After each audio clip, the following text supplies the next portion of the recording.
about to see is true. The names have been changed to protect the innocent.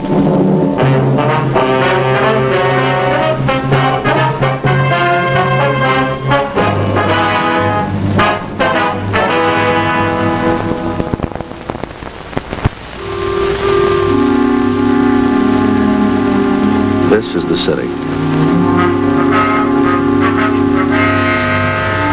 Everybody starts out with the same chances. They grow up with the chance to play. The city provides playgrounds.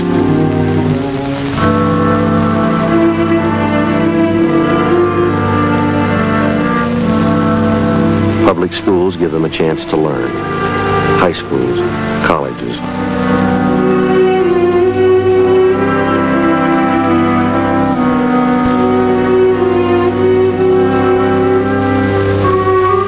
Have an equal chance to obey the laws.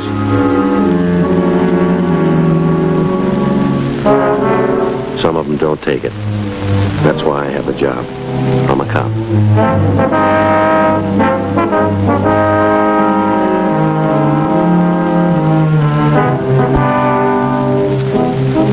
It was Wednesday, January 14th. It was cold in Los Angeles. We were working the day watch out of Homicide Division. My partner's Frank Smith. The boss is Captain Lorman. My name's Friday. The teletype from the doctor at the police academy had been posted. My name was on the list. 8:30 a.m. I reported for my annual physical.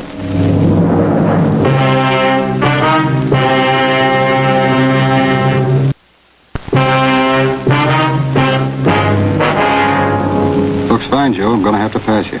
You mean I'm okay for another year, huh? Yeah. How about that shoulder? What? Gunshot wound. Ever bother you? No. When we took the x-rays, it looked like you were going to have trouble with it. Chip bone? You sure you'd never have any trouble with it? No.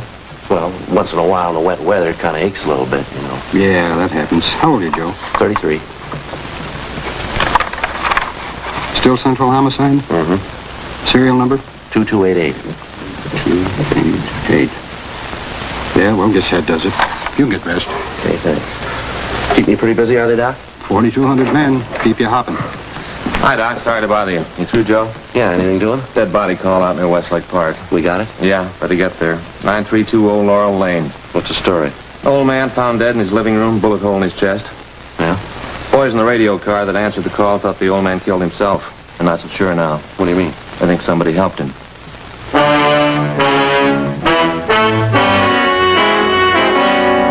At 8:45 a.m. We left the doctor's office at the police academy and we drove to the address in the Westlake area where the shooting had been reported.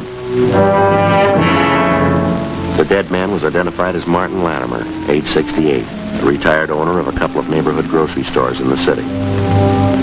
He was lying sprawled partly on his side on the floor. There was a bullet hole in his chest just above the heart where the slug had entered the body. There was another larger wound in the back through the right shoulder blade where the bullet had emerged. Approximately 5 feet from the body was a chair. There was a Winchester rifle wired firmly to the top, its muzzle pointing directly above the spot where the body lay on the floor. A thick white string was wound firmly around the trigger of the rifle. It ran through a metal ring on the stock of the gun and stretched across the room where it had been tied to the dead man's left index finger. At first glance, it seemed like an obvious suicide arrangement. Officer Harkness, one of the men in the radio car who answered the call, didn't agree. I don't know, Sergeant. Maybe I'm all wet. This doesn't gel right for me. Who found the body, Harkness? Next door neighbor, Mrs. Donworth. My partner's with her now. Did you fellas call the crime lab? Yeah, they're on their way. The old man the only one who lived in the house here? Yeah, that's what the neighbor told us. Sure would like to see what the crime lab crew's going to think of it. Why, what's the big question, Harkness? Well, I know it's none of my business, Sergeant. You fellas are the detectives. I just couldn't help but notice so. Yeah, what's that? Over there, that rifle wired to the back of the chair. Yeah? Take a sight along the barrel, see what you think.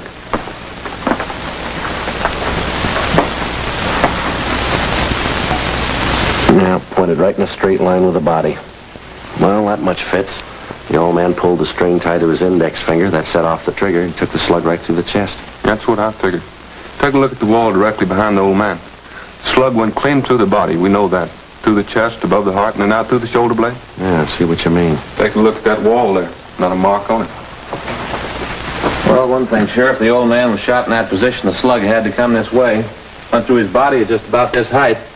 We ought to find the bullet hole in this wall right along here. Yeah, there's not a trace of a slug anyplace. No. Not much chance it could have been deflected either, is there? That's what I thought at first, too, Sergeant. Yeah. Down by your right knee, on the wall. Take a look. Yeah, that looks like it. Oh, there's something wrong here, Joe. That rifle never could have thrown a slug that far down on the wall. Wired to the chair the way it is. And besides, it's way out of line, almost 4 feet here.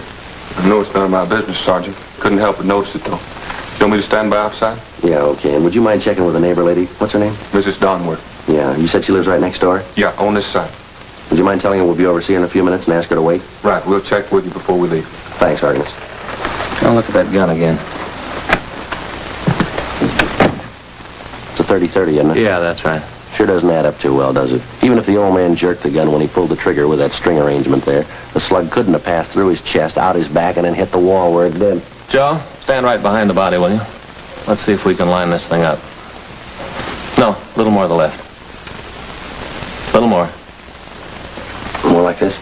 Yeah, that's it. Let me see. No, not a chance, Joe. It's way out of line. If this is the gun that killed the old man, he didn't pull the trigger. Not from there, anyway. Well, there's one other chance, isn't there? Yeah? Somebody pulled it for him.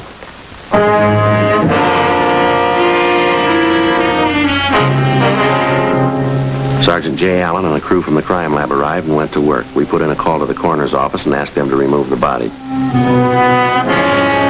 9:15 a.m. We went next door to talk to the neighbor who had found the body, Mrs. Elsie Donworth. I went over to pick up his laundry, officer. I do laundry for half a dozen people here in the neighborhood. I don't charge any more than the regular laundries do. A lot more particular with shirts and things. I see, Miss Donworth. Would you go on, please? I went over about 8 o'clock this morning. I walked in and called out, but he didn't answer. Then I went into the parlor, and there he was. Poor old man looked so sad lying there, all alone, that big gun strapped to the chair. It gave me the coldest feeling. It was the same way when Claude died. Claude was my husband. I understand. Only Claude didn't shoot himself. I take it you knew Mr. Latimer pretty well, ma'am? Oh, I suppose. He didn't have any relatives, poor man, all alone. He was in the grocery business for years. Made some nice money, I guess. He retired about 8 years ago, sold both his stores. He had an income from a mortgage on one of them, $150 a month. Oh, yes, he was very comfortable. He wasn't a penny pincher at all, but he was thrifty. It was the same way with my husband, Claude. He used to say, take care of the dimes, the dollars will take care of themselves. Miss Donworth, can you think of any reason why Latimer would want to take his own life? Oh, I suppose poor old man was getting along in years. He used to complain all the time about his health. For a long time there, he was afraid he was going to die with cancer. Is that so? Did Mr. Latimer have cancer, do you know? Oh, no, but he kept thinking he was going to die with it. Mr. Latimer was always talking about it. I'm going to check with Jay next door and see how they're making out. Tell them where we are. Right. I'll be right back. Sure. Mr. Latimer was so upset about it, he finally went to see a doctor. He came back and told me the doctor said for him not to be so silly about it. He was a well man and good health. That was last week only. When was the last time you saw Latimer, ma'am? Day before yesterday. Oh, we laughed and joked over the back fence. Poor old man had such a nice smile. Reminded me a good deal of my husband, Claude. I'd like to have your honest opinion here, Miss Donworth. Do you think Latimer killed himself? Well, I suppose. That rifle in there, that terrible contraption. See you in a minute, Joe. Yeah. Excuse me, Miss Donworth. Surely.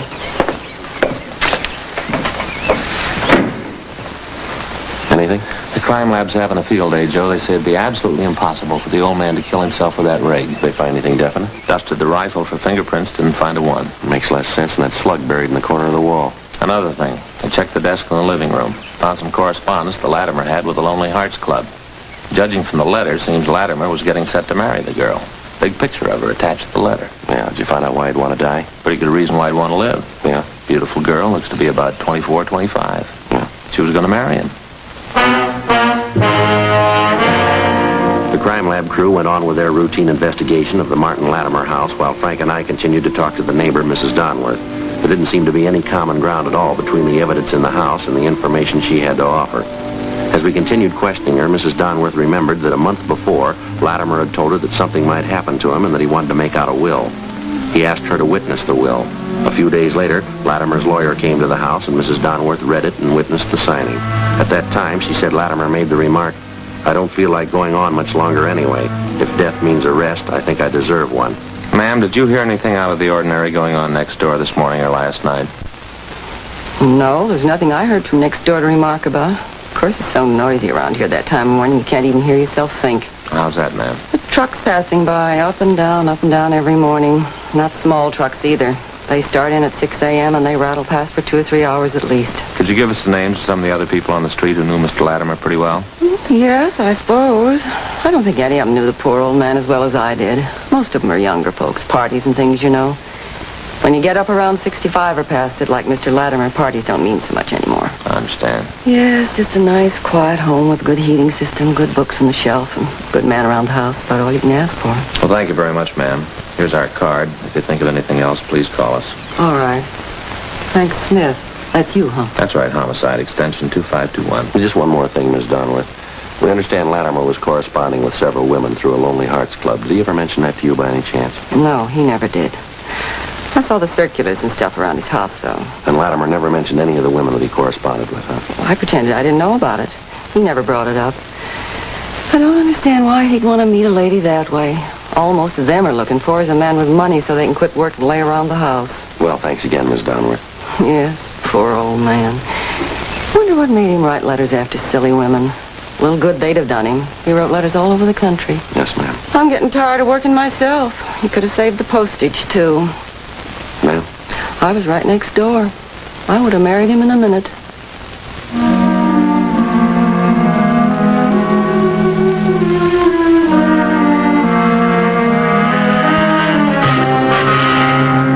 We left Mrs. Donworth's house and we went back next door to Latimer's house. The crime lab crew had finished their investigation and the coroner's deputies had arrived. They took the body downtown for autopsy. We talked over the crime lab findings with Sergeant J. Allen, and he felt the same way Frank and I did. The theory that Latimer had shot himself to death was possible in many respects, but it was far from plausible. We checked through Latimer's correspondence with the women he contacted by mail, especially the young girl he obviously intended to marry, judging from his letters to her. Her picture showed her to be brunette, dark eyes, young, very attractive. The inscription read, "With love, Catherine." There was no return address either on the photo or on any of the letters. 9:52 a.m. We put in a call to the mail club. Yes, ma'am. We may drop down to talk to you. Thank you very much. Goodbye. What'd they have to say? Well, it might be, Joe. Club secretary says they've been having trouble with somebody who signs a picture just like this one, "With love, Catherine." I described the picture. Secretary says it's the same girl. What's the angle? Well, the girl doesn't belong to the club, but somehow she got a list of the members and their addresses. She writes to them, usually old men, gets them set for marriage, and they send for her. Yeah. Her letters come from the east, usually different cities. She writes and asks for train fare out here. The men send her the money for clothes and train fare, and that's the last of it. She's gone. Well, it adds up all right, doesn't it? There's one letter here. This one. I hate to ask you, dear, but if you could send me the traveling money and just a little extra for some clothes, I will take the first train and be with you in a week to become your wife, awaiting that precious moment with love. Kind of pours it on thick, huh? What's the date on that one? Let's see. Mailed December 30th. That's 14 days ago. What do you think, Joe? I don't know. It's possible. She could have showed up, tried to grab all the old man's money she could find. Maybe he caught her at it. She killed him, rigged up this phony setup to make it look like Latimer shot himself. It'd hold more water if we could find out she really came here. Maybe we'd better start ringing a few doorbells. The other neighbors might come up with something. What do you say? Let's take another look at that girl's picture, huh? Here you are. No photographer's name. Underneath here, down the corner of the mounting, see? XXX6Y3. Must be some kind of manufacturer's mark. Photographic supply, huh? Mm-hmm. Guess it stands for the type of mounting, huh? You know anything about the photo business? No. I don't either. Well, let's find somebody who does.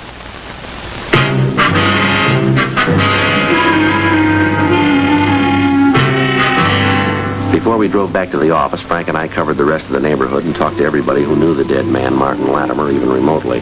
They told us nothing we didn't already know. There'd been no stranger seen visiting the old man. No one had noticed anything out of the ordinary in Latimer's daily routine. 3 o'clock that afternoon, we checked with a photo supply firm where we found out that the symbols stamped on the cardboard frame of the photograph signed Catherine were symbols used by a photo supply company in San Francisco. We went back to the office and got in touch with the San Francisco firm. We were told that the symbols indicated the style and size of photographic mountings, and further, that this particular type of mounting was distributed only throughout 7 western states. They gave us a list of 18 photo studios in Los Angeles who kept this particular mount in stock. It was a long chance, but we started checking them out.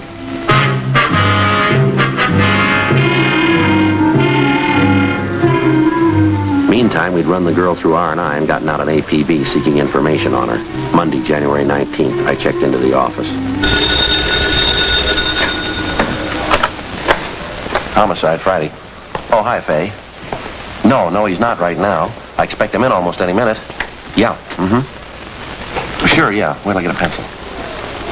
Okay. 3 pounds of ground round. Yeah. Lean, yeah. No, I'll tell him. Oh, loaf of rye bread? With what? Oh, seeds. With seeds, yeah. Okay. And a quart of cream. Oh, ice cream. Yeah.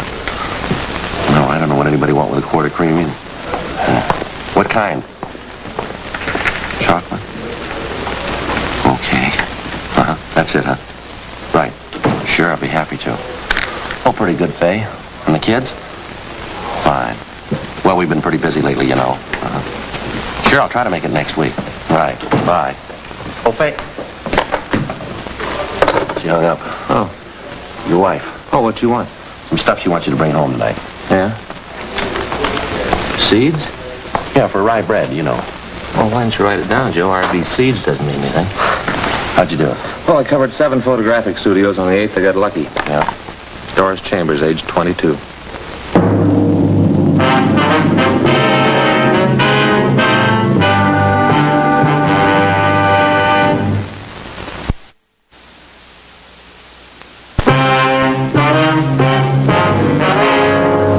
Monday, January 19th, 10:30 a.m. The proprietor of the photo studio on Melrose Avenue had identified the girl in the picture. He told us she was Doris Chambers, age 22. She came from a fairly well-to-do family, and her father was manager of a local neighborhood bank. We drove over to talk to her.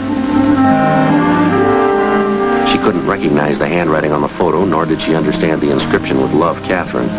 After questioning her, it became apparent she knew nothing at all about 68-year-old Martin Latimer. I wonder if you'd mind taking another look at the handwriting on that picture, miss. Take a close look. Is it familiar at all to you? No. No, I couldn't be sure either way. Seems like I've seen it, though. When did you say you had that picture made? About a year ago at graduation. My mother had extra copies made up. She liked it. I didn't care for it much. Could you tell us how many people have prints of this picture? Mama had about 24 copies made up. She took 12 and I took 12. She sent them to relatives and friends of ours. She kept a few. What'd you do with yours? Sent them to friends, girls at school, a few of my boyfriends. And can you remember if you autographed any of them? Yes, some of them. The one for my girlfriends. The others I gave out plain. Can you try and think who you gave those to, miss? The unsigned pictures? One went to Carl. I know that. And then Fred and Don and Ray and Warren. Yeah, I think that's it. I wonder if we could have their full names and addresses, please. Yes. All right. I'm pretty sure I've got them in here someplace. I don't know what I'm saving all this junk for. Old letters and... Just a minute. That's funny. It's the same handwriting, isn't it? I thought I'd seen it before. Ma'am? This old letter from Warren. See the writing? Doesn't that look the same to you?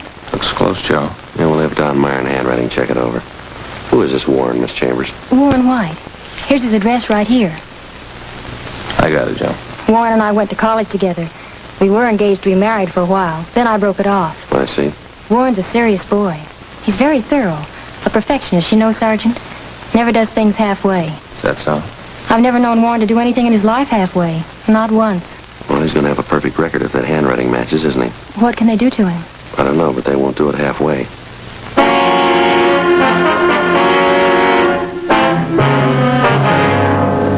.02 a.m. We left the home of Doris Chambers and drove down Beverly Boulevard to 743 North Clarewood Avenue, an apartment house where the suspect was supposed to be living. We talked to the manager, and he told us that Warren White had moved without giving notice 5 days before on January 14th. The same day, 68-year-old Martin Latimer was found dead in his home. We got on the phone, talked to Doris Chambers again, and she gave us a lead on Warren White's married sister. The following day, we located the sister of the murder suspect, and she told us that her brother Warren had phoned that morning and asked for an emergency loan of $200, which she didn't have. The sister gave us White's new address, and we checked it out. We had the manager let us in White's apartment. It was one of those run-down, futuristic-style apartment houses built somewhere around the mid-30s. It was on a high, narrow road above Sunset Boulevard overlooking most of Hollywood. White wasn't in, and the manager said he wasn't expected back until early next morning.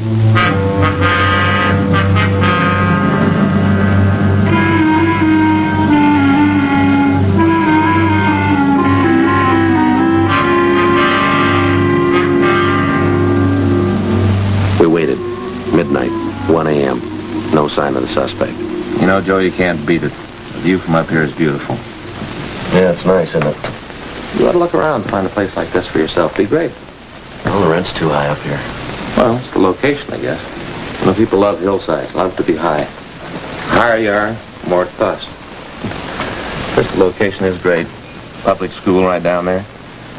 And if you take Sunset Boulevard down to the freeway, you're in the city hall in 10 minutes. It doesn't take me much longer. At about 20 minutes is all. Yeah, but you don't have the view, Joe. Oh, smell that air. What time you got? 1:45. We waited. 3 a.m., 4 a.m., 4:30. It was cold. Still no sign of the suspect, Warren White. 5 a.m., 5:30. 6:30, 7 a.m., 7:30. We kept waiting. No sign of the suspect. We called the office and arranged for a relief. 8 a.m. We could hear groups of youngsters passing by outside, trooping into the main yard of the school just below the apartment house. We kept waiting. 8:15 a.m. Come on in. What is this? What do you want? You Warren White? Yeah. Stand still. He's clean, Joe. Well, what do you want? Police officers. You been drinking? Yeah, a little. But it's all right. Why don't you sit down, officers? I'm not going to give you any trouble. What do you mean? I killed him. Maybe I'll never know why, but I killed him. Sit down, officers. Some bourbon in the kitchen. You want some? No, thanks. Why'd you kill the old man, son? You want to tell us? I don't know. Probably 100 reasons. Not sure of any one of them. Something I never realized before. Yeah? I mean, killing a man, taking a human life. I guess nobody knows what it is till they do it. Most complicated thing in the world. You must have had a reason for it, killing him, rigging it for a suicide. Do you have anything against him? I hardly even knew him. I used that picture of Doris to fool him. Made some good money doing it. I needed it. You willing to give us a statement about the whole thing?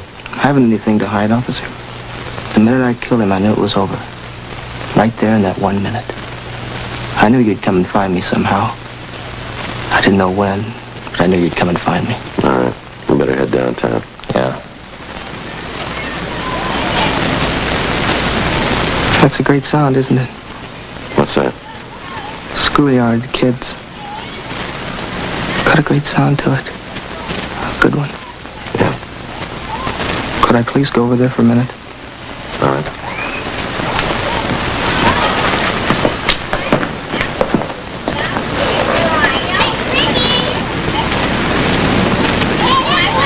All right. How can anybody figure it? You start in the schoolyard, like those kids down there, running around, yelling. I started the same. Yeah. I wonder what it is that happens. An 8-year-old red-headed kid. Must be one down there now. Other kids will grow up, get jobs, work and die. It'll be all right. Yeah. One kid will end up in an alley with a gun in his hand. How can anybody figure it? I wouldn't know. A bunch of kids playing in a schoolyard. Someday one of them's a killer. Yeah. You tell me. What's the answer?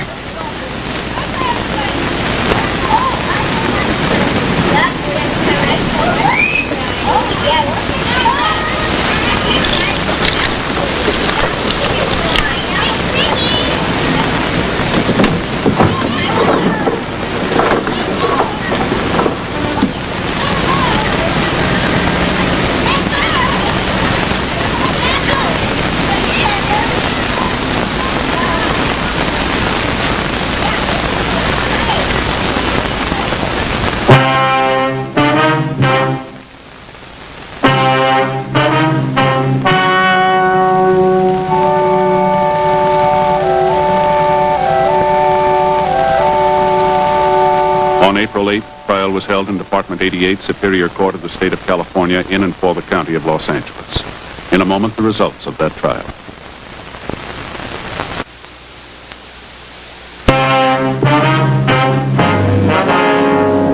The suspect was tried and convicted of murder in the first degree.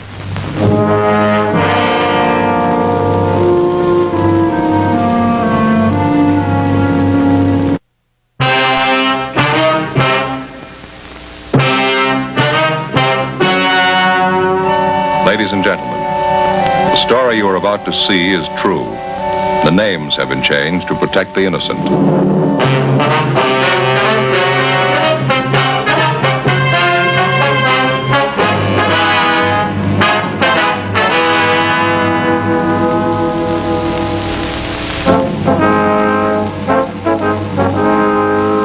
It was Tuesday, August 22nd. We were working the day watch out of burglary division. My partner's Frank Smith. The boss is Captain Wisdom.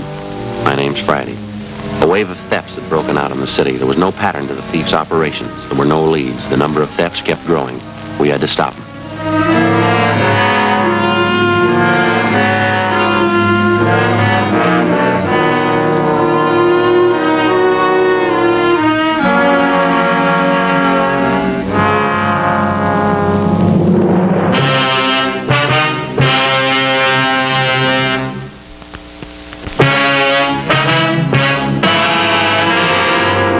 Sorry to have kept you boys waiting, but I had to sign these papers. Quite all right, sir. Now, let me see. You're Smith and you're Sergeant Friday, is that right? Sir, that's right.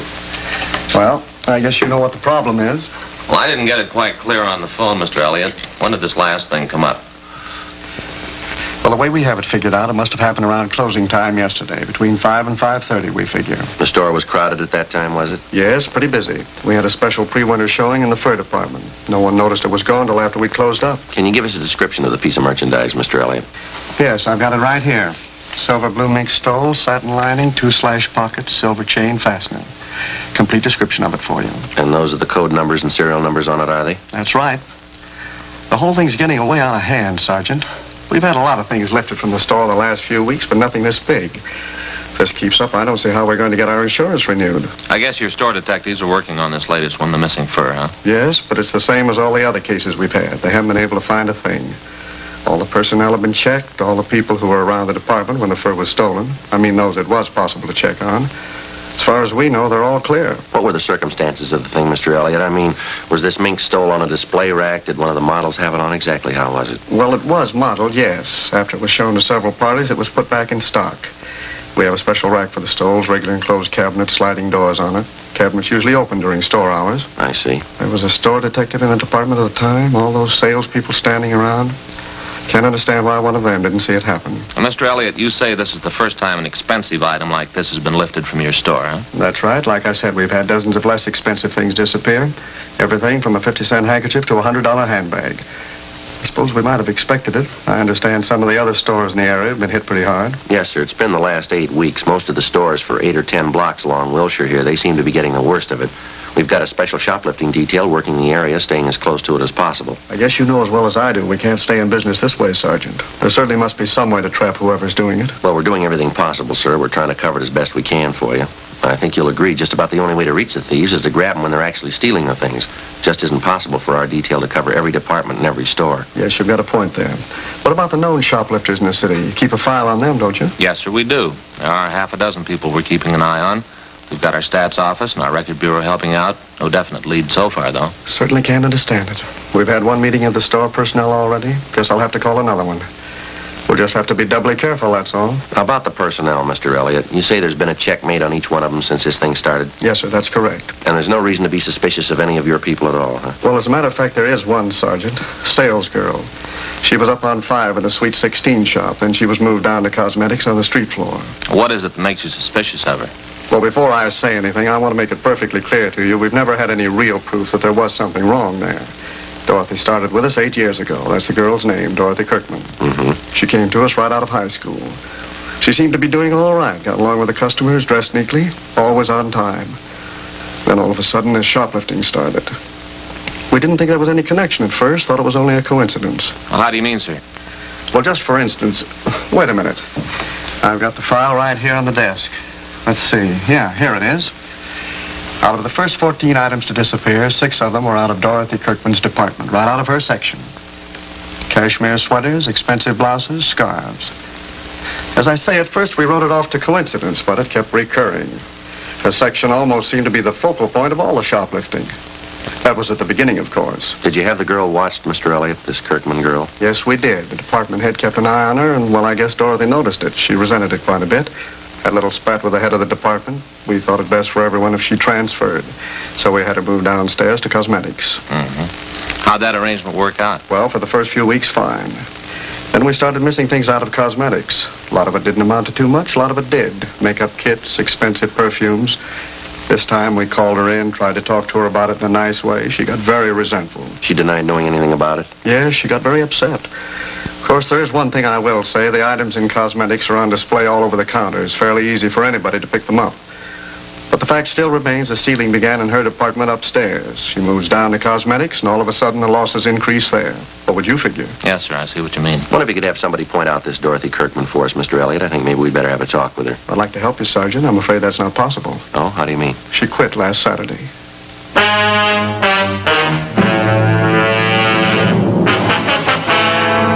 We got all the information available on Dorothy Kirkman from the store's personnel files, and then we called the office and gave them a description of the stolen fur. We asked them to check the Kirkman girl through R&I. We contacted the shoplifting detail out of forgery division and filled them in on the developments. She had no previous criminal record. Before we left the store, we went to the fur department, talked to all the salespeople concerned, but we were unable to come up with anything new regarding the theft of the silver blue mink stole.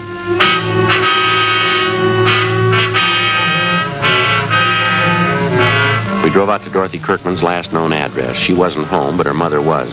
The mother told us that the day before, her daughter had started on a new job as a salesgirl at the House of Raymond. It was an exclusive shop specializing in all types of cosmetics. We checked the phone book and found that the House of Raymond was located in the same 10-block stretch along Wilshire Boulevard where the shoplifting campaign was going on.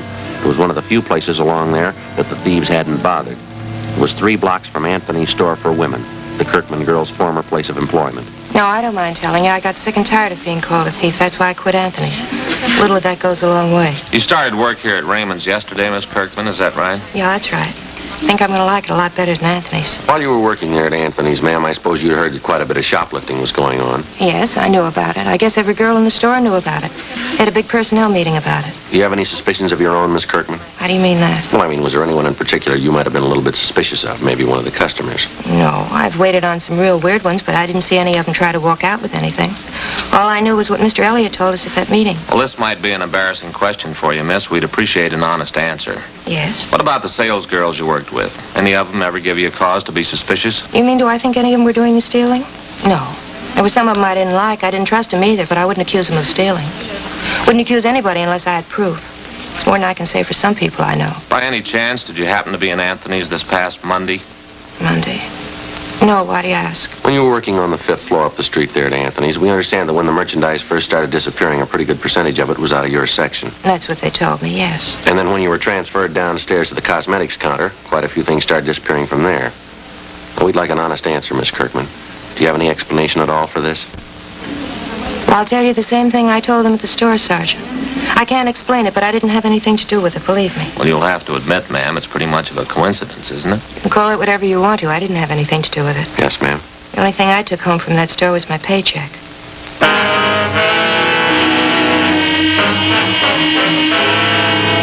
4:38 p.m. We finished questioning the suspect, Dorothy Kirkman, and Frank and I went back to the office and made arrangements to have the girl kept under temporary surveillance. A bulletin had been gotten out on the missing fur stole. The pawn shop detail had been notified, and a description of the fur had been placed on the stolen property list. The following day, along with officers Paul LePage, John Wood, and policewoman Gladys Young, we continued our investigation of the latest shoplifting complaints. It went slow, a lot of legwork and no progress. Like the dozens of other items of merchandise which had vanished in the last 8 weeks, there wasn't a trace of the missing fur stole. More men were added to the special detail on duty in the 10-block area where the stealing was going on. Anyone in the city who'd ever served time for shoplifting was checked and rechecked. Constant surveillance was maintained over a half a dozen known thieves who we figured might be involved. It got us nothing. Wednesday, August 23rd, 5:30 p.m. No leads, no progress. We went back to the office.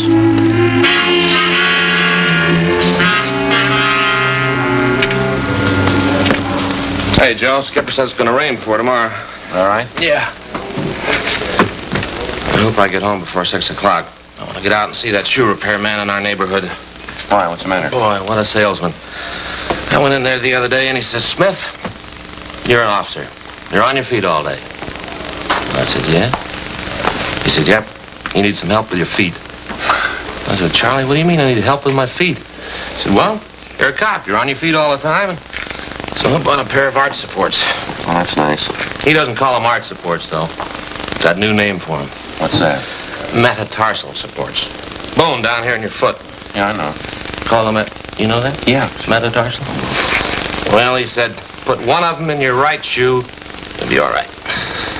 What was that again? He said just to wear one of them. Put it in my right shoe, I'll be all right. Well, how's it working out? Miserable. Feels like I'm walking around with my foot in a bucket. I get it. Burglary Friday. Oh, yeah, John. You did it. Where? When? Yeah. Okay. Yeah, thanks, boy. Bye. Yeah? It's Wood. He thinks he might have something for us. Yeah. That mink fur. It's just been found.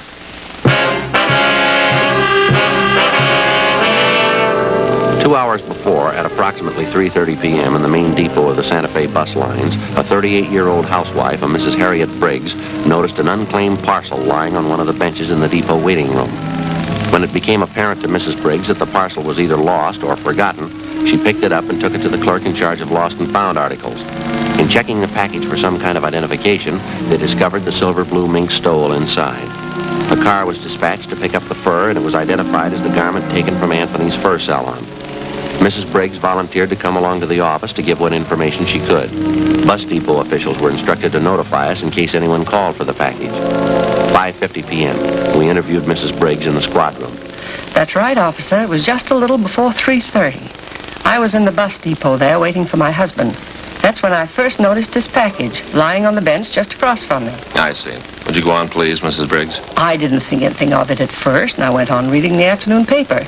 But no one came for the package. It was just lying there. It was there a long time. How long would you say, ma'am? I mean, before you picked it up and took it to the lost and found clerk? Oh, I'd say 20 minutes, half an hour, that much at least.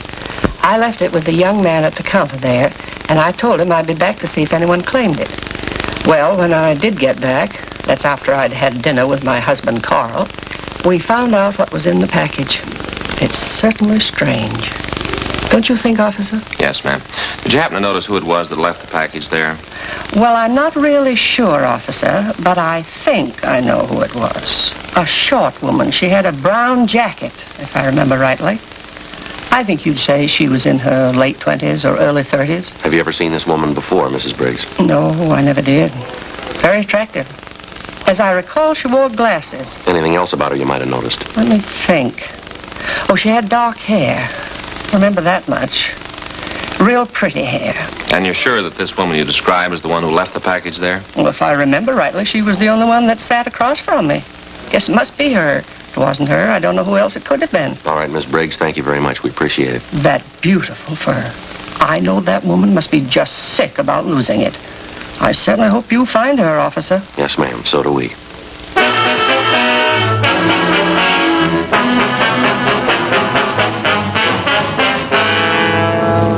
We had the stats office make a run for us on all females with shoplifting records who fitted the description of the woman who'd left the mink stole in the waiting room at the bus depot. We checked with the lost and found clerk at the depot, but he told us that no one had come back to report losing such a parcel. Together with LePage and Wood, we checked out the names on the list of known shoplifters which the stats office had made up for us, names of possible suspects who physically resembled the dark-haired woman seen at the depot. We got nowhere. Either they had ironclad alibis, or they had since moved out of the city. We ran down every possible angle on the freak recovery of the missing fur stole. During the next 10 days, the case got more involved than it already was. Some of the stolen articles of new merchandise began showing up, but not through any of the channels we expected. Some of the items were found dumped in sidewalk refuse cans. Some were found in hotel lobbies, in the post office, in theaters. Some were found tossed in vacant lots. The only logical answer we could figure was that it was the work of somebody who was stealing for the love of stealing, a kleptomaniac.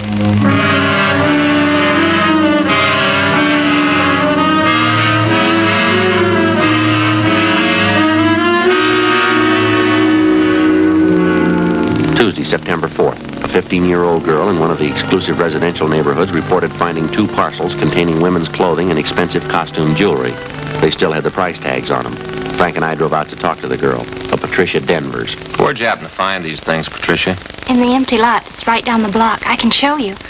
I was on my way home from the show. I brought the things home and showed them to my mother. She called the police. If nobody claims this package with the costume jewelry, can I keep it? It's certainly beautiful. I'm afraid not, Pat. We know who the things belong to. We're going to have to return them. Oh, I certainly don't understand that. How do you mean? Well, as far as I could see, she threw the things away. I thought she didn't want them. What do you mean, Pat? Who didn't want them? The lady who threw them on the empty lot. You saw who it was that threw those packages in the lot, did you? Yes. I was on my way home from the show, just like I told you. I could see this lady walking up ahead of me. She was about a block away, I guess. When she went by the lot, I saw her take these packages out from under her arm and toss them in the grass. She wouldn't do that if she wanted them, would she? Did you get a good look at this woman, Pat? Any idea what she looks like? She's a good-looking woman. Short, has beautiful dark hair. Her husband's a doctor. Well, then you know who she is. You've seen her before, huh? Well, I don't know her to talk to. I just see her around the neighborhood. Does she live around here, do you know? Right next door to my girlfriend.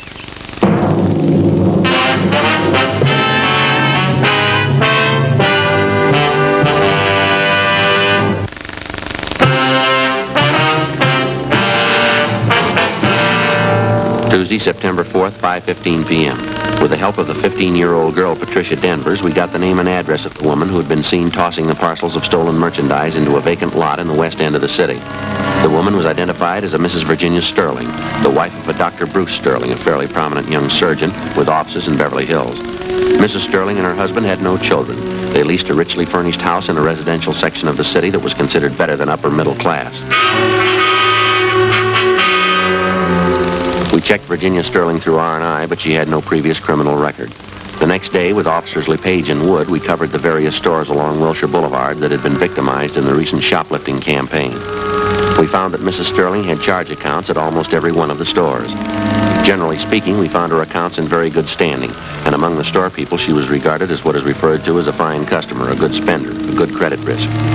Right down to the Retail Credit Association, there was nothing but favorable reports on the woman. 7:15 p.m. We drove out to the house of Dr. Sterling and his wife. Mrs. Sterling answered the door and invited us in. Thank you.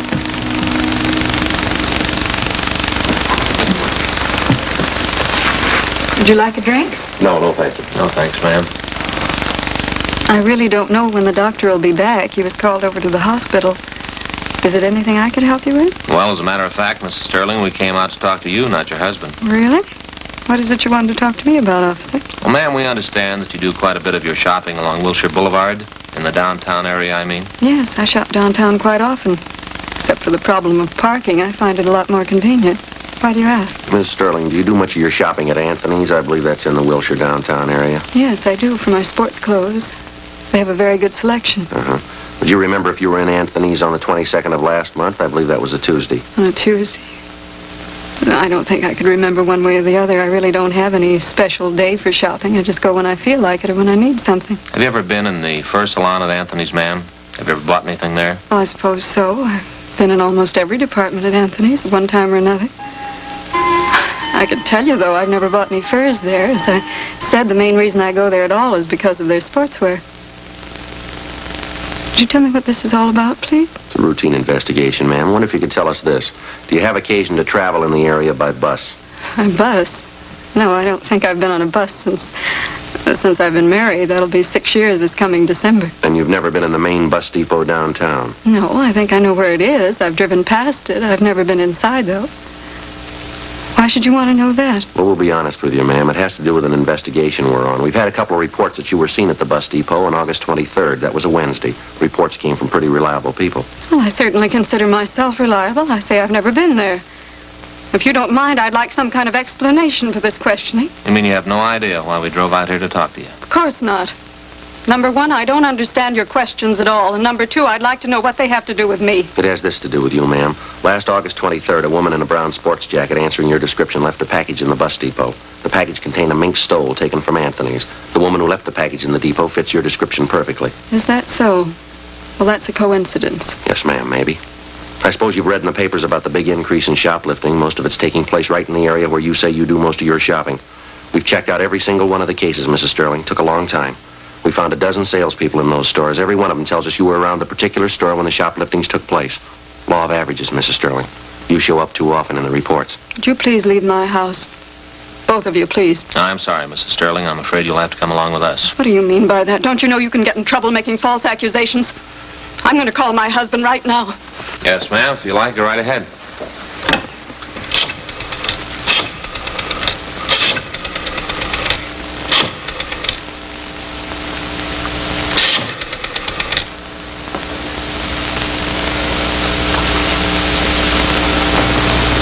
Sergeant?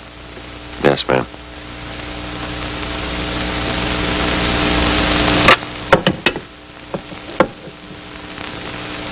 We've got your story, ma'am. Right up to this afternoon. You went shopping today, you stole things as usual. When you tried to get rid of them, you were seen, right in this neighborhood. The vacant lot down at the next corner, you threw the stuff away there. Somebody saw you. They didn't know it was me. Yes, ma'am. They knew it was you.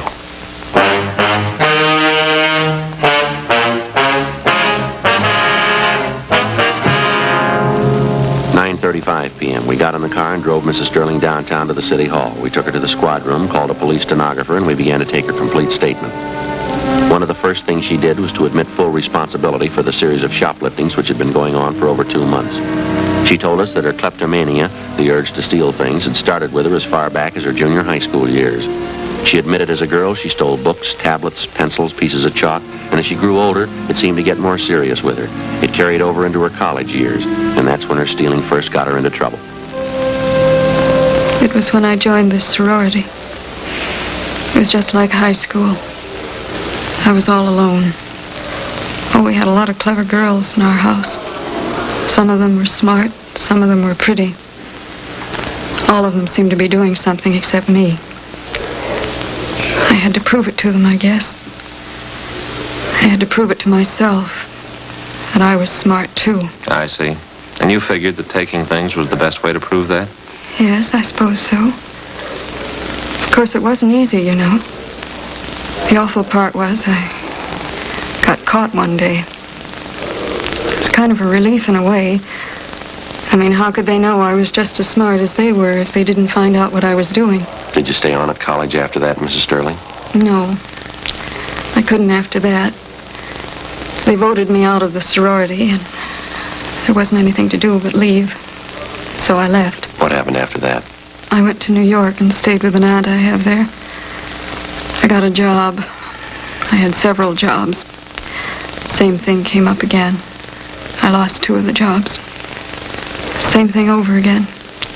I just couldn't help it. It always means so much to me. Taking things, not being caught, getting away. Getting away. The things I took, they never meant anything to me. Nothing. It's just taking them and not having anyone know. That's all that was important. And the stealing went on? I mean, after you were married? No. No, not at first. I guess maybe a year or 2. We were very happy, Bruce and I. Then he got busy. Came out here and began to build his practice. I didn't see as much of him. We both wanted children. We wanted them very much. There weren't any. Bruce began to spend more time away from home. It was just like before. The same thing. I wasn't important. I was all alone again. There wasn't anybody. You know what I mean, don't you, Sergeant? Yes, ma'am. There ought to be an answer someplace. There isn't anything worse than being alone. There has to be an answer someplace.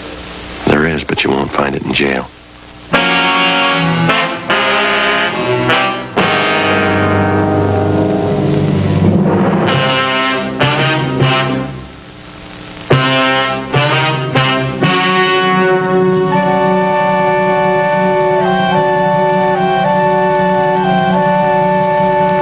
December 9th, trial was held in Department 88, Superior Court of the State of California, in and for the County of Los Angeles.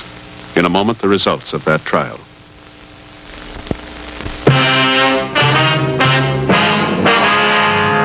The suspect was tried and convicted on 3 counts of grand theft, the terms to run concurrently.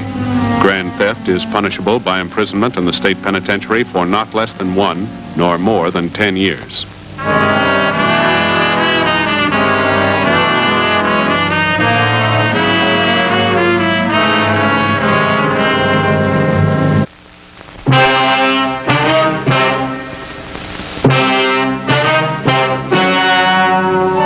Ladies and gentlemen, the story you are about to see is true. The names have been changed to protect the innocent.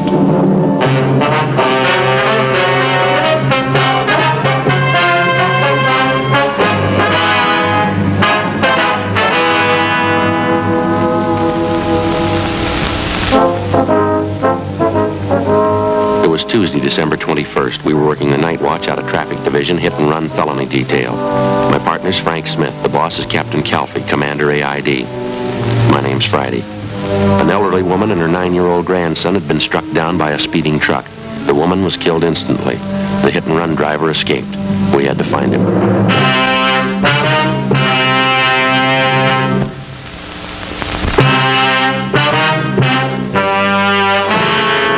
We'd like to talk to you for a minute if we could.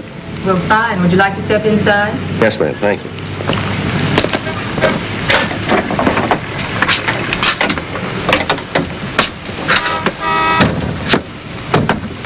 One of the officers in the traffic car, ma'am, told us you were one of the people who saw the accident. Yes, that's right.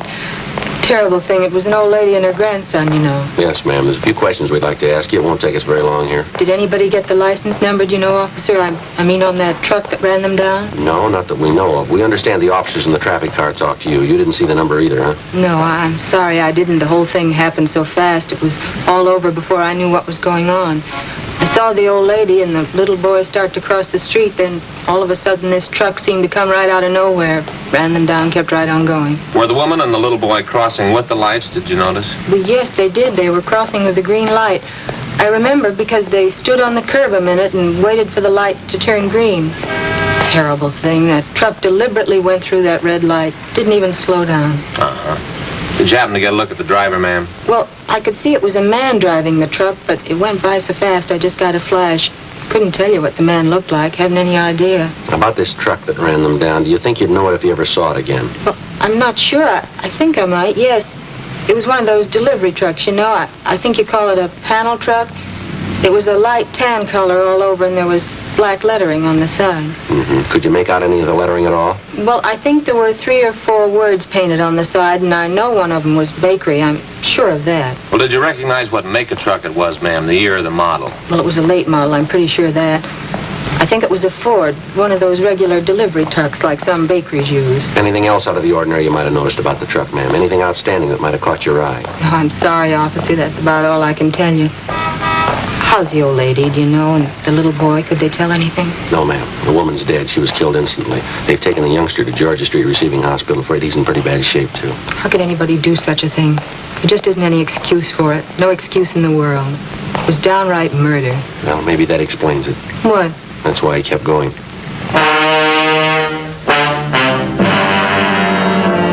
11:35 p.m. Frank and I finished interviewing the cashier in the theater box office, and then we called the office and had them get out a supplementary broadcast and an APB on the description of the hit-and-run vehicle. We went back across the street to the scene of the accident where the officers in the T-car, along with the crew from the crime lab, were finishing up their preliminary investigation. We interviewed 2 more witnesses to the hit-and-run accident, but they were unable to tell us anything that we didn't already know. When we got back to the office, we put in a call to Georgia Street Receiving Hospital, where they told us that the 9-year-old boy struck down by the hit-and-run driver was still in critical condition. The husband of the 64-year-old woman who'd been killed instantly was brought downtown to the morgue, where he identified the body. The next morning, we got out a special bulletin to all garages, auto repair, and paint shops throughout the city to be on the lookout for a late model, tan panel truck, black lettering on the sides, with damage to the front end. 8:30 a.m. Frank checked with communications. Doc Hall at Georgia Street. I asked him about the boy. The old lady's grandson, how's he doing? Pretty much the same. Condition critical, that's all they'll tell you. That's a lousy shame. Communications get any kickback on that all points yet? No, nothing. Did you get in touch with the crime lab? Yeah, they're not going to be able to help much, though. What'd they find out there? Anything at all? Oh, just what we saw. A few small pieces of glass, probably from one of the headlights of the truck. They don't think they're going to be able to do much with them, though. Not enough to go on. And that's the only physical evidence they got, huh? That's all. Might be able to tie it down a little tighter if we could find that panel. Yeah. Did you start checking on that bakery truck angle yet? Yeah, McGowan and I called every bakery in town. Got it pretty well narrowed down. There are only 2 companies that use tan late model panels for delivery trucks. Yeah. Only one of them uses black lettering on the sides of the trucks. Other companies says they use red lettering. Which one has the black? Well, I got it right here. The Nielsen Wholesale Bakery. They got a fleet of 173 trucks, all the same. Tan color, black lettering on both sides, late model Ford delivery trucks. Mm-hmm. They tell you whether or not any of their drivers could have been making deliveries at that time of night, 10:30, 11 o'clock? Yeah, there are about a dozen of them out on deliveries. More of them to account for than that, though. How do you mean? Well, all their drivers are allowed to take the trucks home with them when they're off duty if they want to. I'm afraid it's going to mean checking out every one of them, Joe. Well, we might as well get moving on it. They're going to give us some kind of a list to work with? Yeah, got it all set up with them. I'll get it. Accident investigation, Smith. Oh, yeah, Don. He did, huh? Mm-hmm. Okay, thanks for calling. Yeah, Doc. It's a rotten deal. Why, what's the matter? The young kid, the grandson. Yeah. Just died.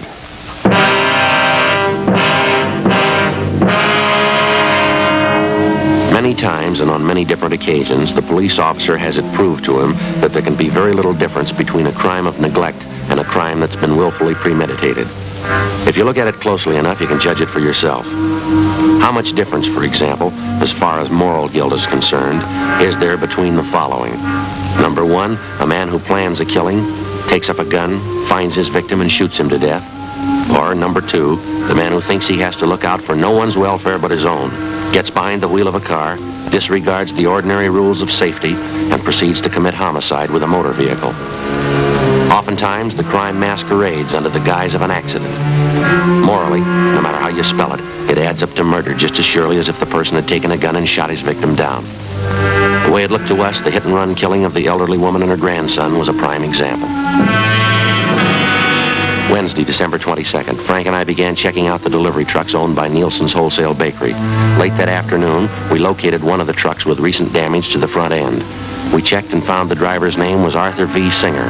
We drove out to his home to interview him. No, I wasn't working last night, officer. I was off. What's it all about? Did you spend the night at home, Mr. Singer, or were you out? I was home part of the time. After dinner, I went downtown, did a little bowling. Our neighborhood team bowls every Tuesday night. Where's that, sir? The place downtown. It's on West 7th. We got a pretty good team. Mm-hmm. Did you drive down, Singer, or did you take the bus? No, I drove down. Had the company truck with me.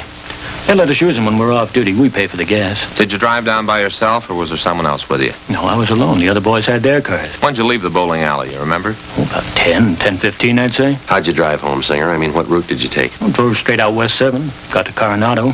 Came over Coronado to the house here. What do you want to know? What time did you get home? About 11:15. Say, this wouldn't be about that little scrape I had last night, would it? What was that? Well, down at 7th and Grandview, right by MacArthur Park there. The old guy in the car ahead, he stopped fast right in front of me. Didn't even signal. That right? Yeah, almost plowed right into him. Lucky I was watching, slammed on the brakes, turned in toward the curb. You should have seen it. I clipped the headlight and the right fender off against the telephone pole. Had to take the truck in this morning, get it fixed up. There any witnesses to this accident you had, Singer? Yeah, half a dozen people saw it. Did you get any names and addresses? Well, no, I didn't. I was so teed off about the whole thing, I guess I didn't think about it. Is there anyone at all we can check with?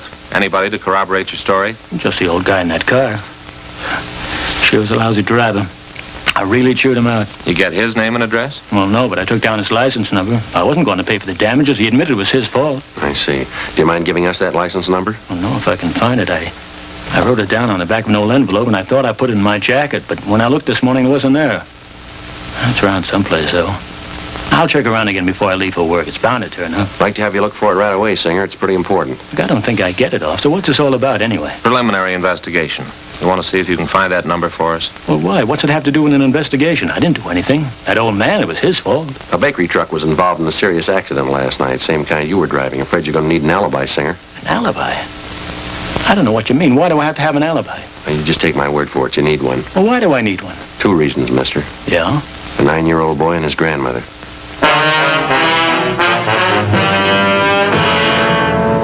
We continue continued questioning the suspect, Arthur Singer, but he denied any knowledge of the hit-and-run accident the night before at the intersection of Drexel and Pico Boulevard. We stayed with him while he searched his home for the license number of the car, which he said caused him to have his accident the night before.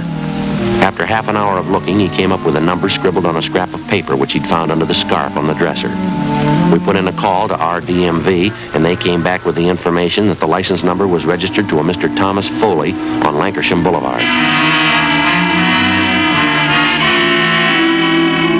We drove to the address to check with Mr. Foley, but there was nobody home. We left our card along with a message to contact us as soon as possible. 4:15 p.m., Frank and I got back to the office. At 4:35, Mr. Foley returned our call. Oh, yes, sir, that's right. Oh, I see. What time was that? Do you remember? Well, all right, Mr. Foley, thanks very much. Yeah, we may be contacting you later. Right. Thanks a lot. Goodbye. Yeah? I thought this was starting out too easy. What'd he say? Apparently, this Arthur Singer's telling us the truth. Mr. Foley says he did have a little scrape with the bakery truck last night. He described Singer as the driver of the truck. How about the location? Foley pretty sure about that, is he? Grandview and West 7th. Says it happened about 10:35 last night. That puts Singer about 3 miles from the scene of the hit and run. It's impossible, Joe. If this Mr. Foley's right, Singer couldn't have done it. Wasn't anywhere near the accident. I thought sure he was it, didn't you? Well, we can drive out and double-check it with Foley. I can't think of any reason why I should lie about it, can you? I get it. Accident investigation Friday. Oh, yeah, Ted. Where? Yeah. Nobody, huh? Yeah. You bet. Right away. Thank you. Well, it's moving fast. Good piece of luck. Who was it? Ted Zimmerman. He and McClendon are down at the south end of town. Yeah. The hit-and-run truck. They think they found it. 4:28 p.m. Frank and I left the office and drove to the south end of the city where we met with Sergeants Zimmerman and McClendon, a block from where the tan panel bakery truck had been located. As soon as the truck had been discovered, an immediate stakeout was placed on it. A code 5 was broadcast on the vehicle's location, warning all units to stay away so as not to discourage the suspect in case he decided it was safe to return and get the truck. Frank and I drove down the side street where the truck was parked and got a good look at the front end of it. The right headlight was damaged, and so was the right fender. While Zimmerman and McClendon remained on stakeout, Frank and I contacted the Nielsen Bakery people again, gave them the number of the truck, and they traced down the driver's name for us. He was listed as Daniel Miller. He'd been employed by the bakery for the past 3 years, and he had a good record. 5:30 p.m. We checked at his home address, but his wife told us he wasn't there. She said that besides driving a truck for the bakery, he also had a part-time job at night. He worked as a counterman at a small coffee shop on Wilshire Boulevard. We drove out to the coffee shop and interviewed him on the job. No, I'm sorry. I don't know where the truck is. I wish I did. What happened, Miller? Was it stolen? No, not exactly. A fella comes in here quite a bit. His name's Paul. He's a good customer. He borrowed the truck from me last night. Said he'd only be gone an hour, and I haven't seen him since. Where does this man live, this friend of yours, Paul? Well, to tell the truth, I don't know. He's a good customer. He comes in quite a bit at night when I'm working. I've got to know him pretty well. He asked to borrow the truck for an hour. Didn't think much about it. I let him have it, and I haven't seen him since. Is anything wrong? What's this Paul's last name, do you know? No, I guess I don't. Never thought to ask, as a matter of fact. Guess I never had any reason to. About what time was it last night when you loaned him the truck? A little after 8 o'clock, I think it was. He said he wanted to take his television set to a guy he knew and get it fixed. He told me to be back at 10 o'clock at the latest. You don't know where this man lives? You have no idea how to get in touch with him? No, I guess I don't, Sergeant. Why? You in the habit of lending the truck to strangers? No, not usually. What's your beef anyway? What's it all about? What are your hours here at the coffee shop, Miller? When do you check in for work and when do you leave? I check in at 7 o'clock. I go straight 5 hours to midnight. That's when we close up at midnight. You worked that shift last night, did you? 7 p.m. straight through to midnight? That's right. Monday through Saturday, 6 days a week. That's the schedule. Just a part-time job for me, you know. Extra dough. My regular job's driving the truck for the bakery. I see. Was anyone around last night when your friend Paul came in to borrow the truck? Another customer, waitress, somebody we could double-check with? Well, there was a couple of other customers in the place. I don't know who they were, though. Why do you have to double-check anyway? I haven't done anything. I loaned Paul the truck, that's all. Have you got any way at all of proving you were here from 7 to 12 last night? Well, there must have been some customers you waited on, you remember? Sure, at least half a dozen. They'll tell you I was here. We'd like to have the names and addresses, if you don't mind, Miller. Yeah. Excuse me a second. I got to wait on the customer. Sure, go ahead. Hi, Danny. Missed you last night. Hi, Fred. What'll you have? Oh, some coffee and a raisin pie. How's it going? Pretty good. Pretty good. Yeah, man, the missus dropped by after the show last night looking for you. That's so? Yeah. About 10:30. How are you, Dan?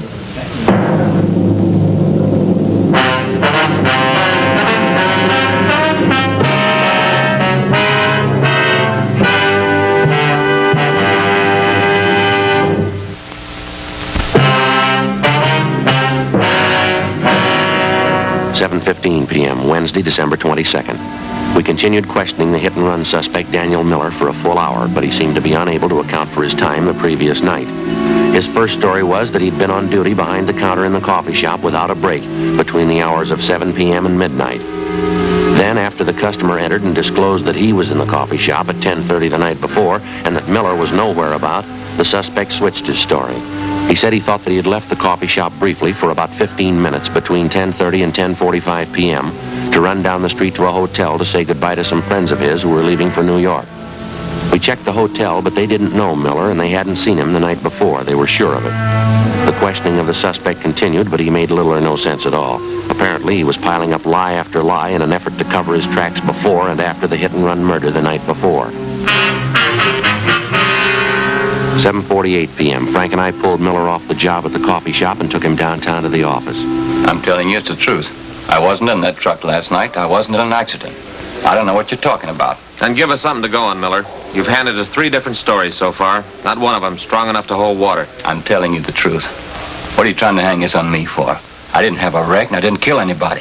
Why are you picking on me? Because you don't make sense, mister. You're trying to sell us a story and you haven't got an ounce of proof to back it up. That bakery truck you're responsible for is the same truck that killed that old woman and the little boy. Now, you either come up with a solid story we can check on or you're going to be resting your back in Maine jail. Listen, call Bill Jackson. He's a good customer. He was in last night, I think. He'll tell you. Go ahead and call him. He'll back up what I say. What's his number, do you know? Yeah, I got it right here in my wallet. Bill will tell you. Here it is. Hollywood 08121. Okay, thanks.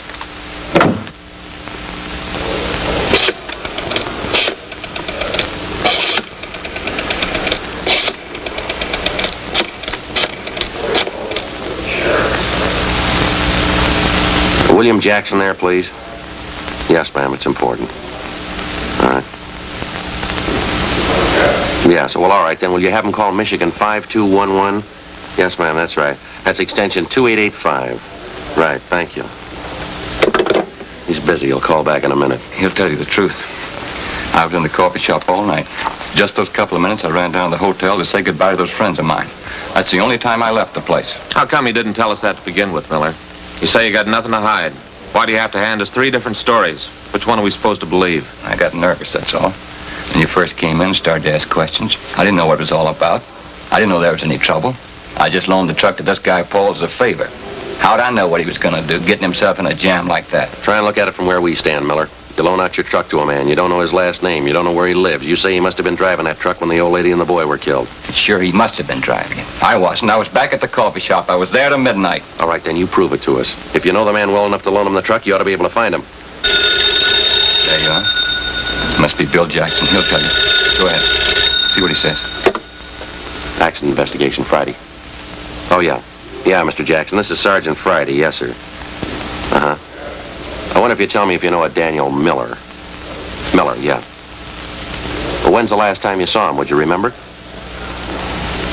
I see. Well, the place where he works, the coffee shop? Yeah, well, were you there last night by any chance? Did you see Miller in there? You're sure? Uh-huh. Yes, sir, I see. No, thanks, no. That's all for now. We'll contact you later on. Yes, sir. Thank you. Bye. He told you, didn't he? Is that enough for you? He says he hasn't been in the coffee shop for 3 days.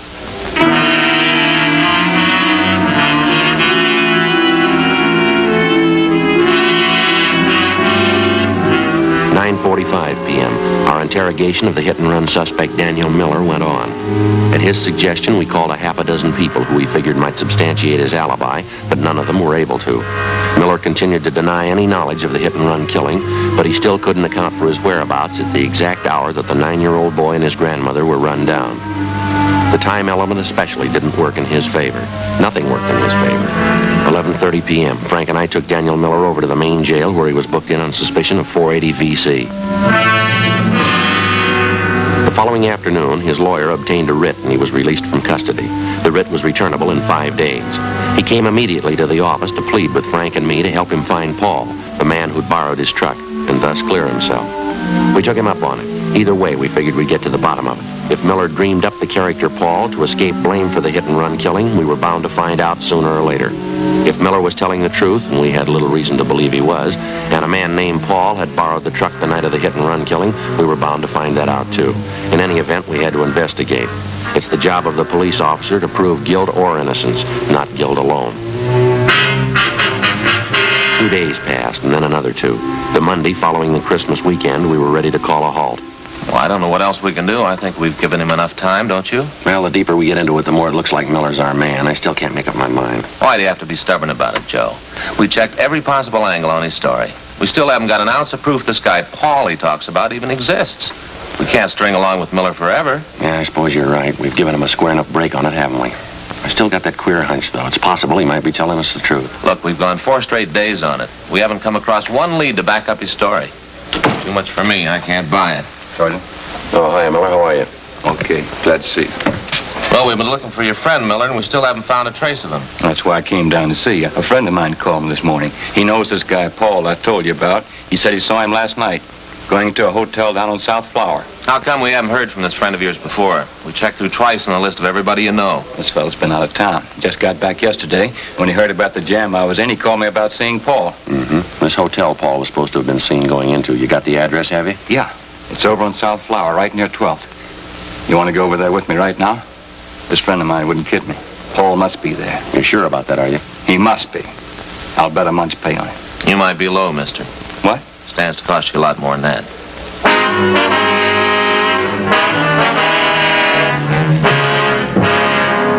We went up to the 3rd floor to room 318, but the man registered as Paul Barton wasn't in.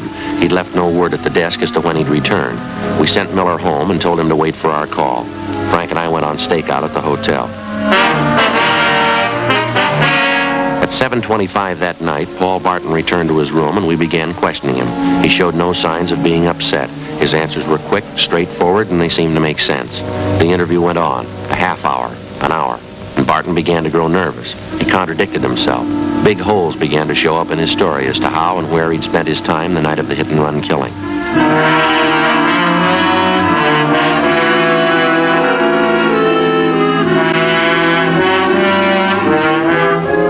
8:45 p.m. Frank and I took Barton back to the office. We'd called Miller at his home. He was asked to come downtown as soon as possible. Meantime, we checked Paul Barton through R&I, and the questioning went on. You're a little mixed up about that, aren't you, Mr. Barton? I thought you said you went to that bar downtown about 10 p.m., and then you went to visit at your sister's house. Now you tell us you went to your sister's house first, then you went to the bar downtown. Now, which is it? That's getting a little high-handed, isn't it? Why do I have to account for my time to you? If it wasn't important, we wouldn't be asking you. I think you know that. I don't know anything of the kind. You're trying to take advantage of me. That's the only impression I get. I think I've answered enough of your questions. I'm going back to the hotel. Just a minute, Barton. One more thing. Yeah? The last time you were arrested for a traffic violation, you want to tell us what the charge was? What? I think you heard me. Well, that was a year ago. I was driving a little too fast going on Beverly Boulevard. What's that got to do with it? Our record bureau says the charge was drunk driving. Your license was revoked. Well, so what? I haven't been driving. I haven't been near a car. What about last Tuesday night? Huh? Last Tuesday night, you do any driving then? No, of course not. Sure about that, are you? You're not trapping me. I've answered all your questions. I'm getting out of here. Just stay put, mister. You're not going anyplace. All right, Frank, you want to check outside, see if they brought Miller in yet? Yeah, sure. Thanks. You can't keep me here. It's illegal. You got nothing to hold me on. Well, then you got nothing to worry about, have you? We got a guy by the name of Miller coming in. He says he thinks he knows you. Miller? I don't know any Miller.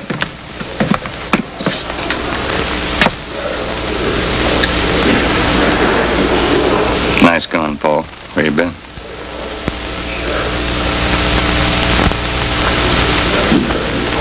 I said, where you been? What'd you do with the truck? Why, you two... Sit down. I didn't do it. I didn't do a thing. You can't prove it. You can't prove I did. They're going to prove it, Paul. I'm going to help them prove it. You sure been a real good friend. Oh, give me a break, Danny. I didn't mean it. Honest, I didn't mean it. I loan you the truck, you get boozed up, you run down the little kid and the grandmother. Then you take off, leaving me holding the sack like I did it. I didn't mean it, Dan. It was an accident. I wasn't boozed up. Yeah, you're a real good friend. I hope you get it in the neck. I hope you get it with both barrels. It's not true, Sergeant. I wasn't boozed up. I only had 2 drinks. Believe me, that's all I had. Yeah. Well, I couldn't have been drunk. It doesn't affect me that way. 2 drinks never hurt me. They never hurt me. I can prove it. Don't prove it to me. What? That little boy and his grandmother, they buried him this morning. You go ahead and prove it to them, mister.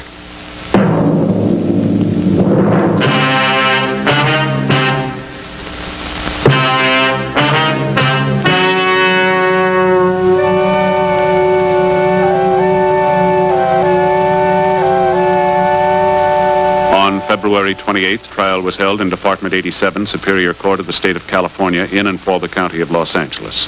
In a moment, the results of that trial.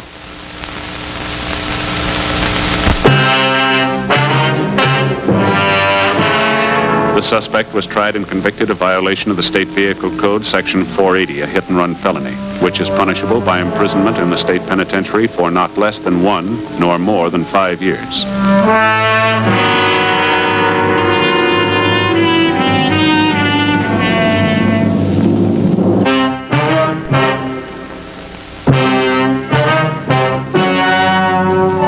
Ladies and gentlemen, the story you are about to see is true.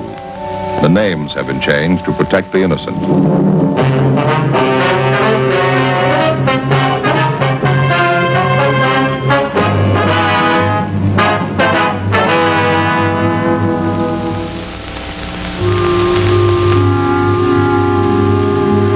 This is the city. Los Angeles, California. I work here. I'm a cop. It was Wednesday, October 7th. It was warm in Los Angeles. We were working the night watch out of Robbery Division. My partner's Frank Smith. The boss is Captain Didion. My name's Friday. 16 people had been robbed, beaten senseless, and then shot. The victims all gave the same description of their assailant. A tall, beautiful woman. We had to stop her.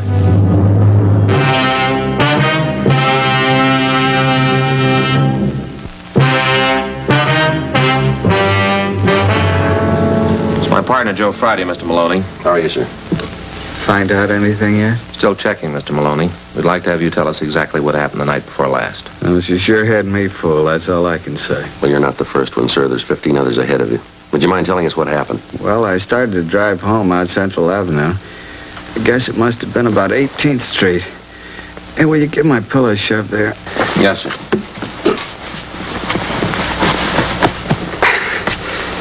Thanks. Get kind of numb laying here. Yes, sir. If you'd go on, please.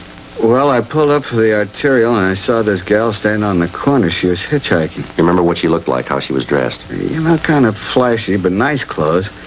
Good-looking dame, tall, long blonde hair, beautiful eyes. You sure about the color of her hair, are you? Yeah, it was blonde. What happened then? Well, she got in the car and we drove off. We talked a while and then she pulled a gun on me. Told me to drive up an alley. Now, where was that, do you remember? Around 32nd Street, 32nd and Central. Then what? She took my wallet, watch, car keys, everything I had. Mm-hmm. And then she made me get out of the car and lay down on the street. I felt her shove that gun against me. Hey, could you fix that pillow again, please? Sure. Thanks. She pulled the trigger, I guess. That's all I remember. You don't recall her slugging you? Must have happened after she shot me. My face is pretty bad, huh? You'll be all right, Mr. Maloney. You think you'd recognize the girl if you saw her again? I sure would. Nice looking, you know. Tall, blonde, beautiful shape. Doesn't figure, does it? What's that, sir? She'd make more money on the stage than she would rolling guys like me. Must be crazy. Maybe. Wonder if you'd mind taking a look at these mugshots, Mr. Maloney. See if any of these women look like the one who shot you. Let's see. Here, let me help you. Can you see her right here? Yeah. No. How about this one? No. This one? No. Let's see. No. How about her? No, she's better looking than that. Mm-hmm. Well, these are all the same. This is the last one. How about her? I don't know. It might be her. The hair was fixed right. Maybe a little more makeup. I'm not sure. All right, Mr. Maloney, thanks very much. We'll be back to see you in a day or two when you're feeling better. Okay. Say, my name won't be in the papers, will it? No, sir, not unless you give it to him. I was just wondering. The wife might not understand. Giving the girl a ride, you know? Yeah, we know. May I have these, please? Sure. Thank you very much. We'll check you later. Okay, officers. Sure hope you get a line on that thing. We'll try. Bye.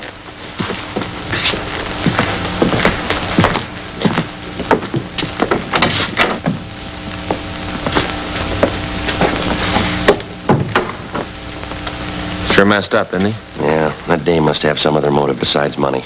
Maybe she's psycho. Could be. What'd the doctor say? Well, he took a pretty bad beating. He'll get over that, though. It's the bullet in his back. But he'll be all right. The bullet shattered part of his spinal cord. There was nothing they could do. Yeah? Paraplegia. He'll never walk again. We left the county hospital and went back to the office. We got out a local broadcast for the woman whose mugshot Maloney had partially identified. Her name was Beverly Allen. She had a record of 3 arrests and 1 conviction of 242 PC, assault and battery. After we checked in the office, we went across the street to the crime lab. Lee Jones had already examined the bullet taken from Maloney's spine and the empty cartridge casing found at the scene of the shooting. Both of them bore the same markings as the bullets which had wounded the 15 previous victims. From the striations, the gun had been previously identified as a .38 Colt. Maloney's car was examined. We found nothing. 8:35 p.m., we went back to the city hall. I checked the stats office. Oh, hi. How'd they do? Well, they went back 7 years on this run. Yeah? Checked all Caucasian women, 5 foot 8, 130 pounds, 25 years old, good-looking, blonde or brunette, all of them with either assault or robbery records. Yeah. Came up with 19 names. 17 on the list have already been checked out and cleared. What about the other 2? Well, one of them here is a Catherine Collins. The other's Beverly Allen. She might tie in. That's all we got to go on.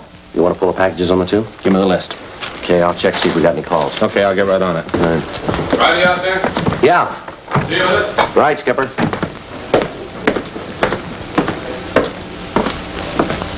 Right, Skipper. Where's Smith? Down the hall checking out a couple of reports. That fellow Maloney tell you anything? No, nothing that helped very much. Same old story. No report on that broadcast we put out in Beverly Allen yet, huh? No, not yet. You banking on it? Well, it's the first lead we've had in 16 nights. Yeah, well, it better work out. Why? What's the matter? Take a look. A woman bandit gets 16th victim. Beautiful hold-up queen robs and shoots restaurant worker. Yeah. It's on the editorial page, too. Here's something else. What's this? Memo from the chief. Letter from the Downtown Citizens Committee. Another one here from the Civic Club. They all want answers. Well, we're doing what we can, Skipper. You know, we got 2 other teams of men working. Special Squad from Metropolitan Division. They're on it, too. I don't care what you've done. You got to do more. 16 nights, 16 robberies and shootings, 9 victims still in the hospital. When do we blow the whistle on her? Well, we've checked out every possible lead. We got a want out on one suspect. We're checking out another one. You know, we talked to Maloney. Exactly what did he tell you? Well, he gave us a description that doesn't match the others in one respect. What do you mean? Well, as you know, in 10 of the 16 cases we've had reported, the victims tagged the girl hitchhiker as a blonde, long hair. 4 of them say she was a brunette with short hair. 2 of them tell us the girl had red hair, long. She must be using wigs. It's the way we got it figured anyway. We've checked every place in town where she could have rented or bought them. No leads. What about some of the bigger supply houses out of town? Well, Stewart and Creasy have started in checking them. It'll take a little time. Then you got practically nothing on the woman. Same gun, a .38 Colt. Lee Jones examined the bullet they took out of Maloney's spine. How's he doing? Not good. The bullet smashed his spinal cord. His legs are paralyzed. Smith? Hi. What do you got? I pulled the packages on 2 possibles and that woman hold-up thing. No good, Joe. Why not? What about that Allen dame? Jail. Kansas City, been in for a month. What about the other one? Catherine Collins, been in the Seattle hospital for the past 3 months, TB ward. Where does that leave you? Right back where we started. No leads, no suspects. All right, starting tonight, we cover every street and alley in the central area until we get that woman. I'll call Metro, get more men and detective cars from them. Right. Get out more decoy cars. Have the area covered from sundown till sunrise until further notice. Get that woman. Right. Hotshot, 211 and shooting, Gatewood and Cameron. Roll on it. The name on his driver's license said Leslie Haas. We found him 50 feet from the corner of Gatewood Alley and Cameron Street. His face and head bore the marks of a vicious beating. There was a single bullet wound in his left shoulder. He was conscious when we arrived. Frank checked the area for physical evidence. I tried to speak with the victim just before he lapsed into unconsciousness.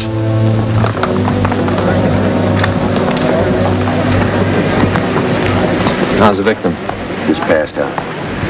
It's the worst one yet. Take a look, Joe. Shell casing. Yeah. 38 caliber.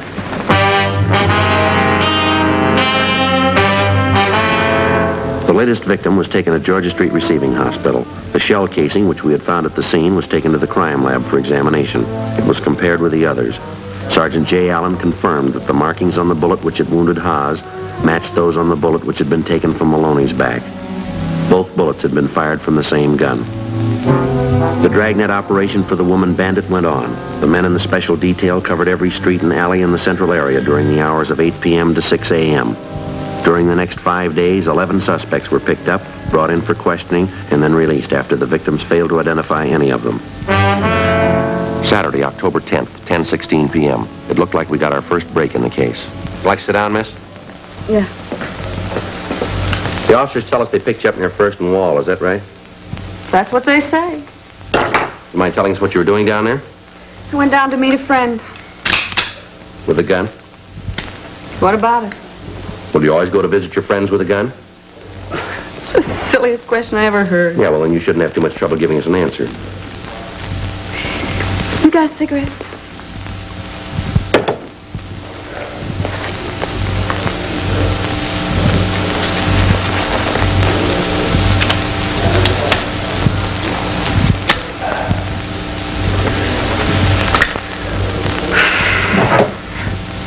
How about the gun? Well, I tell you, I've been having a little trouble with my ex-husband lately. I bought the gun for protection. You got a permit for it? No, not yet. I'm going to get one, though. Did you register it? Yeah. Here, with us? Yeah. I'll check it.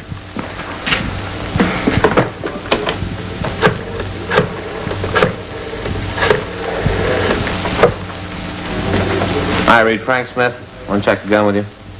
Colt 38 automatic. 456-292. Oh, -292. Yeah, I'll wait. We see your identification, please. Well, I showed it to the other cops. Isn't that enough? Could we see it?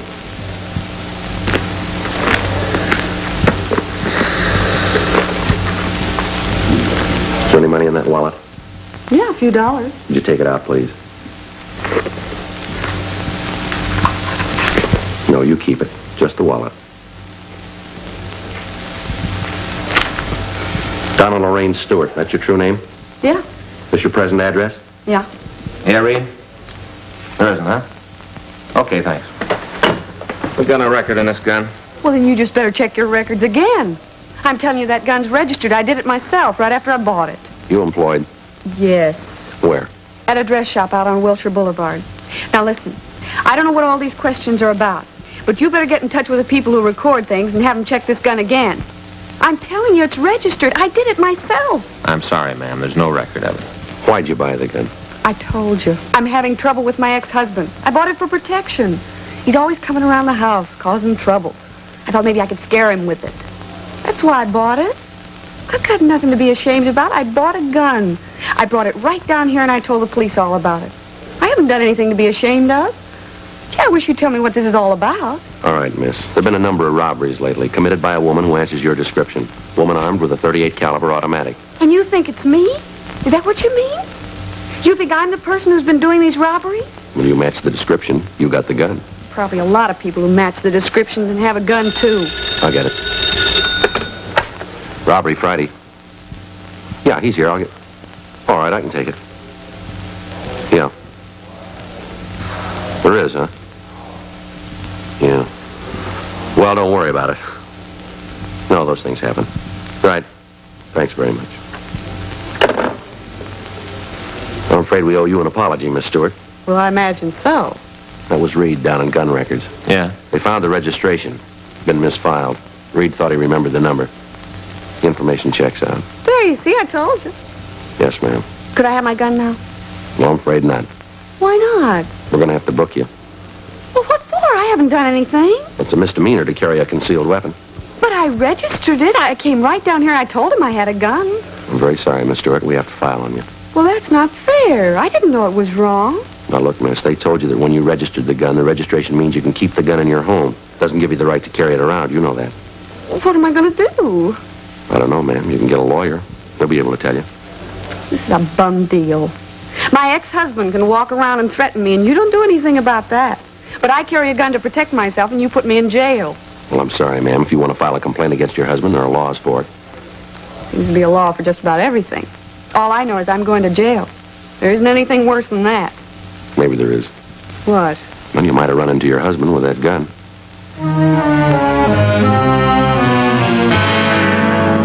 Donna Stewart was turned over to the arresting officer and taken to the main jail to be booked on a charge of violation of Section 12025 of the Penal Code. Tuesday, October 13th. Frank and I checked into the office. Did you do any good? We got her stopped temporarily. She hasn't pulled a job in almost a week. That doesn't bring us any closer to her. I don't know about you, but it's got me beat. 17 jobs, and we're no closer to her now than we were before. What'd you find? Nothing. The last 4 women we questioned were clear. What about the other men on the case, Skipper? Did they get anything? Murphy and Rafferty are down at the record bureau. Be in a minute. They've been out talking to some of the victims again. Tough one. How about a composite picture? We got enough to work with? Artist and crime analysis is working up a couple of sketches now. A lot of guesswork. What about the description of the clothes the girl wears? Anything there we can start on? No, other than the fact that she wears flashy clothes. None of the victims has a very good idea what she looks like. Tall, good-looking, nice figure. You know, all that. Nothing out of the ordinary. Robbery, did he? Oh, yeah, Andy. Yeah, when did it happen? Uh-huh. Turn up anything yet? Yes, I have. All right. Dress. Coat. Sweater. Mm-hmm. Yeah, I got that. Could be. We'll check it out. Yeah, thanks for the call. Right, we'll be right over. See you. Anderson over in burglary. What's he got? They were checking back on a job out in Hollywood. Came up with something might help. What is it? One of the picture studios had a burglary about a month ago. Thief got in the wardrobe department, then went next door into makeup. Yeah? List of the stuff they took. Dress, coat, red sweater, brown skirt. Stole 2 makeup kits, 4 wigs. Andy says they're listed as 2 blondes, 1 redhead, 1 brunette. That might be it. Any leads as to who pulled the jobs? Not yet. Clothes and wigs. Might be what we're after. They came up with a single footprint, size 9. That's pretty large size for a woman. They're not sure it was a woman. Print was made by a man's shoe.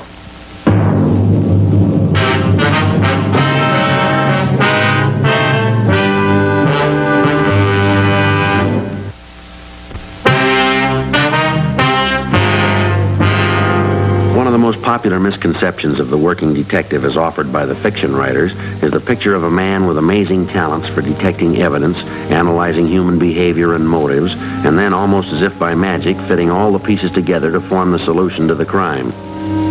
The real-life picture is a little different. The working detective is a job. In a sense, it's as practical and down-to-earth as baking bread or practicing law.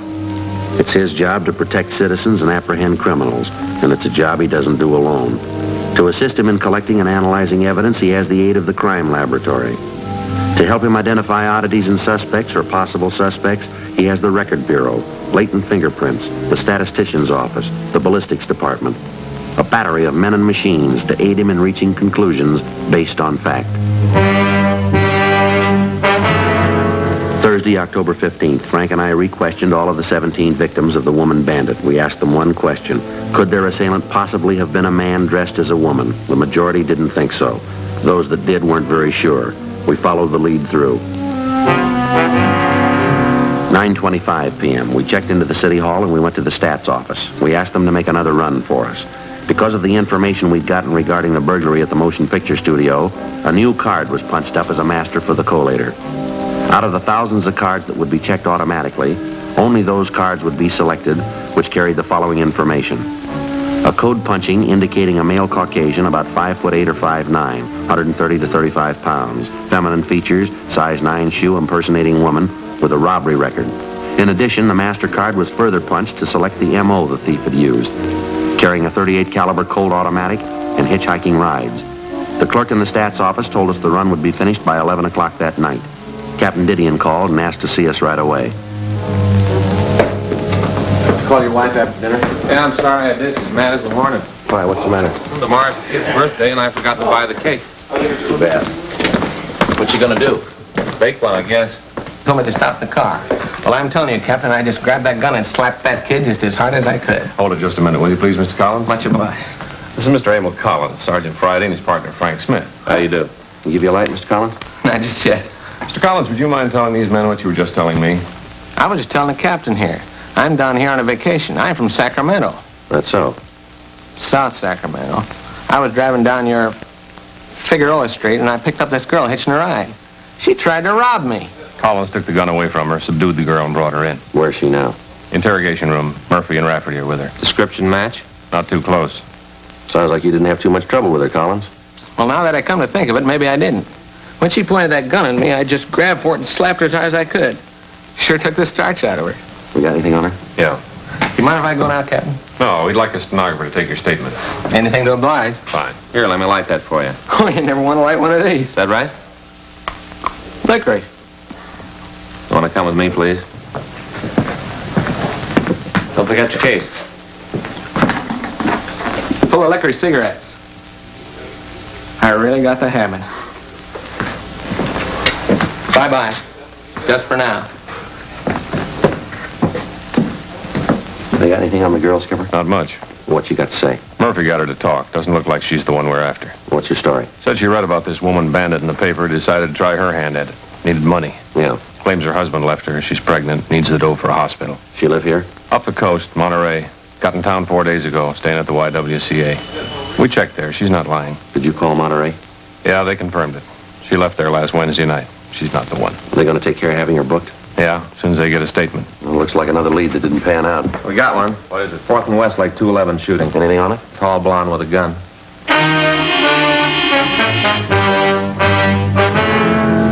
The woman bandit's 18th victim was a truck driver. His name was Harry Reese. His story differed little from that of the first victim. The woman was hitchhiking near Alvarado and 3rd Street. He gave her a ride. She robbed him at gunpoint, slugged him, and then shot him through the left shoulder. He described her as a tall blonde, attractive and well-dressed. Guess I should have known better. I read about the dame in the newspapers. Are you sure that the person who held you up was a woman? I don't get you. Well, what I mean is you don't think it could have been a man dressed like a woman? No, that don't seem likely. Pretty sure it was a woman. All right, Mr. Reese, I see the ambulance is coming. We'll check with you later at the hospital.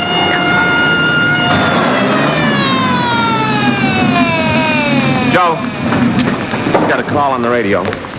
4 blocks down on Colfax, a cab driver just dropped off a fare. Yeah? Said she was in a big hurry. What about it? Described her as a tall blonde.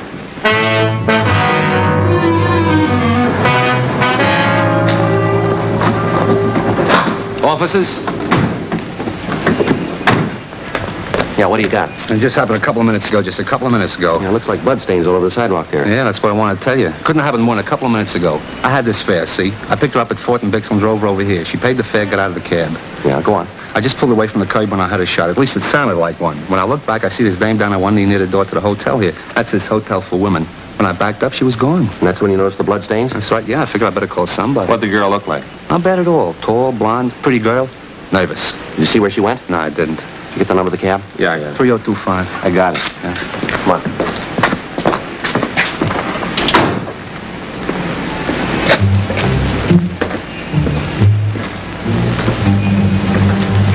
It goes right along here. Looks pretty fresh. Yeah. Watch it.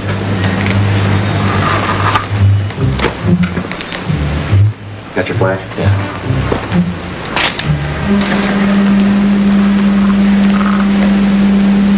Come on. Yeah. Why don't you stop there? There it goes. Oh.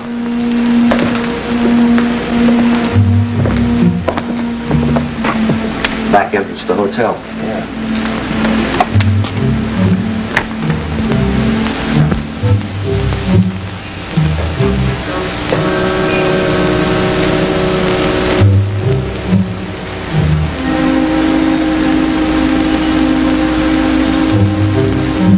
Goes down this way, doesn't it? Yeah. Hard to see on this carpet. Yeah.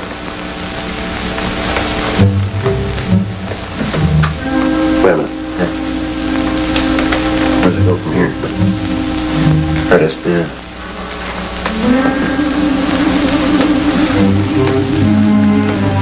Go right into that room.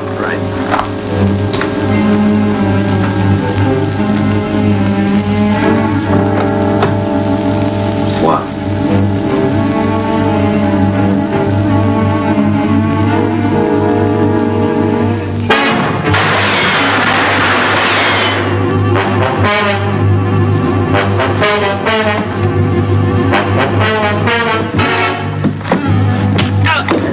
Please help me. My leg. Call an ambulance.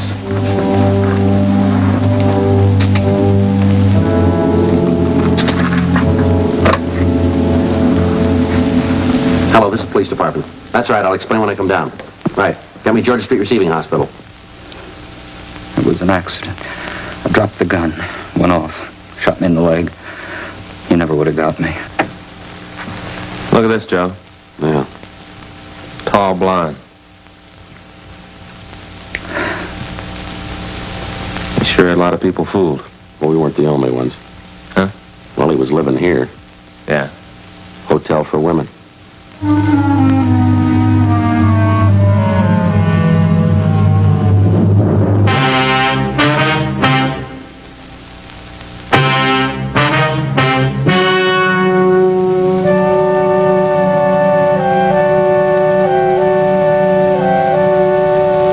On January 14th, trial was held in Department 89, Superior Court of the State of California, in and for the County of Los Angeles. In a moment, the results of that trial.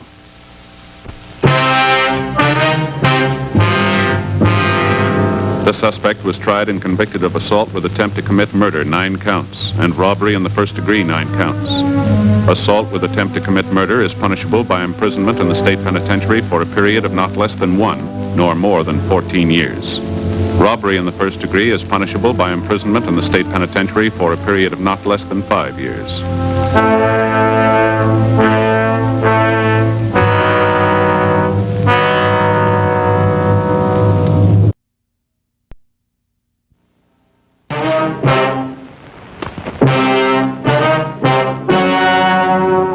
Ladies and gentlemen, the story you are about to...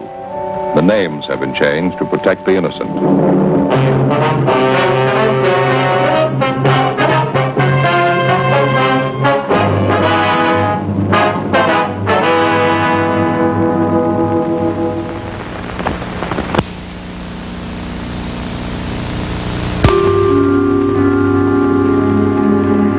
This is the city. Los Angeles, California. I work here. I'm a cop.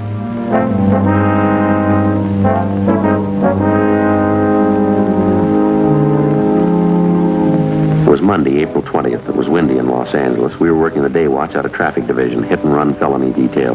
My partner's Frank Smith. The boss is Captain Calfee. My name's Friday.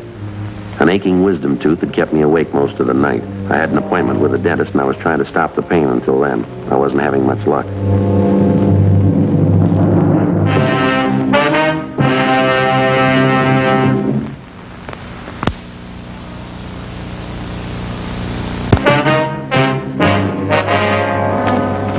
Hi, Joe. Morning, Frank. How's tooth? Not much better, still aching. That's rough. And a lousy thing kept me awake most of the night. You check with that dentist I told you about? Yeah, I did. He says it's a wisdom tooth. This one right up here. Let's see it. Well, it's this one here. Well, don't you want to show me? No, not particularly. Well, I'd like to see it. Why? Well, Joe, I know a little about wisdom teeth. Yeah. Well, the dentist says it's got to come out. I'm supposed to see him this afternoon. Joe, my sister had the same trouble. Is that right? Yeah, she had them out. Wisdom teeth. Really hurt. Impacted. You know what that means? Jammed right up in there. Just hanging onto that jawbone. Yeah, I know. Had to pull them right out. Hurt terrible. Yeah. Hey, Joe. Yeah? Turn around this way, will you? A little more. Now, turn the other way. Yes, sir. Well, what's the matter now? Puffy. What? Your face is all swollen. It's puffy. Yeah, well, it didn't look that way to me in the mirror. You take my word for it, Joe. Face is swollen. Right there, see? Puffy. Yeah, it sure is tender. I imagine it is, Joe. Sure is funny about wisdom teeth, isn't it? What's that? Well, how some people never do get them. I never did. Is that right? Yeah? I got all the rest. No wisdom teeth. My sister had them, though. Yeah, you told me about that. She had them pulled. And that's another funny thing. What? Well, even after she had them taken out, she could still feel them. She could, huh? Yeah, for 5 or 6 days. They still hurt. This is after she had them pulled? Yeah, 5 or 6 days. I forget exactly how many, but they still hurt. They weren't there. Still hurt. Funny, isn't it? Yeah, that sure is. Well, don't you worry about it, Joe. The old doc will yank them right out. You'll feel a lot better then, too. Sure. Much better. Yes. 5 or 6 days. Still hurt. Yeah, did you see the skipper this morning? Oh, yeah. I ran into him down the hall. Got something here we're supposed to check out. Now, what do you got? Dead body report. What's the story on it? Well, the victim's Edward Raymond Stokes, 732 Delano Street, apartment 2. His body was found in a gutter near 63rd and Vermont. 3 o'clock this morning. No witnesses. Only one piece of evidence. Yeah. Skid marks near the body, that's all. Apparent hit and run. Where's the body now? Neighborhood mortuary out there. Emerald Hills Funeral Home. One of the deputy coroners handled the body, a fellow named Jonathan Larimore. Anybody claim the body yet? No. Okay, you ready? Yeah. The skipper says if we need any help, Rogers and McClendon are on hand. That's fine. I don't know, how do we manage to draw all the choice ones? Do you know? I guess we live right. Skid marks and a dead body. Yeah. Well, guess we better get on it, huh? Right. Hey, what time are you supposed to see the dentist? I'm supposed to call him about 12:30. He'll tell me then. Doesn't look like we'll be able to make it now, does it? You should take care of that, Joe. Sure is funny. What's that? My sister. Same thing. Had them pulled. Her wisdom teeth. 5 or 6 days later, they still hurt. Really tough. 5 or 6 days. Yeah, you told me. I remember. You should try to get to that dentist today, though, Joe. You really should. Well, the way you lay it out, it really doesn't make much difference, does it? Huh? I still got 5 or 6 days.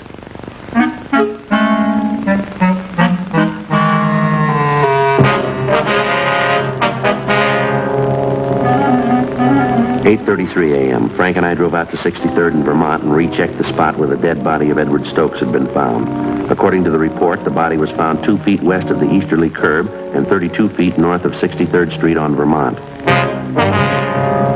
We examined the skid marks closely. They showed definite signs of being a lot older than 24 hours. The consistency of the rubber was weak, and there were heavy dirt smudges over them, indicating more wear than they could have possibly had since the estimated time of the victim's death.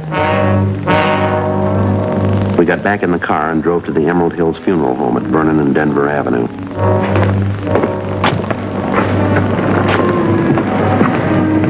Yeah, it's a nickel an hour, you got one? Used to be pennies. Hey, Joe. Yeah. Did you ever notice this about funeral homes? What's that? Well, they put awnings over the windows, but they never open the drapes. Yeah. Did you ever wonder about that? No, not particularly.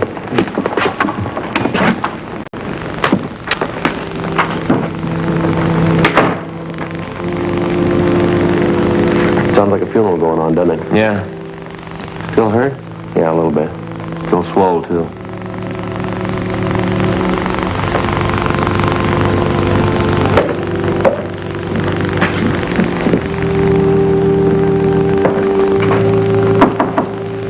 Yes, sir. May I be of service, gentlemen? Police officers. We'd like to talk to a Mr. Larimore. I understand he's a deputy coroner. Yes, I'm Larimore. You came about the hit-and-run victim. Yes, sir, that's right. This is Officer Smith. My name's Friday. We'd like to check the body if we could. Certainly. I understand you moved the body from the scene of the accident here to the mortuary? Yes, that's right. Early this morning. Unusual case. Why do you say it's unusual, Larimore? Well, here.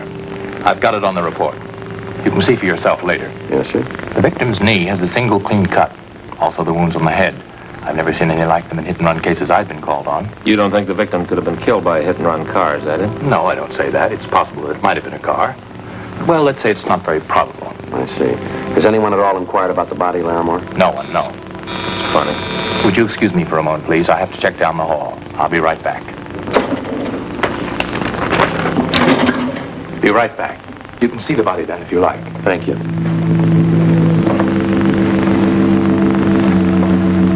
Well? Yeah. Where do we start? I don't know. Maybe we won't have to. What do you mean? Well, another lead like this, and we'll turn it over to homicide. Officer? There's a young lady outside, Miss Fuller. Yes, sir? She wants to claim the body.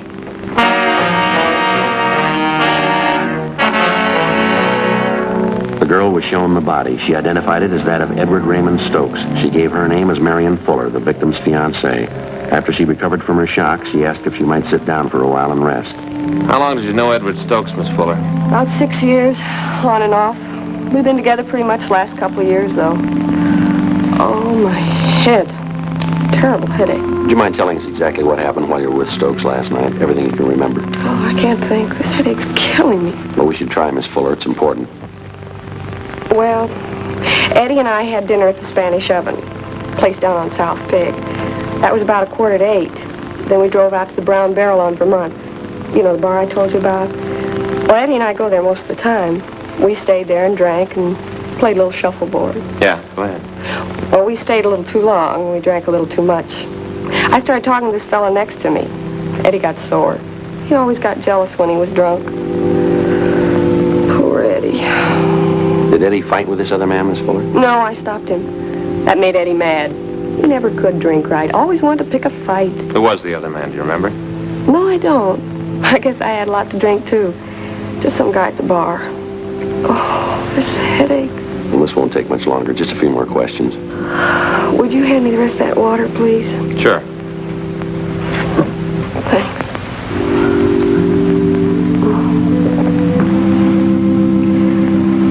Would one of you have a cigarette, please? Yes, ma'am. Thank you. You're welcome. Here's a match.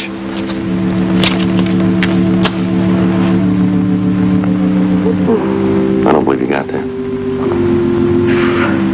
Thanks. Would you like to go on, Miss Fuller? What happened after you broke up the argument between Stokes and the other man? Same old thing. Eddie threatened to beat me up. He'd done it before, too, plenty of time. Yeah. Well, around 1 o'clock, I got to feeling sick, so I went outside and sat in the car. Guess I must have passed out there. In your car? No. Well, I guess it belonged to one of the fellows in the bar. I passed out, that's all I remember. Well, did you sleep in the car all night? No. I guess whoever owned it drove me home. Well, how'd they know where you lived? I don't know. Must have been one of our friends. I don't remember anything till this morning. They phoned me up and said Eddie was dead. Who phoned you, Miss Fuller? One of our friends. I don't remember. Oh, I had a rotten headache. Now, come on, you can do a little better than that, can't you? I tell you, I don't remember. I had a hangover. My head was jumping. They phoned and told me Eddie was dead. Somebody ran Eddie down. They found him in a gutter and he was dead.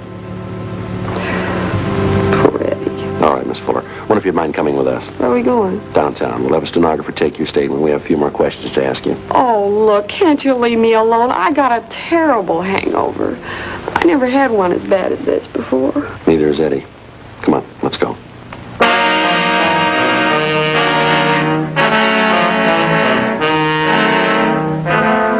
On the way back to the office, we stopped at a drugstore and I picked up a box of aspirin. The wisdom tooth was giving me trouble again. The clerk at the soda fountain fixed something for Marion Fuller's hangover. We continued to question her, but she gave us only one additional piece of information. The victim, Eddie Stokes, had been married before and divorced. His ex-wife lived out in the valley with their 2 children, and on several occasions she came to see Stokes at the Vermont Avenue bar when he failed to make the monthly payments for the support of the children. Each time they had argued bitterly. We had a police stenographer take the Fuller woman's statement, and then she was released. 10:45 a.m. Sergeants Rogers and McClendon were assigned to check out the Vermont Avenue bar where Stokes had last been seen alive. Frank and I drove out to the valley to the home of Catherine Stokes, the victim's former wife. We told her what had happened. I guess I shouldn't be surprised. Excuse me, I can't help it. It looks like it could have been a hit-and-run driver, ma'am. We've been assigned to investigate. Oh, I don't think I'll be able to help much. Eddie and I have been divorced almost 5 years now. I see. The judge said he could visit the kids on weekends. They never came around, though. Eddie never had any feeling for the kids. How many times have you seen your ex-husband in the last 5 years? I'm not sure. About a dozen times, I guess. Well, when did you see him last? Last week, I think it was. Yes, Thursday of last week. He hadn't sent any money for the kids' support for 3 months. I hated to chase after him like that. Always so embarrassing. There wasn't anything else I could do. Where did you meet him, Mrs. Stokes? At that bar he used to hang around. It's over on Vermont. It's called the Brown Barrel or something. He was drinking quite a bit, always drinking. I asked him for the money. We argued as usual. Yes, ma'am. Is there anything I can get you? I think there's a bottle of beer in the icebox. No, thank you, ma'am. Do you happen to know anybody by the name of Marion Fuller? Yes. Eddie mentioned her. She's no good. What does a man see in a woman like her? Do you know anything about her at all? No. Whenever I saw Eddie, he'd mention he was running around with her. I guess he wanted to make me jealous. I only pitied him. Now, can you think of anything at all that might possibly have a bearing on his death? I guess not. Eddie was probably drinking, wandered into the street, and the car hit him. I don't know. Oh, there's the bakery wagon. I've got to get some bread and a few things. Would you excuse me? I think that's about all, don't you, Joe? Yeah, I think so. I'm going to leave you one of our cards, Mrs. Stokes, in case you want to contact us for any reason. Yes, all right. You know, it was so wonderful when we were married, Eddie and I. My folks gave us this house as a wedding present. We got wonderful presents. That's so? We had everything he wanted. A car, nice house, the kids. It was wonderful till he started drinking. Then everything went. His job, everything. It started all of a sudden. I never knew why. Yes, ma'am. How do men get that way? How do they start? I don't know, ma'am. We only see a part of it. Yes? When they finish.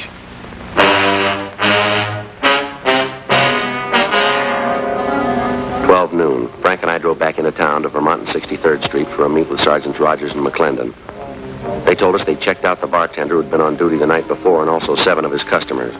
Their stories were almost identical. Each of them remembered seeing Eddie Stokes at the bar.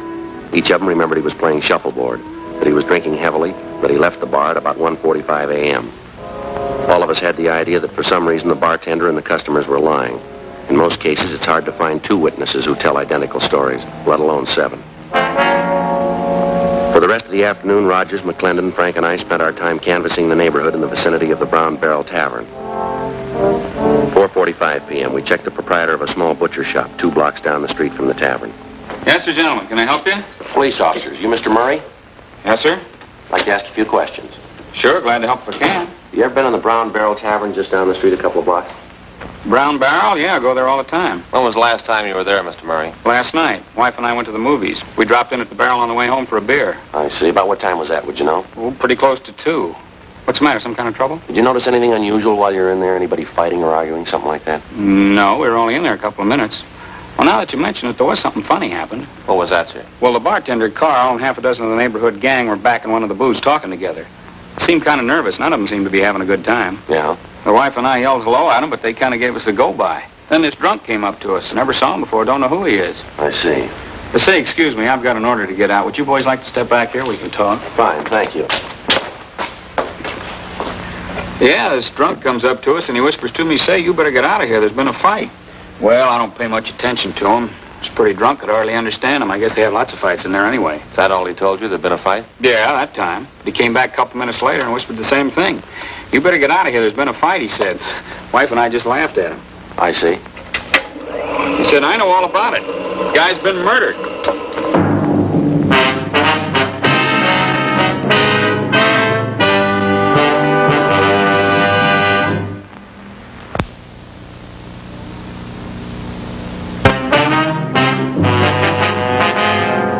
Frank and I went back to homicide to turn the case over to them. They asked us to handle the investigation for another day because they were short of men at the moment and because there was still a big doubt as to whether or not Eddie Stokes had really been murdered. Actually, the only solid lead we had was the second-hand testimony of a drunken witness, that and the deputy coroner's doubts that Stokes was actually the victim of a hit and run. We brought Marion Fuller back in and re-questioned her. She stuck to her story. She didn't remember anything. She was released again. It looked like we were in for a long night. I just talked to that butcher's wife, Mrs. Murray. Yeah, what'd she have to say? Asked her the same questions we asked Murray. She couldn't add much. Same story. Well, I don't know. It's got me. We don't know it's murder. We don't know it's a hit and run. I'm about ready for my vacation. I'll put in with you. That Fuller woman has got to know a lot more than she's telling us. Well, she got a perfect out. She was drunk. The bartender swears to it. Well, that story's phony. It's got more holes than a piece of cheese. Whose car did she pass out in? Who drove her home? Who called her this morning to tell her that her boyfriend was dead? Hit and run felony, Smith. Oh, yeah, Rogers. Yeah? You did, huh? What's his name? I see. Yeah, we'll check it out right away. Rogers, he and McClendon are still out at the bar. Finally got somebody to talk a little. Yeah, what'd they get? The bar boy out there. Says there was a fight. Happened about 1:30. Doesn't remember who was fighting, though. That's not much help, is it? The bar boy's name is Milner.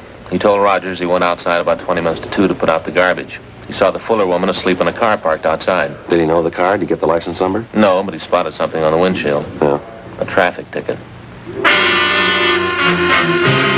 Frank and I checked with the sergeant of the watch at 77th Street Division. He told us Unit 12A5 was assigned to the area where the Brown Barrel was located. In checking their worksheet, we found that Unit 12A5 had issued a hang-on citation the night before to a car parked near 6330.5 Vermont Avenue, the address of the Brown Barrel Tavern. We checked the license number through RDMV, and we found the car was registered to a William R. Huddy, 14 Naylor Street. We drove to the Naylor Street address and talked to Huddy's wife. She told us we could find him in a bar on South Olive Street. 8:55 p.m., we checked in at the bar. The bartender told us that the lone man at the shuffleboard table was William Huddy.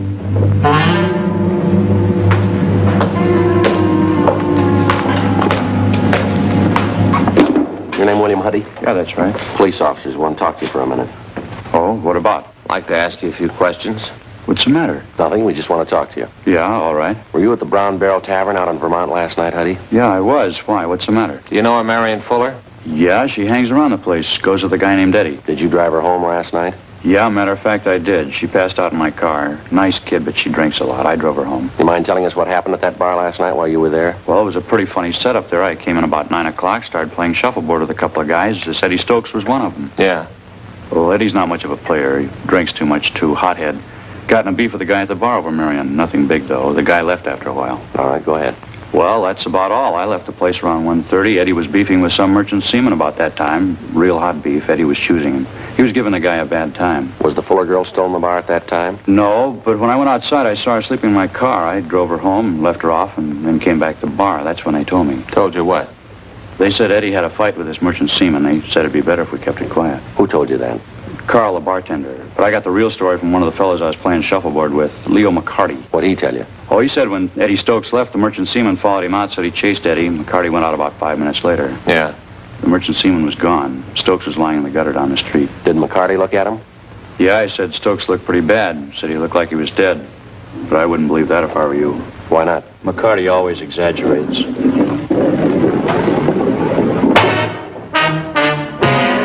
10:15 p.m. We had William Huddy come back to the office with us where we questioned him further and took his statement.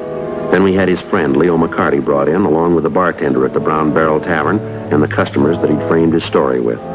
McCarty was the first to give us the straight story, then the others followed. The bartender, Carl Jansen, who also owned the bar, was the last to break. How about it? What do you mean? Now, look, Jansen, you could have given us a straight story the first time. But what about the publicity? Now, how would that look, a murder in my place? Yeah, well, it could work out worse than that, Jansen. You've been withholding evidence. You talked these people into the same deal. I had to protect myself. It would have ruined my bar, the newspapers, all the talk, the scandal. It could wreck my business. I had to keep it quiet. Look, it's not my fault Stokes was killed. I didn't do it. I'm not to blame. No, but you know who is to blame. Now, how about it? Who is he? He works on the ships. He comes in here most of the time when he's in port. What's his name? Henry Baxter. I cash some of his paychecks. Just a minute. Hit and run felony detail Friday. Who? Yeah, he's here. Yeah, just a minute. It's for you, Jansen. Yeah. Yeah, Frida. Oh, just a minute. Sergeant? Yeah. It's my wife. She's at the bar now. She thought you ought to know. What's that? Henry Baxter. Frida says he just came in. I talked to Jansen's wife and told her to delay Baxter as long as possible without arousing his suspicions. 11:25 p.m. Frank and I and Mr. Jansen, along with Rogers and McClendon, drove out to the Brown Barrel Tavern on Vermont. Mrs. Jansen was waiting for us. She told us that Baxter was pretty drunk by that time. She'd been keeping an eye on him, and she said that she knew he was still inside the place. Rogers and McClendon went around to cover the back entrance. We asked Mrs. Jansen to go back in the bar and give no indication that anything was wrong. She told us approximately where Baxter was sitting. We waited a couple of minutes until we were sure Rogers and McClendon were in position at the back of the bar. Then we went in.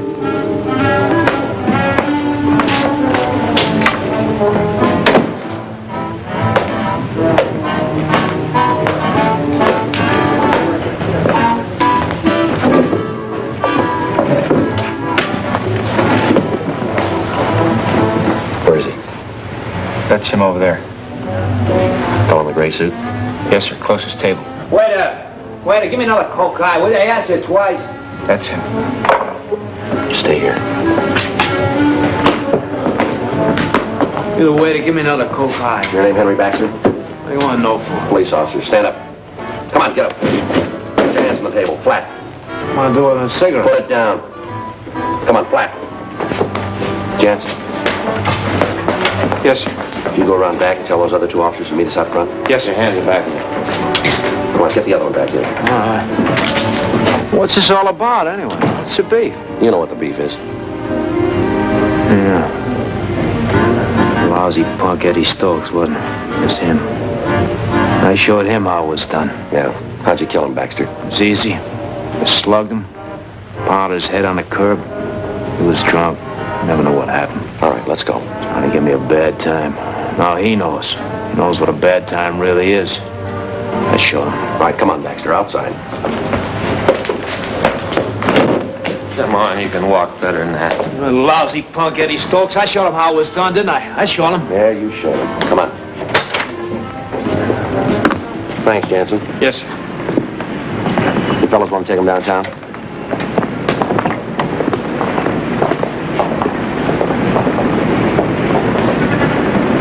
Well. Hey, Joe. Yeah. How's the tooth? The what? The tooth, the wisdom tooth. It's a funny thing. Doesn't hurt anymore. Pain's gone. You gotta see that dentist. I don't see why. Doesn't hurt anymore. I don't know. I'll look into it next week, huh? Got a piece of news for you. Got an appointment for you tonight. I got a little something for you. You don't know what time it is. You know it's almost midnight. No dentist in the world will work on you at this hour of the night. Mine will.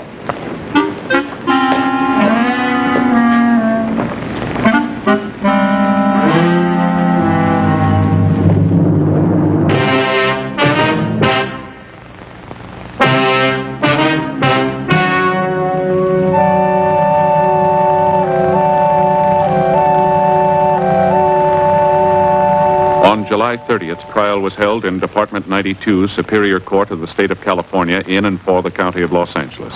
In a moment, the results of that trial.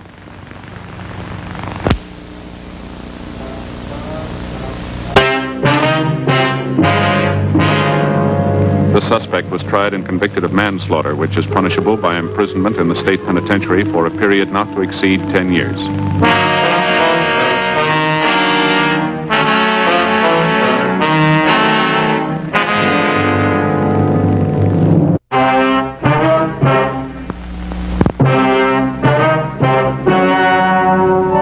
Ladies and gentlemen, the story you are about to see is true. The names have been changed to protect the innocent.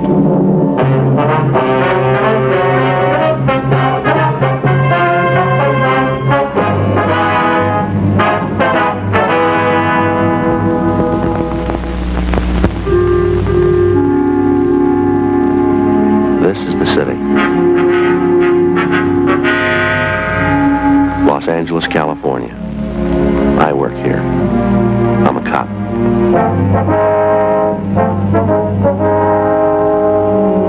It was Wednesday, June 3rd. It was hot in Los Angeles. We were working the day watch out of robbery detail. My partner's Frank Smith.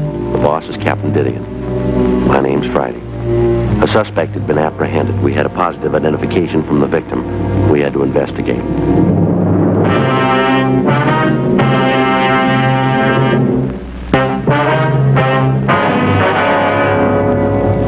Hi, Joe.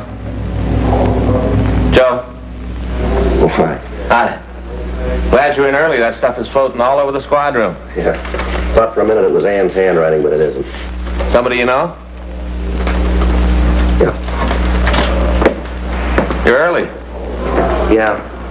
I want to go over to Georgia Street and see the doc. What's the matter? I don't know. I couldn't sleep last night. Started getting headaches, ringing in my ears. I don't know what it is. Stay right there. What? Got it in my locker. Fix you right up. What are you talking about? The headaches get worse when you move around, huh? What? When you move around, your head feels worse? Yeah. Feels like it's going to blow up? Yeah. Glad you came to me, Joe. I know what it is. Got the stuff right here.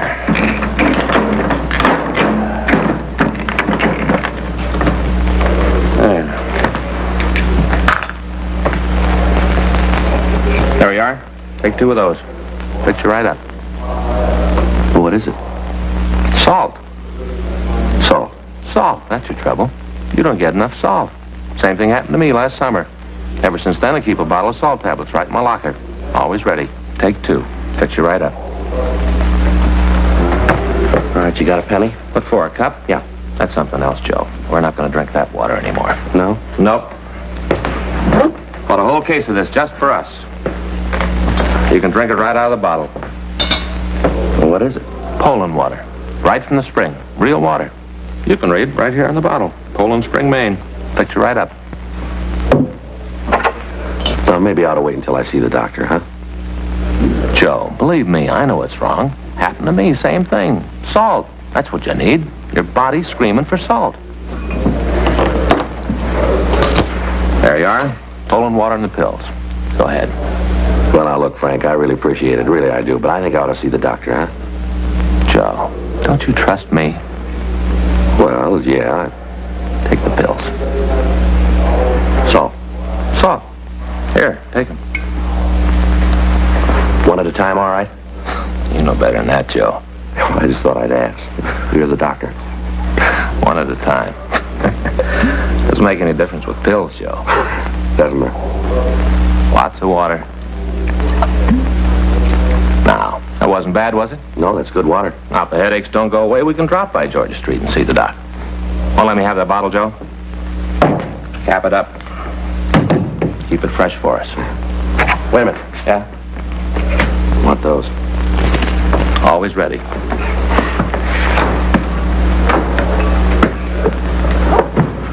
Anything doing? Yeah, I got an arrest report. Got to check the guy out. What do you got on it? Held up a grocery store at 7th and Francis. When did they pick him up? Last night. Victim saw him on the street, called a radio car. They took him into custody and booked him. Well, we might as well go talk to him, huh? See what he's got to say. Now, look, after we get through, we can drop by the hospital if you still got the headaches. It shouldn't take too long. Yeah? Sure, guy's already confessed.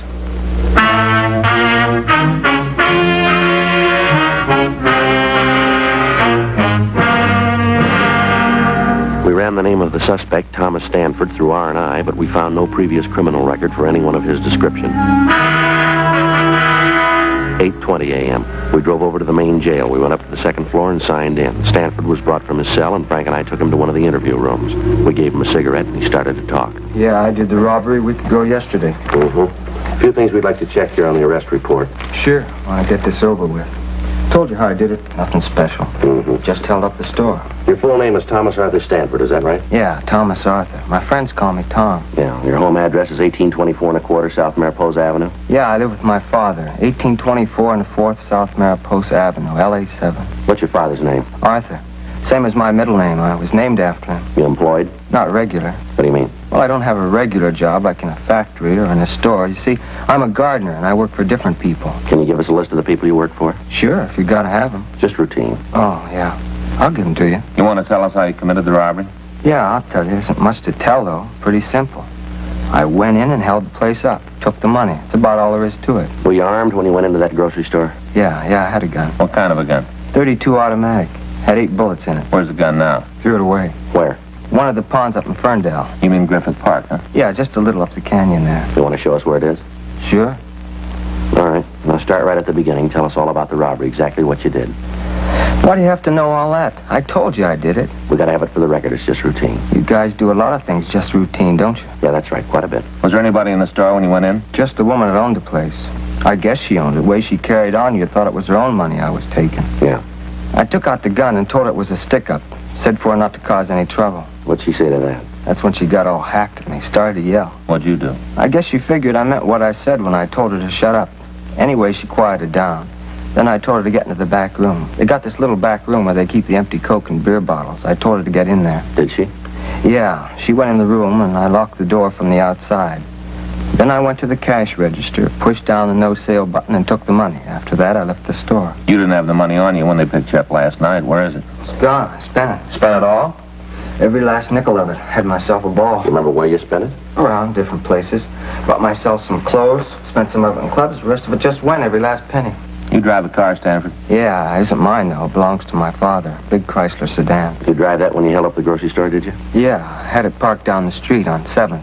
You remember the time you went in the store? Just after 12 noon. What were you doing in the neighborhood last night? You mean when they picked me up? That's right. Just looking around. You ever been arrested before? No. Never been mixed up with the cops. Never been in a hospital? Mental institution? Why do you ask a question like that for? Routine. Oh. Well, I was in the hospital when I was a kid. I had my tonsils taken out. Don't remember it too well, though. Long time ago. How old are you, Stanford? 25. All these questions you're asking me. I told the cops that picked me up the same things. Why do you gotta ask them again? Can't you just send me to the penitentiary and get it over with? Gotta double-check your story, Stanford. I suppose so. Just seems to me you're going to a lot of trouble you don't have to. I told you I did it. I'm not giving you any trouble. I confessed. Yeah. My father know about this yet? Yeah, he was called. Sure gonna be sore about it. Is that right? You don't know I used his car.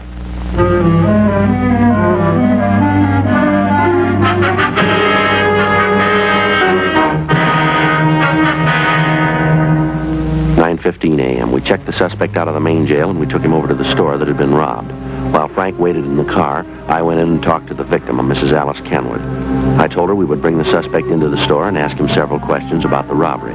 During that time, we wanted her to observe the suspect so that she could give us a positive identification. She agreed and said that she would do anything she could to help us in the investigation. Miss Kenwood, this is my partner, Frank Smith. How do you do, man? What are you bringing me here for? What are you trying to prove? I'd like to have you explain a few things for us. I told you all I could. I said I did the robbery. Isn't that enough? Just a couple of things we'd like to clear up here. What things?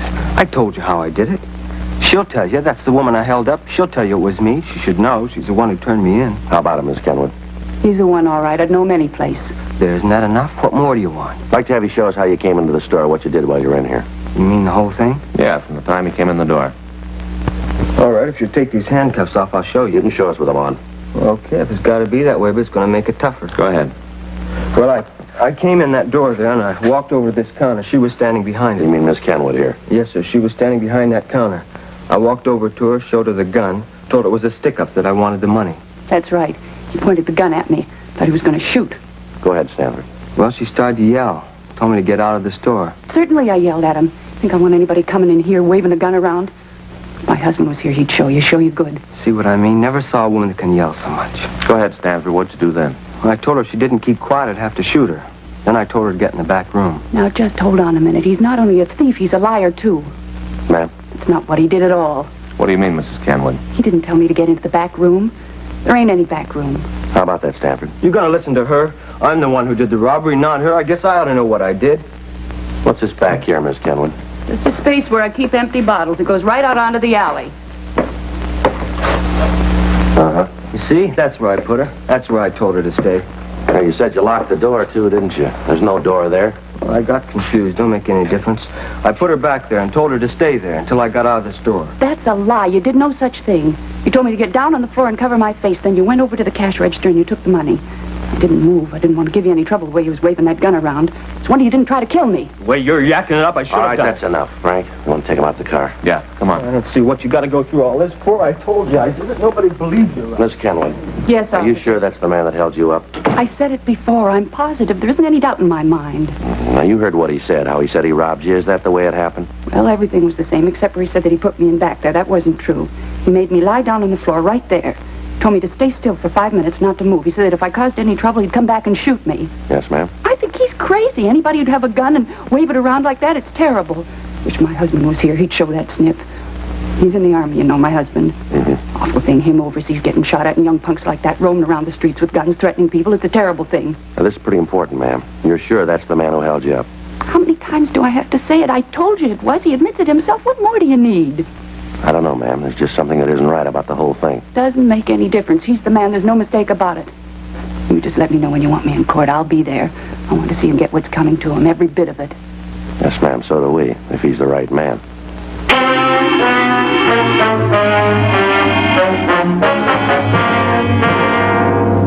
12:22 p.m. We drove the suspect back to the city hall for further questioning. Frank took him to the interrogation room, and I checked into the squad room. Pardon me. Yes, sir? Are you Sergeant Friday? Yes, sir. Something I can do for you? I'm Arthur Stanford, Tom's father. Oh, yes, sir. I understand my son's here, that right? Yes, sir, he's here. I wonder if I could see him. Talk to him. Yes, sir, he's right down the hall here.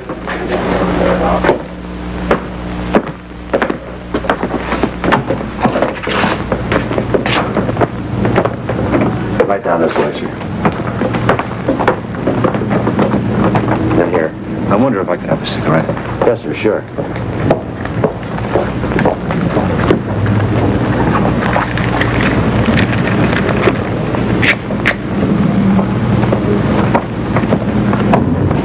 Thank you, Harry. I don't know what I'm going to say to him when I see him. Wish I had some time to think. Well, you don't have to go in now if you don't want to, sir. Wouldn't do any good to put it off. It'd get me easy with time. I might as well get it over with.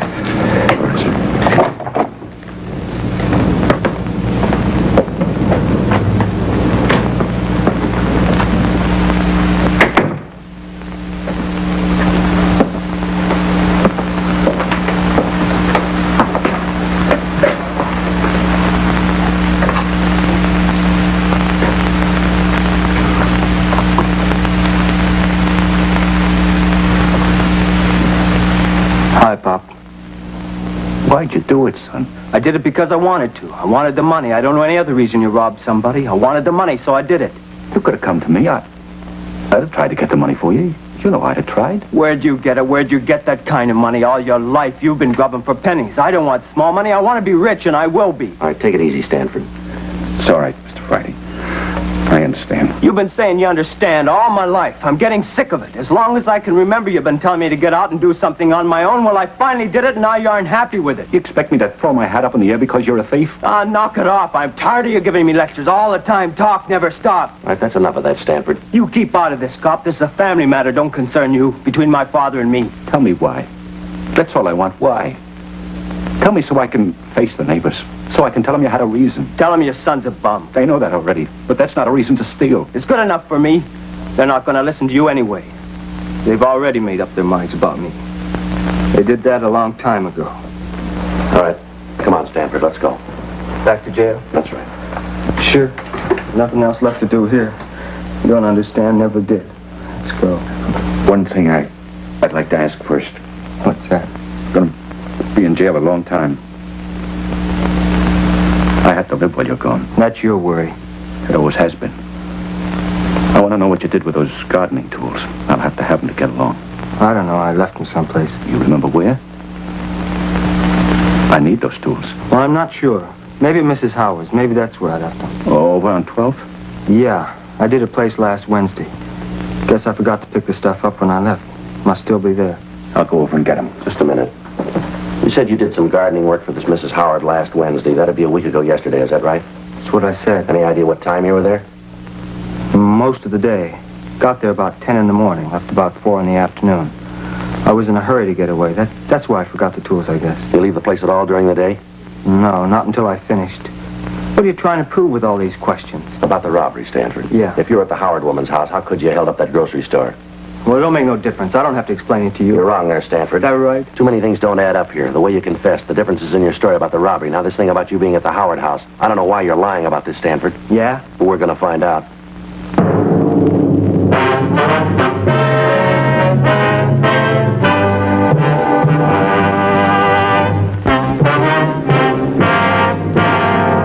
We continued to talk to the suspect, Thomas Stanford, for another hour. He refused to say anything about the conflicting aspects of his story. His father pleaded with him to tell us the truth, but other than admitting he was responsible for the grocery store robbery, he'd say nothing.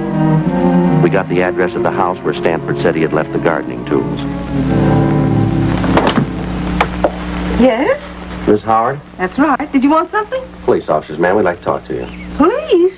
What do you want to see me for? About a man who did some work for you, Thomas Stanford. Oh, yes. Come in, won't you? Thank you. Thank you, ma'am.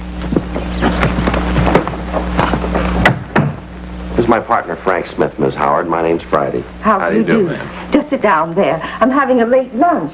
Can I get you anything? No, thank you, ma'am. You sure you wouldn't like a glass of iced tea or something like that? No, ma'am. Thanks very much. Do you mind if I go on with my lunch while we talk? I've been eating later since this daylight saving time came in. I just can't get it straight yet. I never could get it straight in time my dude's over. Yes, ma'am. Now, about this man, Stanford. Oh, Tom. Oh, yes, he's a good gardener. Oh, he does such a good job on the place. You should walk around the grounds. Oh, he does a beautiful job. Yes, ma'am. Could you tell us when he was here last? Well, I'll have to think about that. Now, let's see. It was a week ago yesterday. That's right. Last Wednesday. He comes once a week. He should have been here yesterday. I phoned his house when he didn't show up, but there was no answer. Probably forgot. He's very forgetful, you know. That right? Oh, yes. Take the last time he was here. He forgot all of his tools. He walked right off. He left them on the lawn. Had to take them all back to the garage. Right, left them right out in front of the place. Mm-hmm. I don't know that I should say it, though. What's that, Miss Howard? Well, frankly, I've never felt that Tom was real bright. He seemed a little backward. How do you mean backward? Well, when it came to thinking out things for himself, he just couldn't handle it. If you told him to do something, he'd do it. And he'd never vary from the way you told him to do it. Yes, ma'am. But ask him to figure something out, and he was just dead. Seemed like the motor was going, but he couldn't get the clutch out. Do you remember what time he was here on Wednesday? Well, now, let me see. It was about 10 o'clock in the morning. It was right after that radio program about the Friends. I'd just been listening to that when he got here, and it goes off at 10. Have you ever heard it? No, ma'am. Well, you should listen sometime. They do it in New York. It's all about friends. These people tell why they need a friend to help them out of trouble. I listen every morning. Makes me feel pretty lucky. These poor people, I certainly appreciate what I've got when I hear what they have to say. Was Stanford here all day, ma'am? Yes, all day. He didn't leave until, let me see. Oh, I guess it was about 5 o'clock somewheres in there. Right before the 5 o'clock news. Just before that he left. Yes, ma'am. Well, is it possible that Stanford could have gotten away from the yard at all between 10 and 5? No. He was here all the time. I'm sure of that. All right, ma'am. Thank you very much. But what's this all about?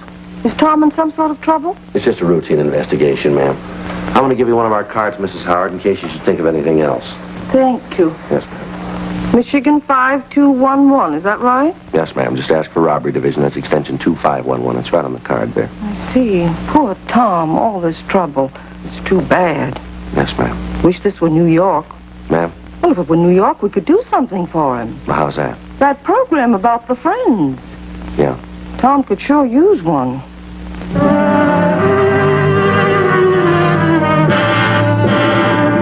We left Mrs. Howard's home and talked to some of the people in the neighborhood. They told us that the Howards were respected people in the community, and some of them verified the fact that Stanford had worked for her almost 2 years. The woman who lived directly across the street from the Howard house said that she'd talked with Stanford on the afternoon of the robbery. She said that she'd asked the suspect about the seeds that he'd used to raise the carnations that were planted along the front of the house. She went on to say that she'd been working in the front yard of her own house all afternoon, and that she'd seen the suspect throughout that time. We drove back to the grocery store and talked with the victim, Mrs. Kenwood. Under questioning, she admitted that she could have made a mistake about the identification, but she said that if she was wrong, the thief could act as a double for Tom Stanford. 10:30 p.m. We drove back to the main jail to talk to the suspect. We took him to the interview room.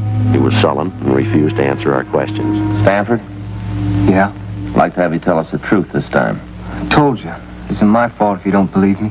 It's my fault. Now, look, Stanford, we talked with Mrs. Howard. She told us that you were working for her all day a week ago Wednesday. So? What's that prove? You admit that's true, then, huh? Sure, it's true. I was working for her. Well, then how could you have gotten to the grocery store and held it up? Stanford? I did it. I haven't got anything more to say. I did the robbery. You read much, Stanford? Yeah, sometimes. What kind of books do you like? Detective stories. Cops and robbers. You played cops and robbers when you were a kid? Sure. Who were you? The robber.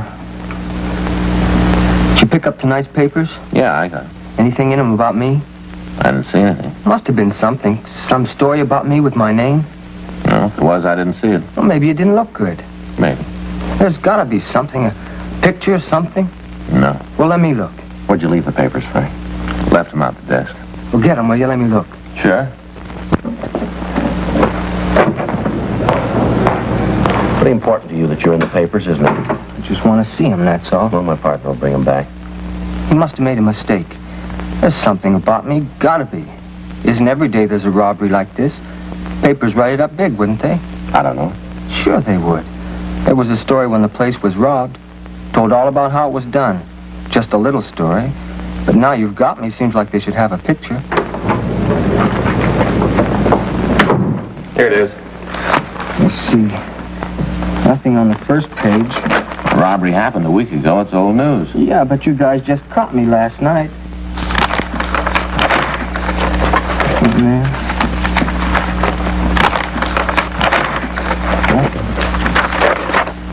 Nothing. One lousy word. Nothing. Does that make a difference? Sure it does. If there isn't anything in the papers, how are people going to know I did it? How are they going to know? They won't.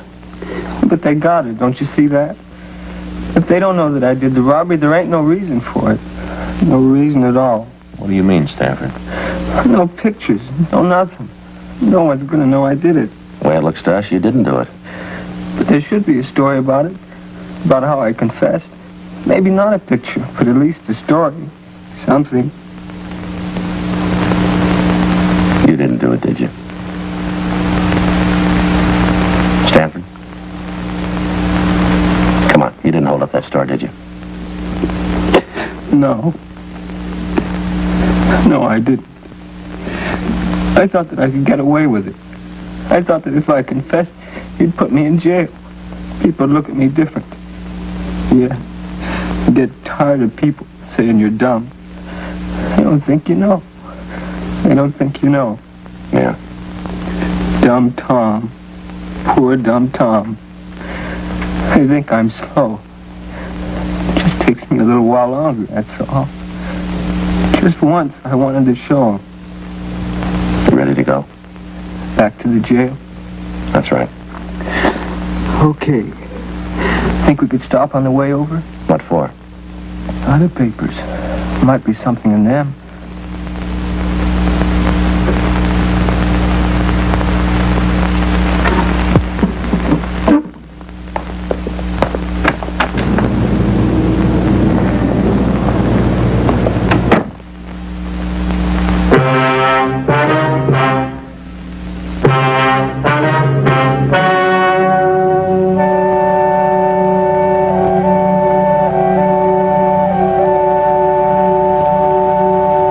June 4th, a meeting was held in the District Attorney's Office, City and County of Los Angeles, State of California. In a moment, the results of that meeting.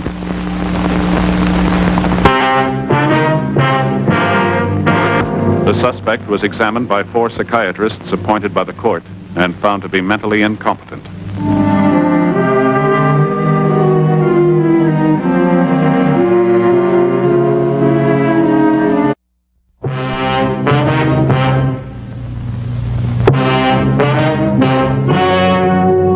Ladies and gentlemen, the story you are about to see is true. The names have been changed to protect the innocent.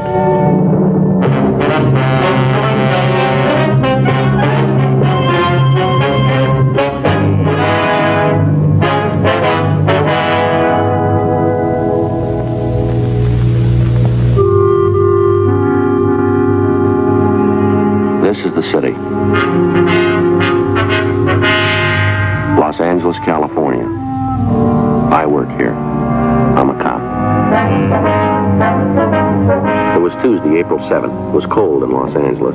We were working the day watch out of Accident Investigation Division, Hit and Run Felony Unit. My partner's Frank Smith. The boss is Captain Calfee. My name's Friday. A young woman had been run down and seriously injured. The driver of the car had escaped into the city. We had to try to find him.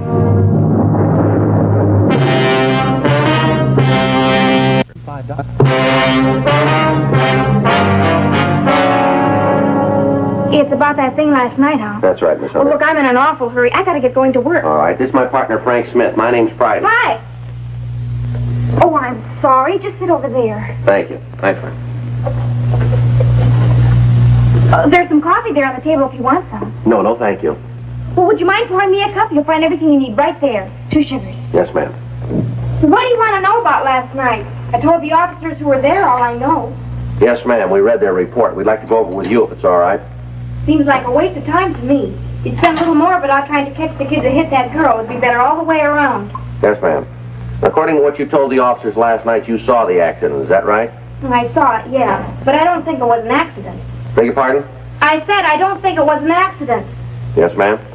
If you ask me, I think that kid deliberately hit the girl. Deliberately. Why do you say that? Just the way it looked, that's all. What kind of feeling? Way he came barreling around that corner. Well, you must have seen her. She was right under the light. Didn't even make an attempt to stop. None at all. Yes, ma'am. I saw her, the girl step off the curb. Right under the light. He had to see her. Yes, ma'am. Well, anyway, she stepped off the curb and started across the street. Harry and me saw her. She started across, and then all of a sudden this kid in the hot rod was coming right at her. Wasn't anything she could do. Uh-huh. Well, she kind of looked up at the car like, well, she was going to run. But she didn't have time. The car hit her and knocked her down. Did you get a good look at the vehicle? You mean the one that hit her? Yes, that's right. You bet I did. Passed right under the light. Got a real good look at it. Why don't you describe it for us? Well, I told the cops all about it last night. Seems like that'd be enough. Why do I have to go through it again? Well, there might be something you didn't think of last night, Miss Hunter. Something you might have forgotten. Well, it isn't likely. But if you gotta have it, I guess that's the way it's gotta be. I hope we can get it over with fast, though. I gotta get down to the corner so I won't miss my bus. Well, if it'd help any, we can drive you to work. Now, what kind of a car was it, Miss Hunter? A hot rod, you know the kind. Low, 2 exhaust pipes. Kind of beat up. What was the brand name? Do you remember? Well, I guess it was a Ford. Looked like one. I see. Hard to tell. It was kind of banged up, you know. I don't know why the police would allow cars like that on the streets anyway. It couldn't be very safe. Can you tell us what year the car was? Well, I'm not real good at that. But I'd say maybe 1940. Might have been 1941. Beg pardon? I think it was a 1940. Might have been a 41. It was a pre-war car, though. Yeah, I'm sure of that. Was there anything about the car that would make it easier for us to identify? Not especially. Black Ford all beat up.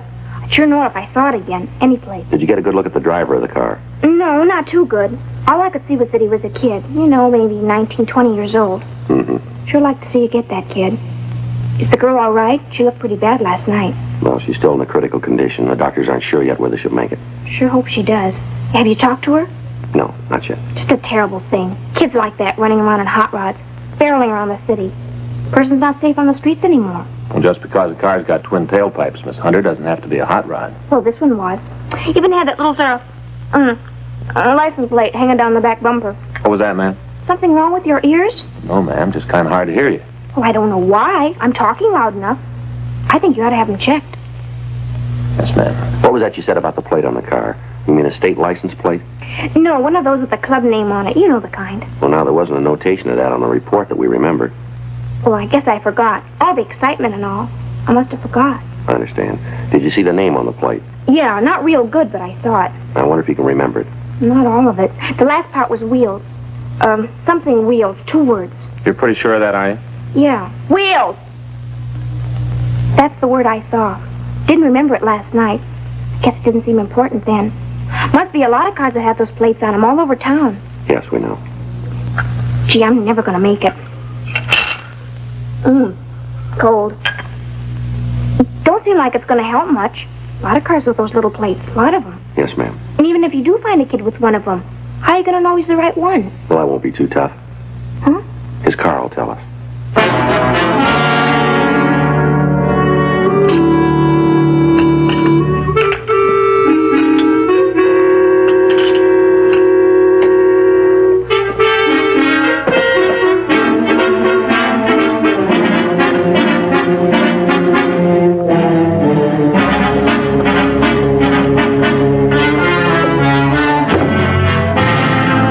According to the report, an automobile driven by one male occupant had struck a woman while she crossed the intersection of Olympic Boulevard and Connecticut Street the night before. When the ambulance arrived at the scene, the victim, who was identified as Mrs. Helen Chapman, was unconscious and was removed to Georgia Street Receiving Hospital for emergency treatment. At 1:14 p.m., we drove over to Georgia Street Receiving Hospital to talk to the superintendent, Dr. Hall. How is she? Condition so critical she can't be moved to her own hospital. We're going to have to hold her here for a while. Can we talk to her? No, hasn't recovered consciousness to the point where you can question her yet. Yeah. We're administering serum albumin to counteract shock. How bad is she? Well, compound fractures of the femur, rib fractures, and associated internal injuries, including a punctured lung, brain concussion. We don't expect her to live. That's too bad. I have to go in and check her.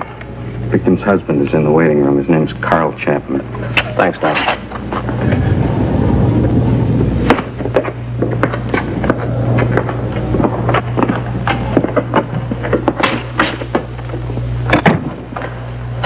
Mr. Chapman? Yeah. Police officers. This is my partner, Frank Smith. My name's Friday. Talk to the doctor? Yes, sir, we did. Is there anything new? Is she going to be all right? We don't know, sir. You better ask the doctor yourself. Why don't anybody tell me anything? All the time I ask how my wife is, they tell me to ask the doctor. Why won't they tell me? We wouldn't know, sir. I can't even find out if she needs anything. They won't let me see her. Been over 10 hours. Nobody tell me what's going on. It won't be very long now. The doctor will let us know. It's easy to say. Wait till they let us know. It's not your wife who's in there. Isn't anyone you love. Why are you here anyway? Why aren't you out trying to get the rotten little punk that did it? We'll get to him. When? After Helen's dead? That going to be when you start looking? No, sir. We're looking for him now. We came over to see your wife. We thought maybe she might be able to give us some information. What do you want from her? The name and address of the kid that ran her down? Does she have to get out of bed and go find him for you? That's your job. Oh, let's talk about the police department being so good, but what are you doing? Standing around here waiting for my wife to point the kid out for you.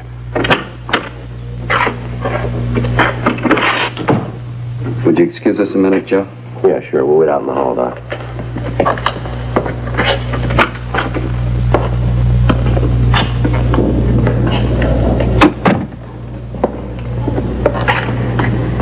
Sure a rough one, isn't it? Yeah. Why, what's going on in there? I don't know. We better call the office and get a broadcast out on that plate.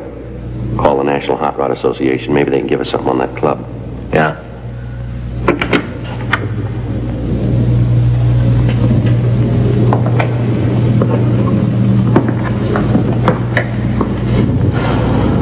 Where'd you find him fast, because I'm looking too.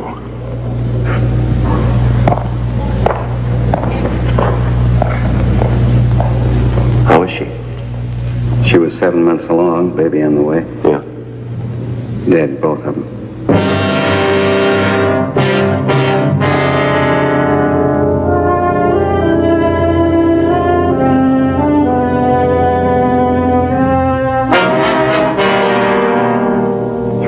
p.m. Frank and I drove out to the offices of the National Hot Rod Association on Hollywood Boulevard. We met with Wally Parks.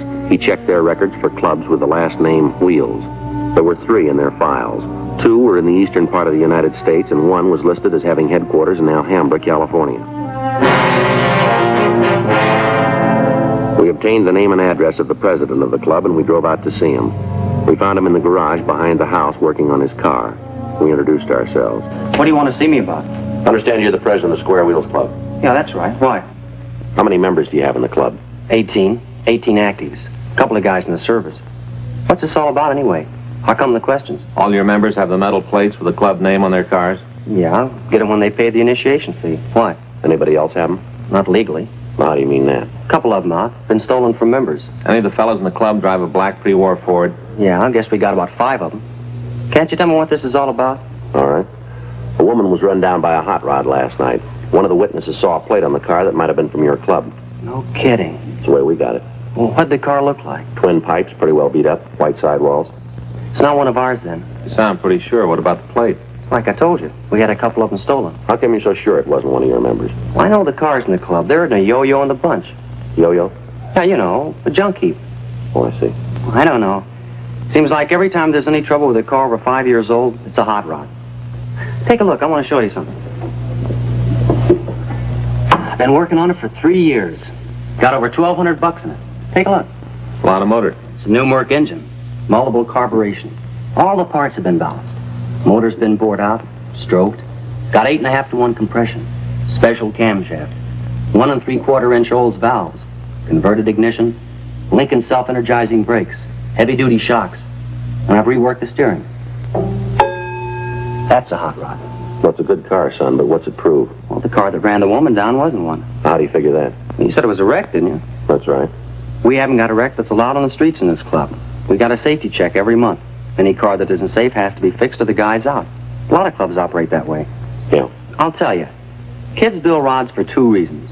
They want the cars to run better, be more efficient, or else they want something a little different than you can buy in a showroom. Well, all this sounds real fine, but a woman was killed last night by a kid driving a hopped-up car. Well, maybe it had twin pipes, a loud muffler, but I'll give you odds from here to Bonneville that it wasn't a hot rod. I know how you guys feel. We're always getting it. Every kid behind the wheel in a second-hand car is a potential killer. The way the papers pictures, we just roam around looking for somebody to run over. You check the records. I think you'll find the ratio between tickets given out to members of hot rod clubs, ones that work under the NHRA, and any other group of drivers will make the hot rodders look pretty good.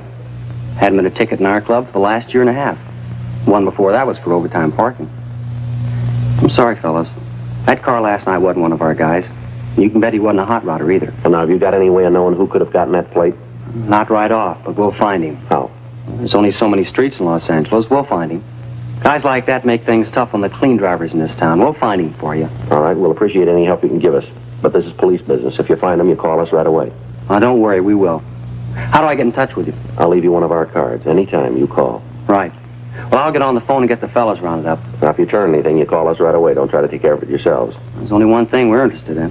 What's that? Proving to you it wasn't one of us. Showing you we're on your side. Well, it shouldn't be too hard, should it? Huh? There's a lot of room.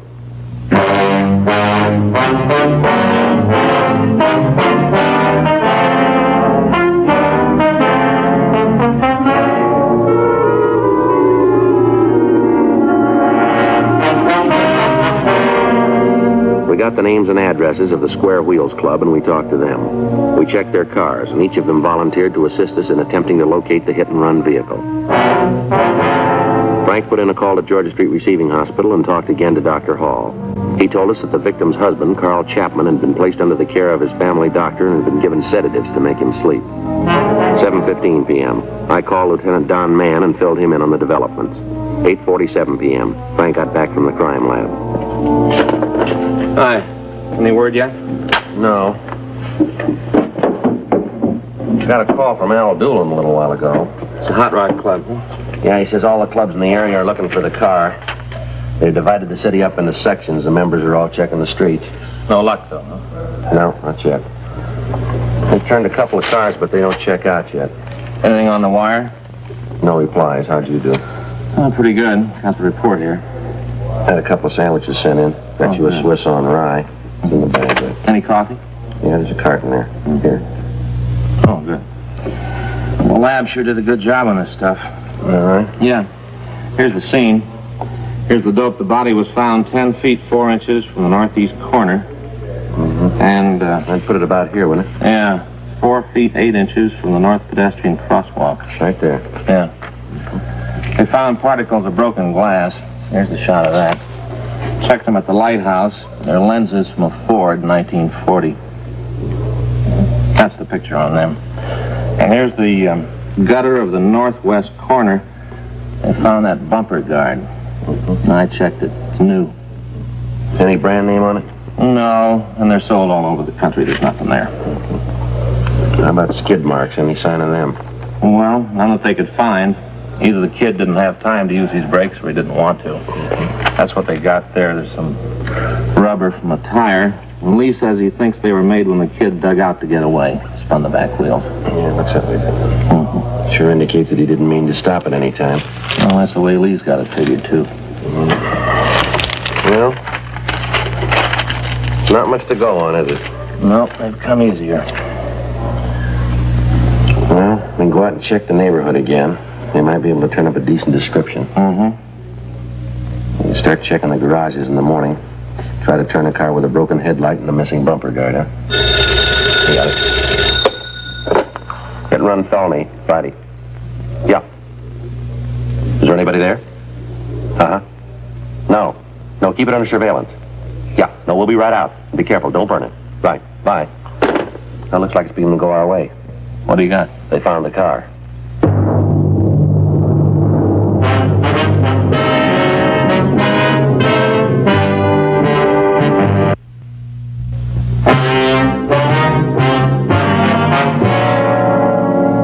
Notified the crime lab of the find, and then we left the office. During a routine patrol of the streets in East Los Angeles, a radio unit had come across a car parked at the curb of Vancouver Avenue. They'd stopped to investigate and found that it matched the description that we'd sent out. We talked to the officers in the police car, and they told us that they hadn't seen anybody near the vehicle. We checked the white slip, and we found that the registered owner was a Gregory Moore. Listed was a Hollywood address. While the crime lab went over the car, we drove out to Moore's address to talk to him. He lived in a large house built in the mid-20s. Frank covered the rear entrance while I rang the front doorbell.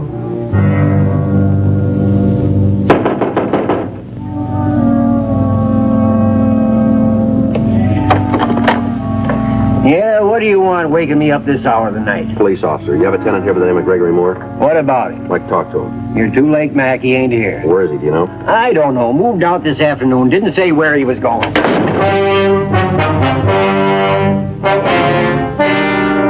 The manager told us that Moore had come home that morning, packed his belongings, and left the house.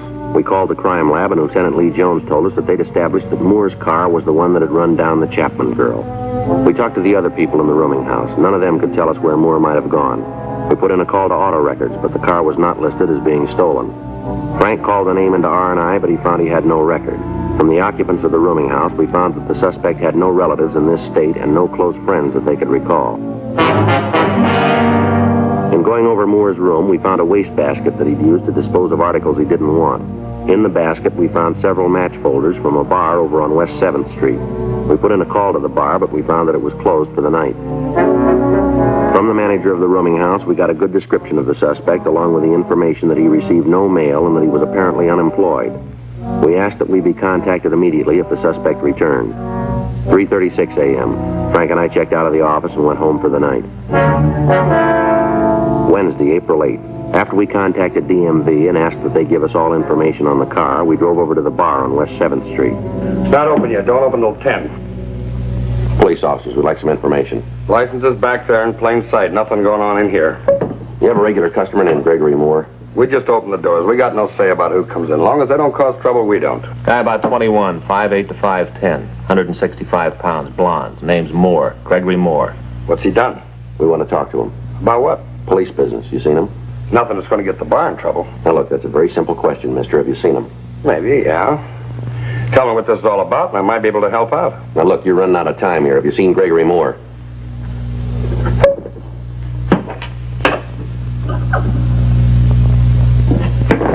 Yeah. When? Last night. Here? Yeah, he was in, got liquored up. I tossed him out when we closed. Where's he now? You better ask him. Now, look, I'm going to tell you just once more. If you know where he is, you're going to save yourself a lot of time by cooperating with us. I run a clean place here. I don't want any trouble with the cops. My license is back there. I got no choice of the customers who come in. I don't want to get mixed up in anything. We're not calling it that way. That's the way it is. This is a clean place. Yeah, well, that's not what the book says. You've been tabbed a couple of times for serving minors. You run B-girls. You haven't served straight liquor in here for a couple of years. Now, if we have to get the information from you downtown, that's the way it's going to be. Get your coat. Oh, now, look, fellas, I was just trying to take care of myself. You did a real good job. Get your coat. Isn't there some way we can work this thing out?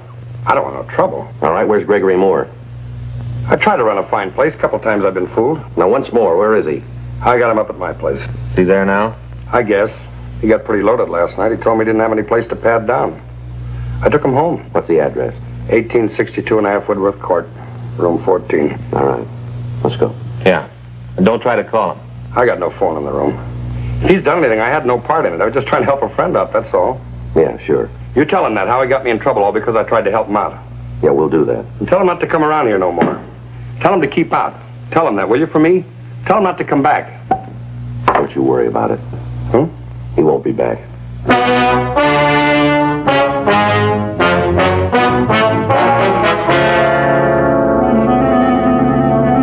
We called the office and requested that another team of detectives come out to keep the bartender under surveillance in the event that he might try to contact the suspect. It took 5.5 minutes to drive to the Woodworth Street address. It was a large building located at the end of a blind street. Room 14 was on the 3rd floor in the front of the building. Frank and I approached the room and listened. There was no sound from the inside.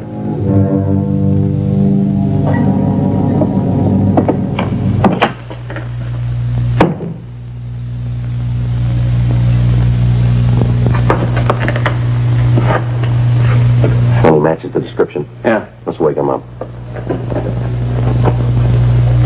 Now, come on, Moore. Wake up. Leave me alone, Charlie. I don't feel good. Go away and leave me alone. Come on, Moore. Get up. How many times... Who are you guys? What are you doing here? Police officers, you're under arrest. Okay, get up.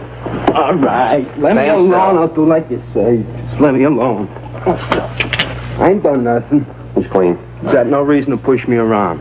All right, come on, let's go. Where? Where are we going? Downtown. What for? Manslaughter. I didn't do it. You got the wrong one. I didn't do it. Come on, let's go. But you got the wrong guy. I didn't do it. I didn't know what you wanted. That's why I ran. I didn't know what you wanted. Well, you do now, so let's go.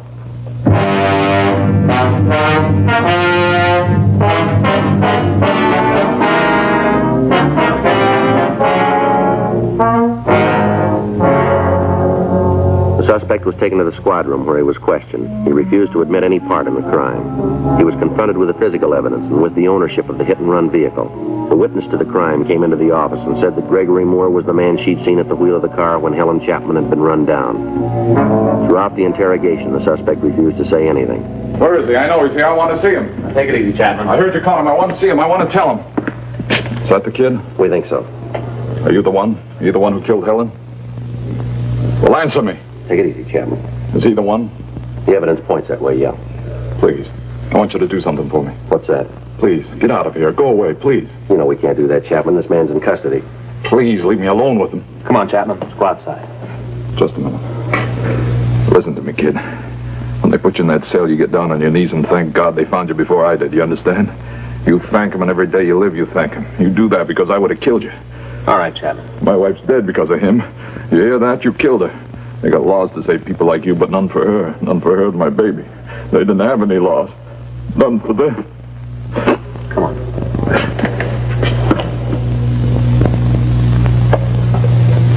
Pretty upset, isn't he? I want you to remember something. Yeah. In the years I've been in this department, I've seen some bad ones, real bad. Teenage kids that didn't know any better scraped up off the pavement and sent home to their parents. Drunks that were too loaded to know what went on. There's been a lot of them go through here, but you finish way ahead of the field, boy. You talk good. Bet you're on a lecture team around here. I'm getting fed up with you kids roaming the streets in those death traps of yours. I don't care about you. You want to wrap yourself around a post, you go ahead. We'll try to stop you, but don't you take somebody else with you. We've tried about everything in the books to make you understand. Doesn't look like any of them did any good. You all through? No, not quite.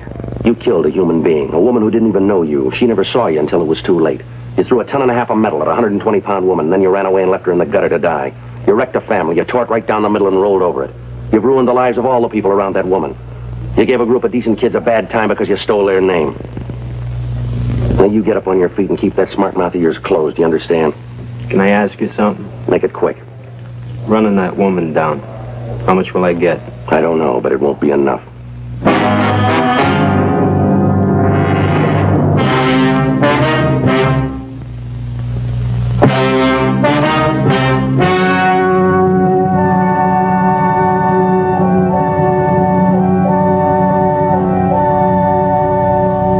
On October 14th, trial was held in Department 97, Superior Court of the State of California, in and for the County of Los Angeles. In a moment, the results of that trial.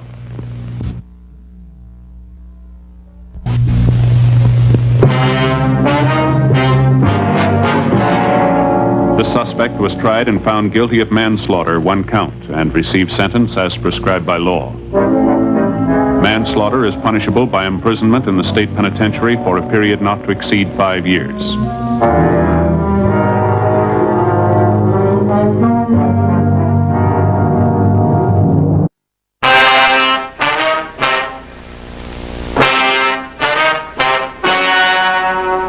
Ladies and gentlemen, the story you are about to see is true. The names have been changed to protect the innocent.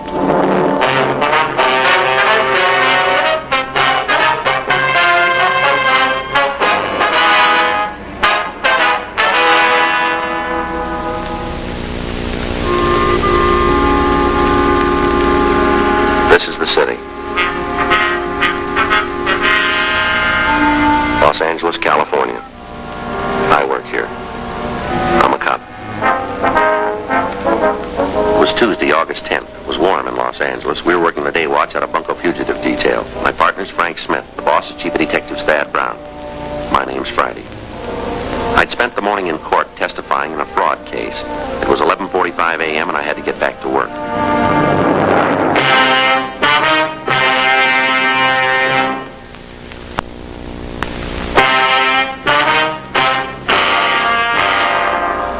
You better do something about it. Getting terrible when a citizen has a thing like this happen to him. All right, Mr. Mather, take it easy. Tell us what it's... I got a lot of friends in this town. I happen to know one of the councilmen real good, and if you don't clean this thing up, you're going to be walking the beat out in the plum thicket. Now, wait a minute. Here's my partner. Tell us what You it's don't all need no about. partners. You get out there and arrest them fellas. You get them. What's the matter here? Mr. Mather, my partner, Sergeant Friday. How do you do, sir? Don't you come around here trying to smooth things over. I'm not going to be having them hoodlums in jail, where they belong. I'm telling you, same as I told this fella, you do something about this, I'm going to take it to the mayor. Well, what's the matter? I don't know. I'm trying to find out. Well, what you going to do about it? Would you like a cigarette, sir? You bet. Thank you. Here, I got a light.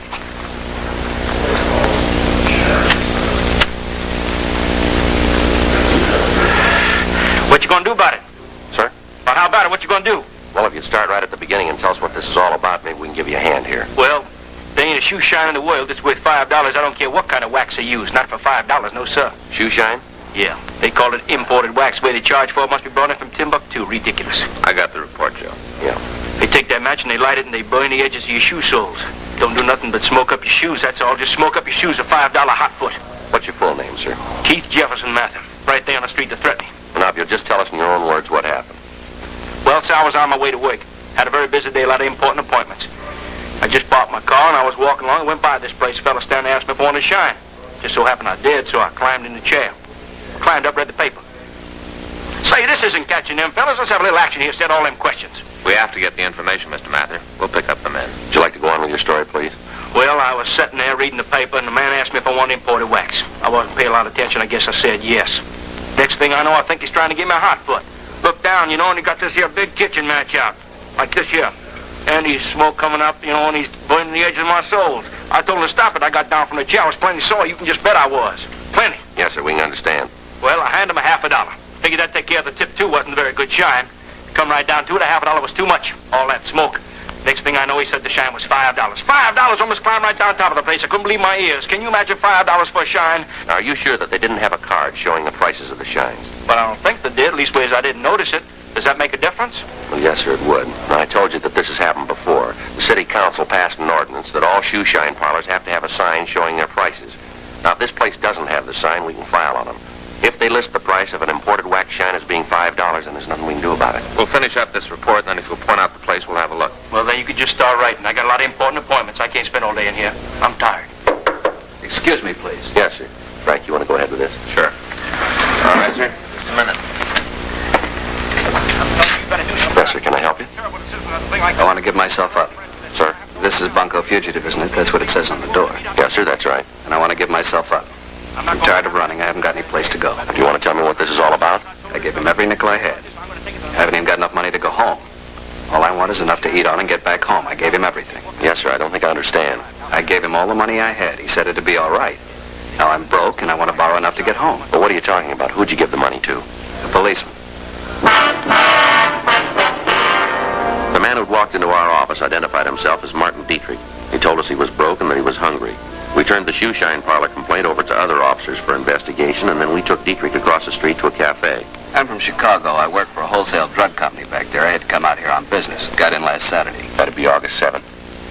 Yeah, the 7th. Got in at 8:45 on the Super Chief. I didn't have any business to do until yesterday, so I thought I'd look the town over. Get settled, huh? Yes, sir. I didn't even have hotel reservations. So after I got off the train, I was waiting for my baggage to be checked through, and I went over to a little coffee stand. Sat down, started to read the paper. Must have been there for 15 to 20 minutes when this guy came in, sat down next to me. Go ahead. We just sat there for a few minutes. I didn't pay any attention to him. Busy reading the paper, you know. Thanks. You want to go ahead? Well, then he asked me for a match. I gave him one, told him to keep the pack. I remember telling him that. The next thing I know, we're in a big conversation. Turns out he's from Chicago, too. I see. Did he tell you his name? Said it was Gabriel Bush. Told me he was in the wholesale liquor business. Said he was out here on a selling trip, checking up on the branch office. I went right along with him. Seemed like such a nice fella. Well-dressed, cultured. Even knowing it, you sure wouldn't figure him for what he was. What was that, sir? A narcotic addict. Were you sure about that? I should be. Cost me over $3,000 to find out. You want to go on, sir? Well, like I told you, we got to talking about Chicago. Tried to see if we knew any of the same people back there. Turned out we didn't. Then we went over to get our baggage. Picked that up and we walked outside. We were standing there waiting for a cab, and this Bush fella asked me where I was staying. He said maybe we could get together for dinner. See, this is my first trip out here. Bush said he'd made it several times before, and he knew the place pretty good. Told me he'd show me the town. When I told him I didn't have any place to stay, he asked me to go to his hotel with him. Said something about a convention in town, and rooms were pretty hard to get, but I could stay with him until I found a place. Well, he unpacked his bag. I guess I should have noticed something then, the way he acted. How do you mean? When he took the stuff out of his bag, he acted like he didn't want me to see what he was doing. But he did it in a funny way, so I couldn't miss noticing it. You know what I mean? I think I do. Well, he went in the bathroom, stayed in there for a couple of minutes, and then when he came out, he had his sleeve rolled up. He had a piece of cotton on his arm, like when you give a transfusion. You know, here? Yeah. He had this little leather case. When he went to put it away, he dropped it. Spilled the stuff in it all over the floor. I should have gotten out right then. Right there, if I'd have had any brains, I'd have gotten out. What was in the case? Could you see? All the stuff for taking narcotics. Hypodermic needle, all the stuff. What did he say when he dropped it? He just tried to laugh it off. Then he told me he was a diabetic, said he had to take insulin shots. About that time, the other two guys came in. They knocked on the door, and Gabe went to let them in. They had guns and told us to get our hands up, said they were policemen. They have any kind of identification? Yeah, badges. Showed them to us. And then they started to question Gabe. What these two men want?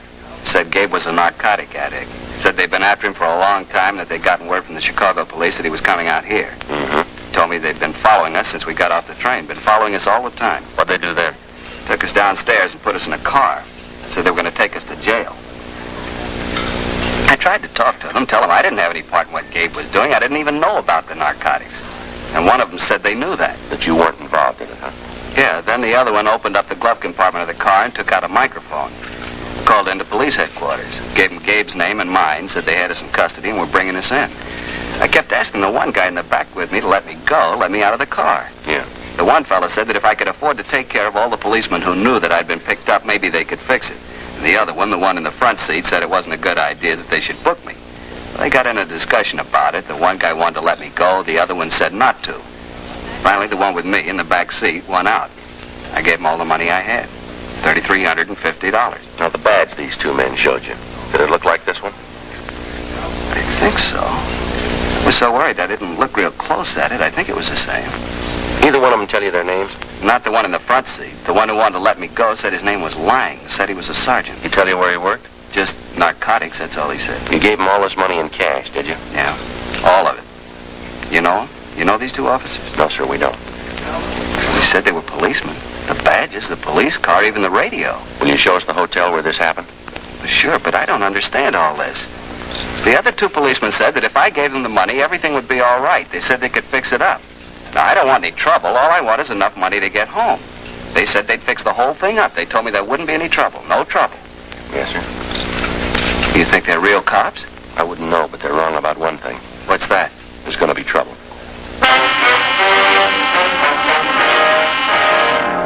12:52 p.m. We took the victim, Martin Dietrich, back to the city hall.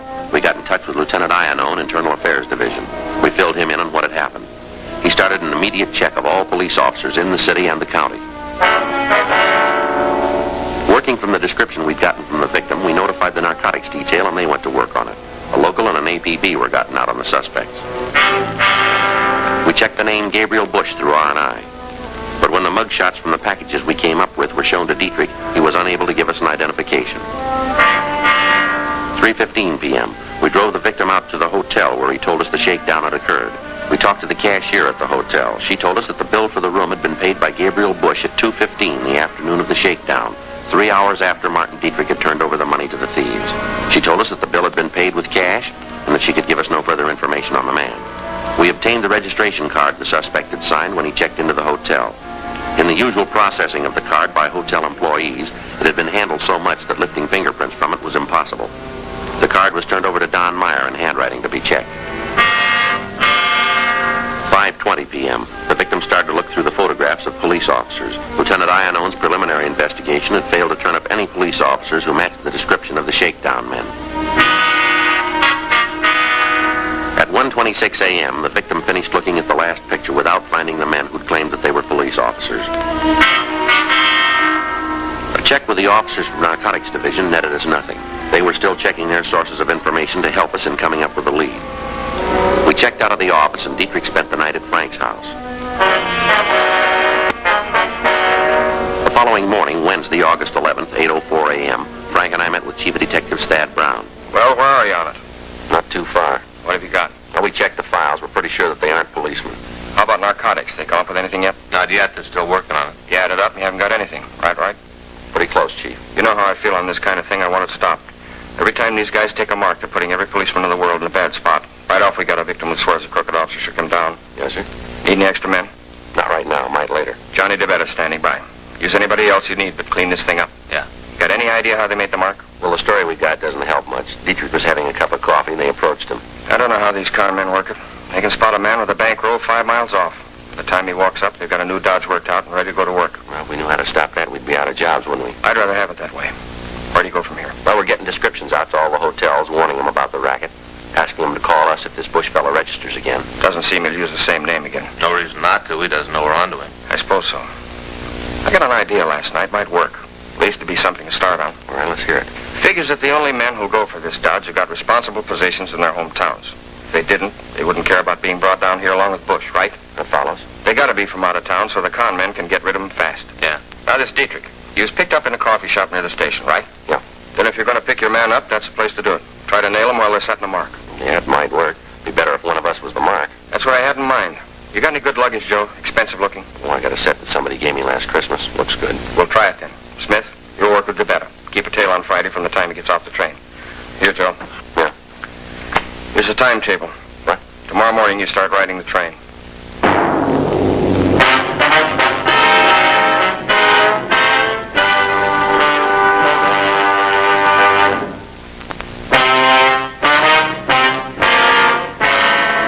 Thursday, August 12th.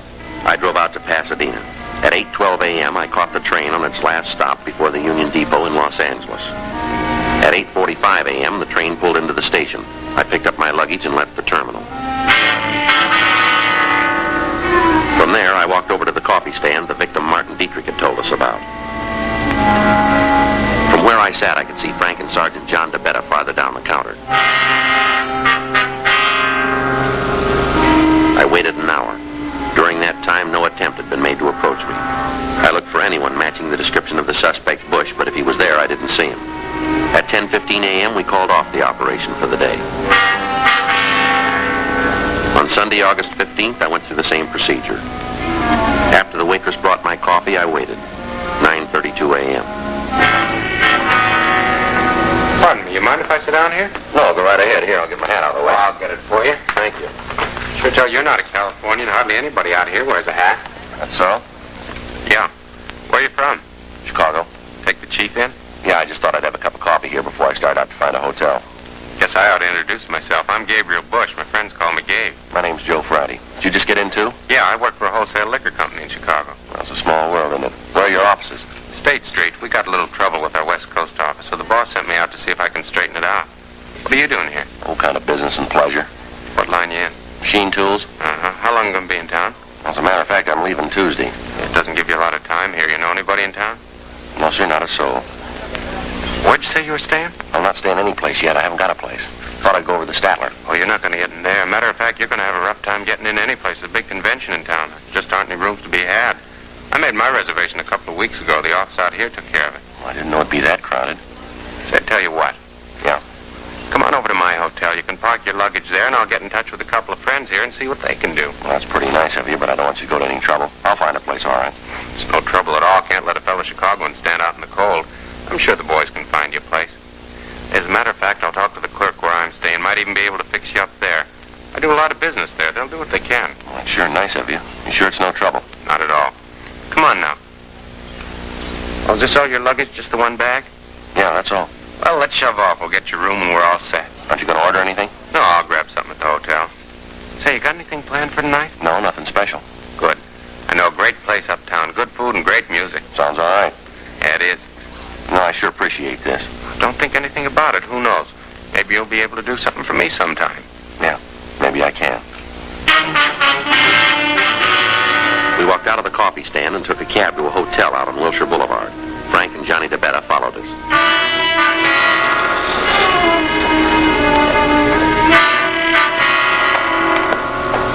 After we'd registered, we went upstairs. All the time, he kept up a running conversation about how difficult it was to get a hotel room.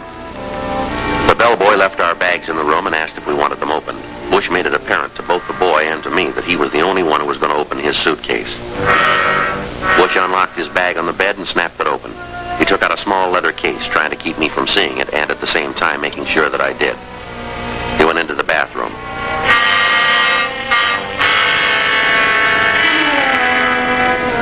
After a few minutes, he came out. He'd taken off his coat and his left shirt sleeve was rolled back. He had a small piece of cotton on his arm. Feel a lot better now. What's the matter? Something wrong? Oh, no, nothing at all. You see, I'm a diabetic. I have to take insulin shots. Oh, I see.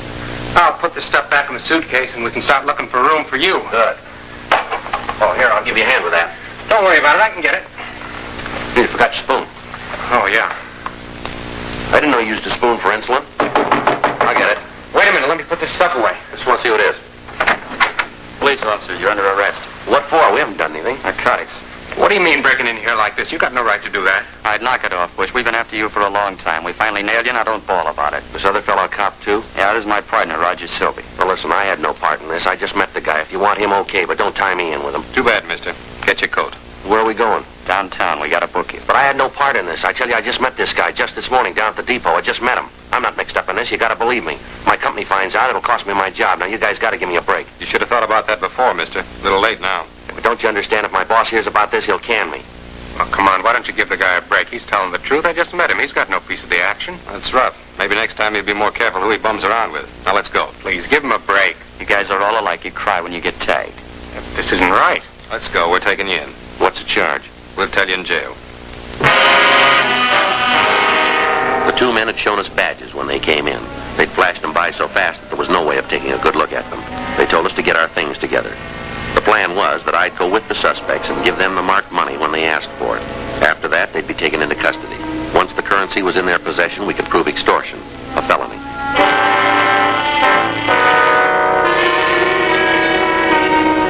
On the way out of the hotel lobby, I'd indicated to Frank and DeBetta, who were staked out across the street, that we had the right men. We walked down to an alley. All right, boy, let's go.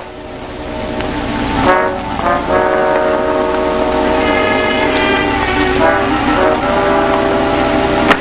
guys are making a mistake here. We'll let the judge worry about that. I'll call in and tell him we're coming in. Right. Car 12-7, 12-7. We have 2 prisoners in custody. We're taking them downtown for booking. Repeat, we have 2 prisoners in custody. We're taking them downtown for booking. Over and out. All right, mister, get in. We got a long ride. Look, I don't understand any of this. What happens to me? We just book you. After that, it's up to the court. Yeah, but they'll turn me loose, won't they? I don't know. We got a big drive on now about narcotics. Courts are getting pretty rough. Had a guy up just last week. They caught him in a car with another fellow who was smoking marijuana. This one guy didn't even know it was tea, and they really nailed him. Hey, how long did they give Jansen? Mean on that T-rap last week? Yeah. 5 years. You see? They're really getting rough. Yeah, but I didn't have anything to do with this. Tell the court. But we know you're clean. We got word about Bush here coming out from Chicago. Department back there called us. They figured he was out here to make a buy. We've been after him for a long time. You just happened to be in the wrong place at the wrong time. Rough, but that's the way it is. Now, come on, get in the car. Sure a lousy deal. This is going to ruin me. You know that. I'll lose my job. I'll be finished. I don't know. We'd like to help you out, but you can see there isn't any way. There must be. Sylvie? Yeah? How about it? Can't we just let him go? You tell me how we're going to get away with it. How are we going to explain when he isn't there to be booked? Look, he's a nice guy. I don't want to see him get into trouble for something he didn't do. Neither do I, but how do you figure to square it? Suppose we could take care of the watch commander. Maybe he'd forget we called in. Taking care of him is expensive. How much money you got on you? Oh, about $2,500. Not much. Can you raise any more? Oh, not without sending home. I can't do that. How about it, Sylvie? $2,500 enough? Won't go very far. A lot of people to take care of. That's all he's got. Well, it ain't enough. Let's book him. We've been riding together a long time, Sylvie. This is the lousiest deal we've ever had to pull. We take the $2,500, explain to the commander, it'll work. Let's give the guy a chance. If anything goes wrong, it's your neck. Yeah, I'll take the rap. Okay. We got to take Bush in, though. All right. Give me the money. Sure. There you are. That's all I got. Okay. All right, mister, get going. And if I were you, I'd get fast. I'm going to do that. Would you mind dropping me off downtown? This isn't a taxi service, mister. You're coming out of this smelling like a rose. Don't press your luck. Yeah, well, if you just drop me off near 1st and Spring, that's all. What's there? City Hall. You're under arrest.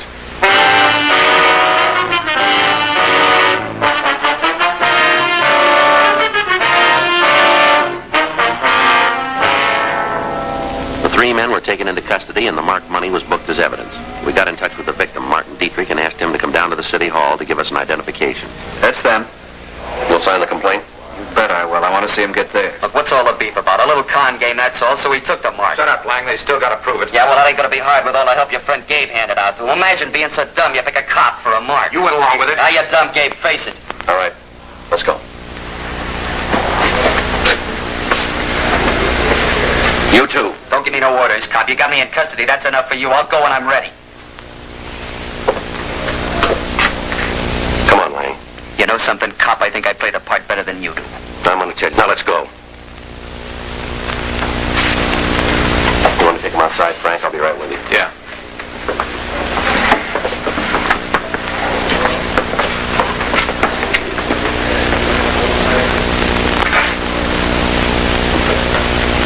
That all you need me for? Yeah, thanks a lot, Martin. We'll be in touch with you. Right. Too bad about all this, isn't it? Yeah, it is. All those people that bunch took.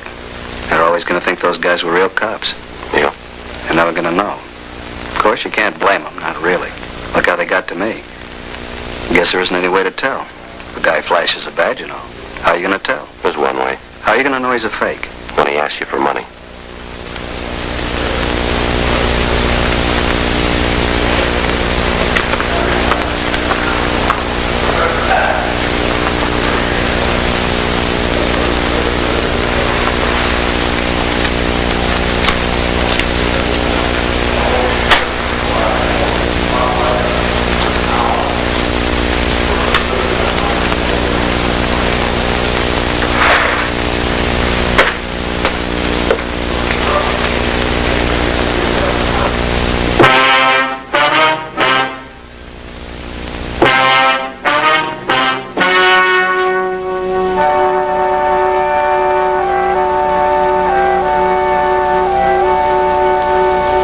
December 17th, trial was held in Department 92, Superior Court of the State of California, in and for the County of Los Angeles. In a moment, the results of that trial.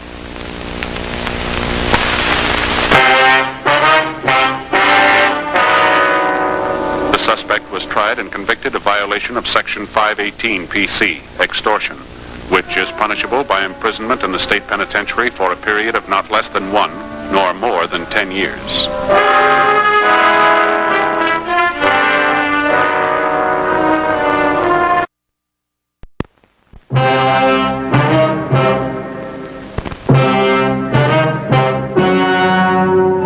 Ladies and gentlemen, the story you are about to see is true.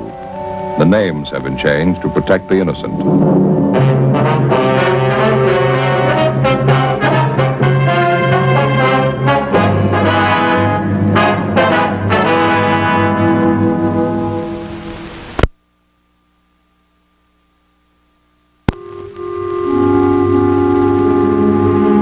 This is the city.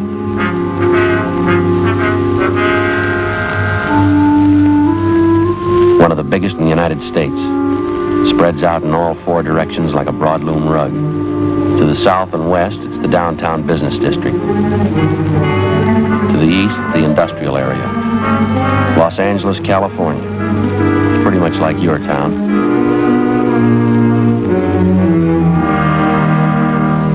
This is a Spanish priest, one of the city's founders. It's changed a lot since then. It's got high-tension wires bringing in the power and bus lines to get you where you're going. It's got railroads and freight yards.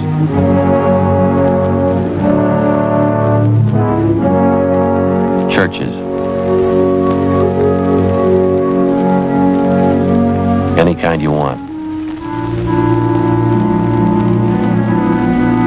Public parks and lakes. It's got a police department and a city hall. This is where I work. I'm a cop.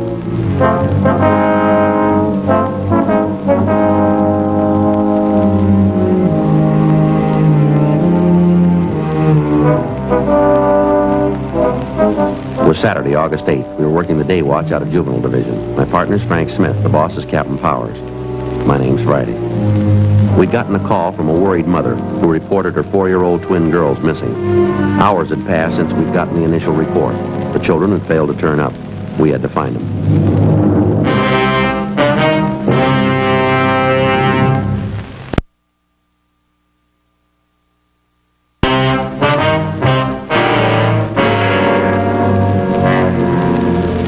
I told you all that on the phone. Have you found them yet? We've checked out the names that you gave us, Miss Karsten. Everyone who knows your little girls, the kids they play with, the neighbors, the storekeepers in the area. We haven't any word yet, but we're still checking. Oh, no, dear God. Somebody's got to have seen them. Tilly and Joan couldn't have wandered off that far. They're only 4 years old. I don't think it's as bad as it might seem to you, ma'am. Children have been missing a lot longer than your 2 little girls, and they've turned up all right. Try to relax if you can, Miss Karsten. Why hasn't somebody seen them? They wandered off from us in the park, but it's only 3 blocks from the house. Why hasn't somebody seen them? It's dark out. God knows what could happen to them at night. Is there anything we can get for you, Miss Karsten? No. No, I'll be all right. Did you see my husband? Yes, ma'am, we did. He's over at the park with the other officers. I think it's just a matter of time, ma'am. We've got 3 teams of men working on it with us. We've gotten out a broadcast on your girls. Did you talk to the Stanleys down the street and the Petersons? Yes, we did. We checked out all the names that you gave us. There is one thing we want to ask you about. What's that, Sergeant? About the exact spot in the park where you had your picnic this afternoon, where the girls wandered off. Well, it's exactly where I pointed it out to the other officers. By the eucalyptus grove right off 7th Avenue. It's just about 2:30 this afternoon. We finished lunch, and my husband was taking a nap. I was reading.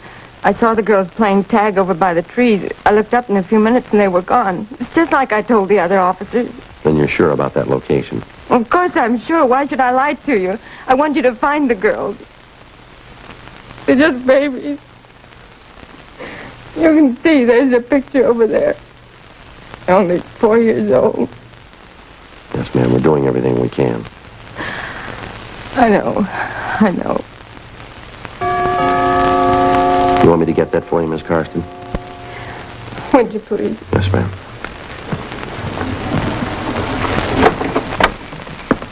Lois? Anything? No, nothing. You? One step at a time. Yeah, sure.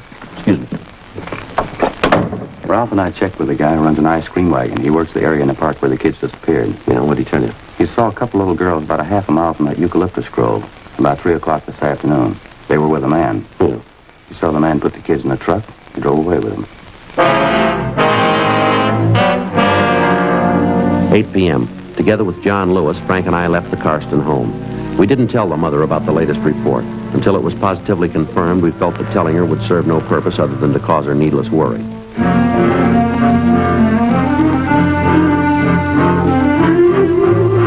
We drove over to the park to talk with the ice cream vendor, a Mr. George Comanches. He pointed out the area where he'd spotted the children in the company of an unidentified man. It was right over there, officers. This big guy, a mustache. He had the little girls, one on each hand. He was walking them out of that clump of trees over there. You think you can describe the man for us, Mr. Comanches? I didn't look that close. I thought he was the father. The kids were sniffling, you know, maybe like they'd been crying. Better check the ground over by those trees, huh, Lewis? Yeah. Stan, Ralph. Didn't you notice anything at all about this man, Mr. Comanches? I mean, except his mustache? Well, a big man, big shoulders, work shoes, tan shirt, tan pants. How about the color of his hair? Some kind of distinguishing marks, maybe? No, I don't know. I thought he was the father. The kids were sniffling, the little girls. Was anything wrong? It didn't look like it. How about the man's truck? Did you notice that? No, I didn't. I'm sorry. How about the license number? You notice that? No, sir. Maybe I should have. I didn't. Joe. Yeah. Excuse me. Yeah, Lewis? Stan found this over in the bushes by the tree there. Yeah. Little girl's dress.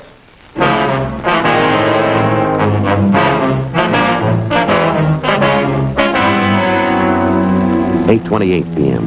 The area where the torn clothing was found was roped off and checked for fingerprints and other physical evidence. None was found. Homicide Division was notified and joined in the investigation.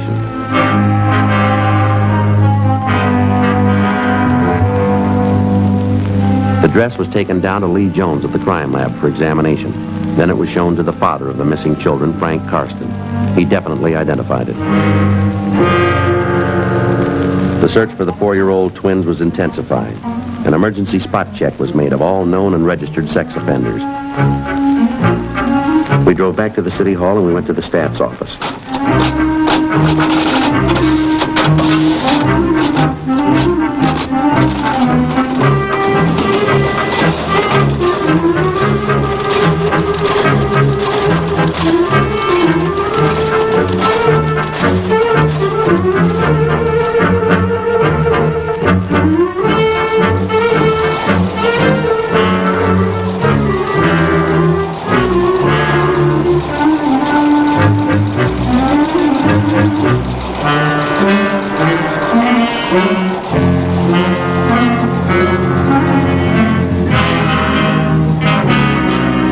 From the hundreds of names, the stats office came up with one that might possibly tie in. He was listed as George Harris Lytell Gramberg.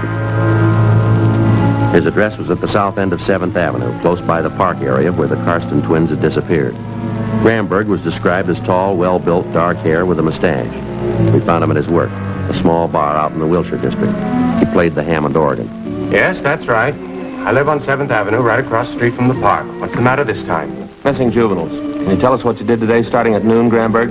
I don't know if I can or not. I don't keep a daily log, you know. They didn't tell me I had to do that.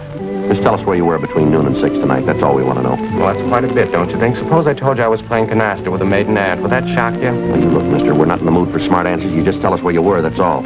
I don't know why you always have to bother me every time something happens. You made your own reputation. We didn't. But what about it? I left my apartment about 11:30 this morning. I went down to the Union Hall and paid my dues. Had lunch with some friends at the Blue Pigeon out on Wilcox, and then we went on tour of one of the studios. All right? Will your friends confirm that story for you? Well, no, they won't. They left town tonight, took the 8:15 train to San Francisco. Well, what about it, Gramberg? Who is going to vouch for your story?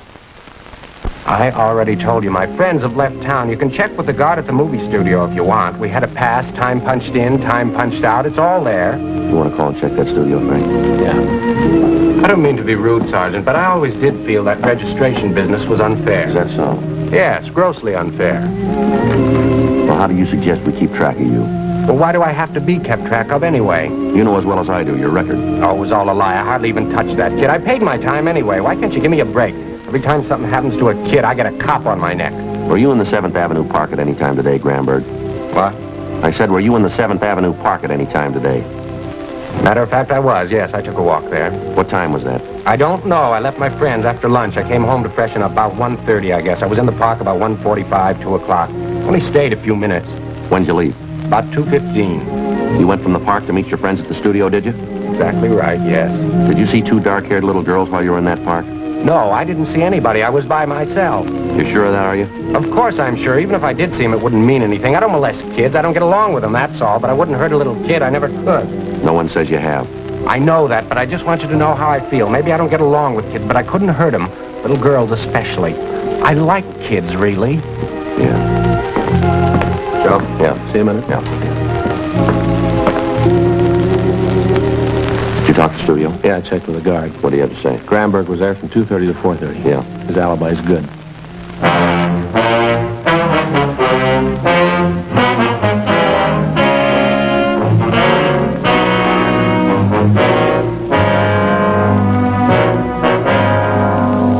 .55 p.m. The 4-year-old Karsten girls were still missing. A special detail of men from homicide had been assigned to a general canvass of the stores and homes in the park area. All the residents were questioned. No one had seen the children. 11:20 p.m. We stopped to call the office. Hello, Lieutenant Hartgrove? This Friday. No, we just talked with him. He's clear. Yeah. They did, huh? When? Yeah, sure. Right. We'll get right over it. Right. Well, looks like the waiting's over. What do you mean? Office just got a call from Valley Division a few minutes ago. Yeah. The little girls, they've been found.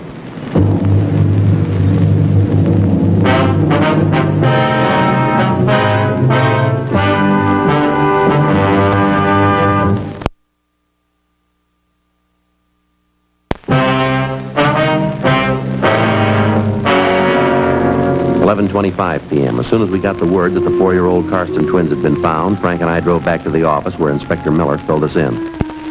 A few minutes past 11 p.m., a motorist out in the valley spotted two small girls walking hand in hand along a deserted side road off Ventura Boulevard. Their clothing was dirty and torn. They were alone. The motorist picked them up and took them to the Valley Division station where the girls were identified. We sent out a partial cancellation on the APB. The twin girls were taken to Georgia Street Receiving Hospital where they were treated for cuts and bruises. Then they were returned to their home.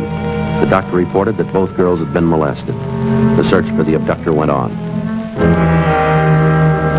Late the next day, Frank and I, together with a policewoman, drove out to the Karsten home to talk to the twins. We had no luck at all. They were still shaken up from the excitement and the shock of their experience. It was the same thing this morning when I tried to question them. They just don't want to talk about it. Oh, it must have been horrible for them. They tell you anything at all, Mrs. Karsten? Well, Joan just refuses to talk about it. She says the man was big. That's all I could get out of her. Tilly seems a little more willing to talk, though. She's always been a little bit more forward than Joan ever since they were babies. I see. Could she add anything at all to what your other little girl told you about the man? She told her father the man had a mustache. Now, that probably impressed her because my husband wears one, too. I'm pretty certain she's right about that. I can usually tell when she's making things up. Mm-hmm. Now, how about the way the man was dressed, his clothes? No, they didn't mention anything in particular. Tilly said the man was dirty. She said that 2 or 3 times. She kept on saying it, dirty, dirty clothes. Now, she might have meant the man had work clothes on. She has so many expressions, I don't know. How'd the man get your little girls into the truck? Did he offer them candy or something like that? Tilly said something about a kitten. The man had a little kitten he was going to give to them. Oh, dear, if I've told them that once, I've told them 1,000 times. Stay away from strangers. Don't go with them. Yes, ma'am. Did they tell you anything else at all about the man's description? Well, Tilly said the man was big. Oh, I don't know if you could count on that, though. Everybody looks big to her. I talked to her an hour, but she just kept repeating the same story. The man made them cry, tore their dresses, and hurt them. Oh, it must have been just horrible for them. Yes, ma'am. Did they tell you anything at all about the truck this man was driving? Maybe the color, something like that? Well, Tilly called it a big car, a funny big car. She said it was red, with red pictures all over it. Can't put much faith in that, though. Why not, ma'am? Everything's red to Tilly now. Everything has red pictures on it. It's just a phase she's going through. A few weeks ago it was blue, everything was blue to her. Now it's red, everything's red. I see. You think they might be able to tell you a little more in a day or so, maybe after they've quieted down? Well, I don't know. I certainly hope so. Thank God it's all over. They're home safe. That's all that counts. No, ma'am, I'm afraid there's more to it than that. What? The man that did it's still free.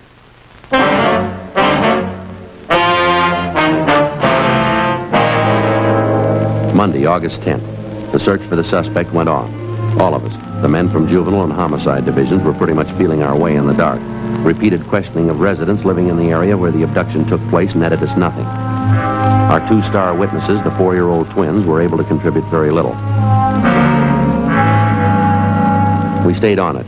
Another 3 days of pounding the pavement, knocking on doors, and asking stock questions led us nowhere. As in most cases like this one, the criminal employed the distinct advantage of having victims who were unable, because of shock, to clearly identify him. Saturday, August 15th. In the late afternoon, we got a call from a Bernice Hopper, a real estate agent in the West Hollywood area. 4:15 p.m. Frank and I drove out to interview her. Excuse me, officers. I've just got to find that listing book first. Go right ahead, Miss Hopper. It's just got to be here someplace. It was only yesterday morning. I remember distinctly.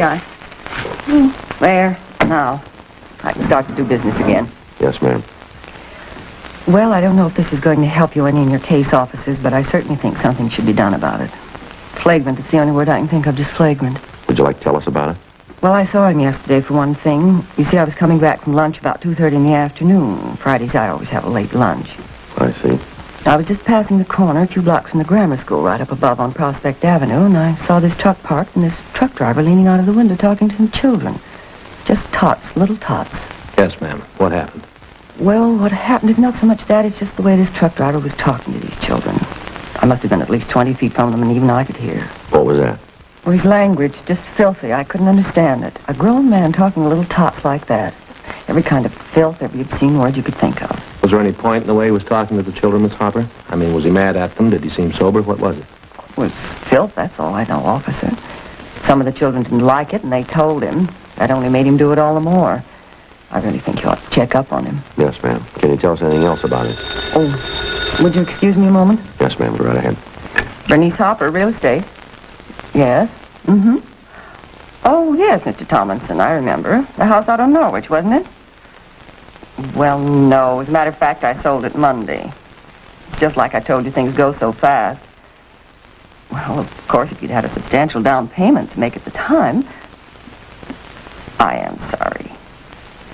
There wasn't anything I could do. Yes. Well, I'm sorry, too. Well, thank you for calling. If anything turns up, may I give you a ring? Mm-hmm. No, I have the number out. All right, sir. Thank you very much, and I am sorry. Right. Goodbye. Oh, my. Everybody wants something for nothing. They want houses, but they don't show their money. Poor kids, though. Saw a house out on Norwich, thought the down payment was too high. Now they've got the money and the house is sold. Yes, ma'am. Now, where was I?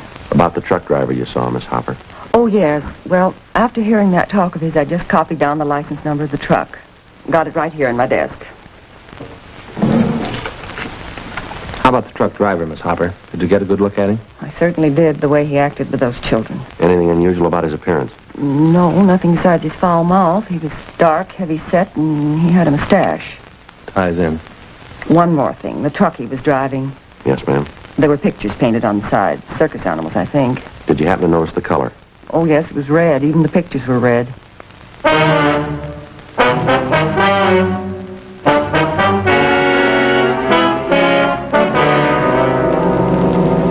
4:45 p.m. We took the license number of the truck which Bernice Hopper had given us and drove back to the office to check it through DMV.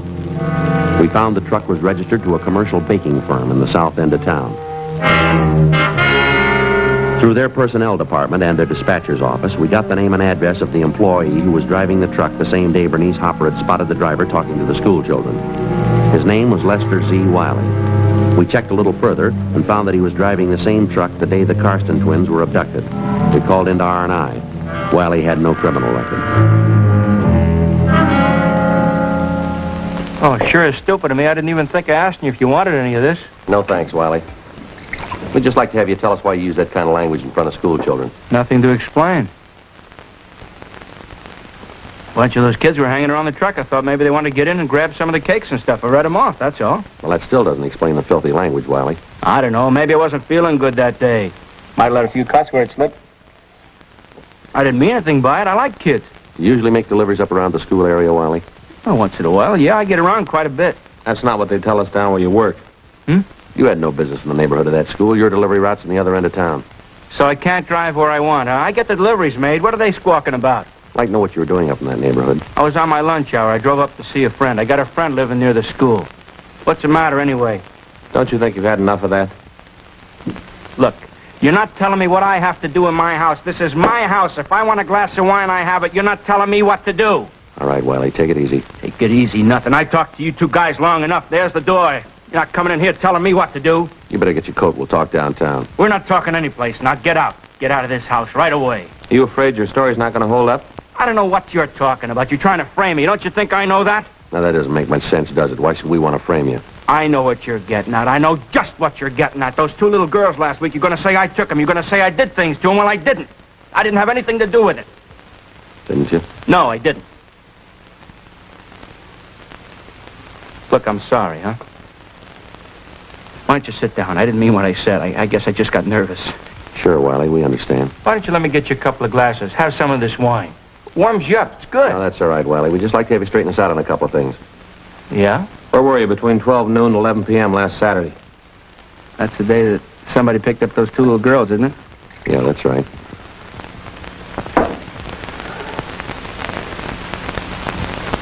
Wiley? I don't know. I was making deliveries like I always do. Up to 11 o'clock at night? I was a little late, yeah. Nothing unusual, though. That's so. Uh-huh. Another working day, that's all. Hey, it's good wine.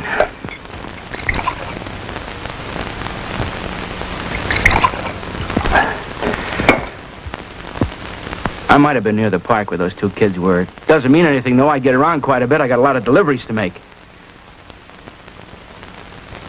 How about it, Wiley? Huh? Did you grab those two little girls?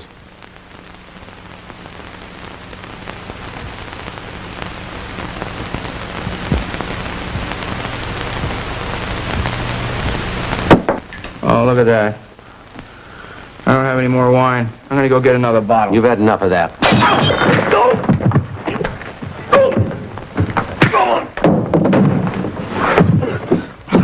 Come on, get up. You all right, Frank? Yeah.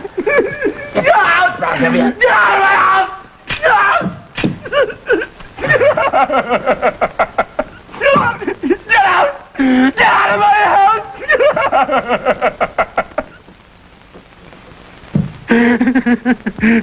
Now, how about it, Wiley? Oh, what's the use? It's no good at all. All right, you want to tell us about it? I didn't mean it, that's all. I didn't mean it.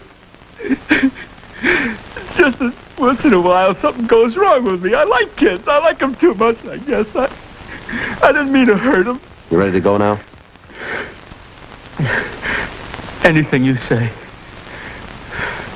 I thought I had it with me when I grabbed the kids. What? I thought it was in my coat pocket. I'm glad I lost it. Glad you lost what? My pocket knife. I was going to kill him.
December 10th, trial was held in Department 98, Superior Court of the State of California, in and for the County of Los Angeles.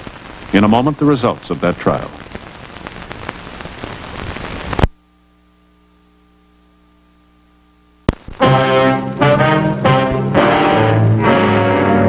The suspect waived his rights to a preliminary hearing, and at his arraignment in Superior Court, he entered a plea of guilty to kidnapping 1 count and child molesting 1 count. Child molesting is punishable by imprisonment in the state penitentiary for a period of from 1 year to life. Kidnapping is punishable by imprisonment in the state penitentiary for a period of not less than 1 nor more than 25 years.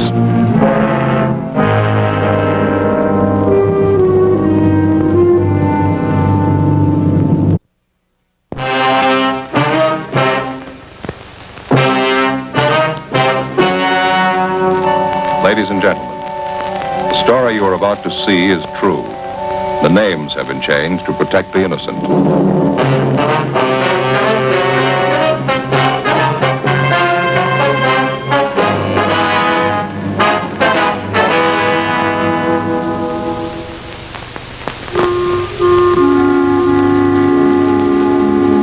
This is the city. Los Angeles, California. I work here. I'm a cop. It was Monday, August 3rd. It was warm in Los Angeles. We were working the day watch out of burglary detail. My partner's Frank Smith. The boss is Captain Bernard. My name's Friday. A rash of burglaries had broken out in the city. Homes had been broken into and stripped of their furnishings. There was no lead on the criminals.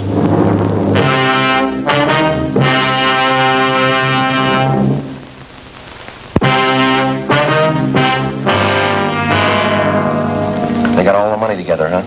Yeah, $1 from each man in the detail. It's going to be our job to buy the gift. Yeah. When's Angus going to get married? Next Sunday. We haven't got too much time. I don't know why we always have to pick out the gifts. Well, somebody has to do it. You got any ideas what we ought to get them? Well, I talked to Faye over the weekend. She thinks it might be nice if we got him something to start housekeeping with. Maybe some nice kitchenware or table lamp. I don't know if we'd have enough dough for a good lamp. Oh, they might like a bedspread. You can always use them. Maybe a nice wool blanket. Oh, I don't know, Joe. You got to be careful about those personal things. Well, what do you mean? What's personal about a blanket? Well, we don't know much about the girl Angus is going to marry. She might not need it. Excuse me, could you tell me something? What's that? I said, could you tell me something? Well, what would you like to know, little girl? Is this where you come to report about stolen things? Well, now, that depends. You want to come in and tell us about it? Thank you, I will. You want to sit down, little girl? I'm 10 years old. I'll stand if it's all right. Sure. Now, do you want to tell us what's been stolen? Everything. Huh? Everything's been stolen. We came back this morning and found it that way. Grandpa's awful mad. Mm-hmm. Here, what's your name? Ruth Ann Marie Jeanette. Jeanette? Is that your last name? No, Snyder. Ruth Ann Marie Jeanette Snyder. Well, did you come down here alone, Ruth? Yes, Grandpa sent me. He's awful mad. Where do you live? With Grandpa. Where's that? Over in College Avenue. Grandpa's leg's bothering him, so he told me to come down and tell you about it. About what, miss? Everything. We came back this morning on the train, and when we got home, we found everything was stolen. It's terrible. What do you mean by everything? Well, Grandpa and I got back to Los Angeles on the train this morning. We've been on a trip back to Indiana. Uh-huh. We took a taxi cab home from the station. When we got there, everything was gone. Everything but the rug in the living room. What? All the furniture. Every single bit. The sofa, the chairs, my desk upstairs, the stove. Everything's been stolen. We want you to find it. You mean someone broke in while you were gone, took all your furniture? Is that what you think? We know they did. The window in the kitchen, it was broken. They took everything but the living room rug. That's why Grandpa's home now. Huh? He thinks the crooks will be back. He's sitting on the rug because he says if they take Pat, they'll have to take him, too.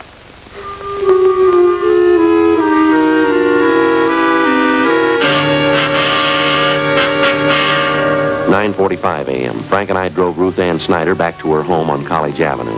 It was an old-fashioned wooden frame structure a few doors up from College Avenue and Everett Way.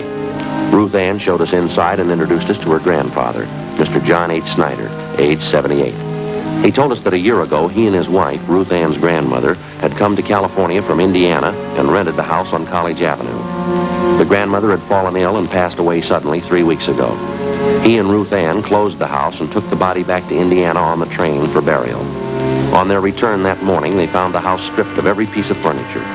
We checked room by room. listed the missing articles, and then we put in a call for a man from Layton Fingerprints. Yeah, Do you happen to know the serial numbers of your home appliances, Mr. Snyder? No, sir. I've lived with most of the furniture for 40 years. You know, you get to know the things you own in 40 years. I know what was in my room, Sergeant.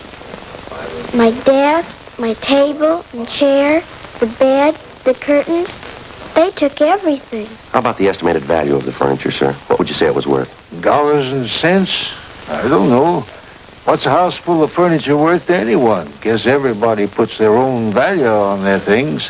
Yes, sir. Solid walnut dining set as our wedding present. Mahogany front room table, that was solid too. Cost money in their day. All gone. Were there any liens on the furniture, sir? How's that? I mean, did you owe anything on the furniture? Any trouble with the finance company or anything like that? Oh, we didn't even know what a finance company was when the wife and I was married. Sad enough trip as it was. Then Ruth and me get here this morning and everything's gone. All we own. Ruthie, Yes, Grandpa? where the thieves broke in, would you show the officers? It's over here, officer.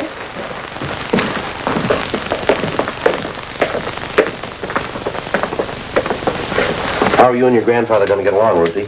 Grandpa says we'll buy 2 cots for tonight. Army surplus. No stove to cook on. We'll have to eat out. Maybe we'll have to go back to Indiana. Grandpa doesn't have much money. He's on a pension. Here's the door. You can see what they did to get in. Windows broken. Yeah. You'll find the crooks, won't you, Sergeant? Well, we're going to try, Ruthie. We better have the crime lab check this. Yeah. How about the neighbors? You know them well? I know who they are. I don't know any of them good. They're not very friendly. Well, we'd like to ask you and your grandpa some more questions, Ruthie. All right. I don't know what I'm going to do when school starts. They stole all my stuff, even my composition tablets. They didn't have to take those. What grade are you in? I was in the A5. I will be in the B6. Why would they take my school things? I don't know. You see how they got in back there? Yes, sir, we did. By any chance, did any of your neighbors know that you and Ruth here were going away? Well, I didn't mention it, no. Then no one kept an eye on your house while you were gone? Oh, I didn't figure it was necessary. Might have helped. I just remembered, Grandpa. Mrs. Merton. I told her we were going away. Who's that, Ruth? She runs the store down at the corner, the bird store. What? She sells canaries, other kind of birds, too. Mrs. Merton's her name. Store's right down the corner. And you figure she's the only one who knew you'd be gone from the house for some time? Must have been the only one. All right, Mr. Snyder, we'll be back to see you later on. Here's our card. We'll see if we can't do something to help you out. Smith, Friday, burglar detail. All right, thank you, boy. Ruth will show you to the door. Yes, Grandpa. Goodbye, sir. Goodbye. Oh, say there. Yes, sir? I guess you understand. I'd like to apologize anyway. I just couldn't do it. What's that, sir? Offer you a chair.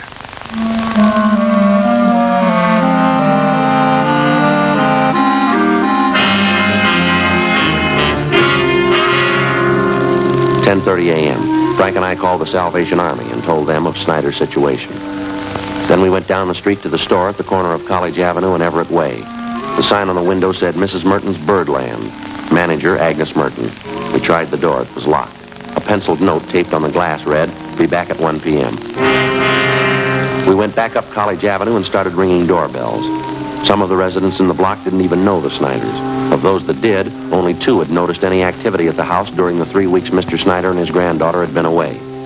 They told us that they'd seen a moving van parked in front of the house about a week before. They also saw men moving furniture from the house into the van. Neither of the 2 could describe the vehicle or remember its license number. 12:45 p.m. We had a cup of coffee and a hamburger, and then we headed back for Mrs. Merton's bird shop. Now, you be quiet, Blackie. Always making so much noise. No, don't you sass me. You just eat your food and be quiet. Can I help you, gentlemen? Yes, ma'am. We're police officers. We'd like to ask you a few questions. Something about the birds? No, ma'am. About one of your neighbors. Oh? The Snyders. They live just up the street from you. Oh, yes, the old couple.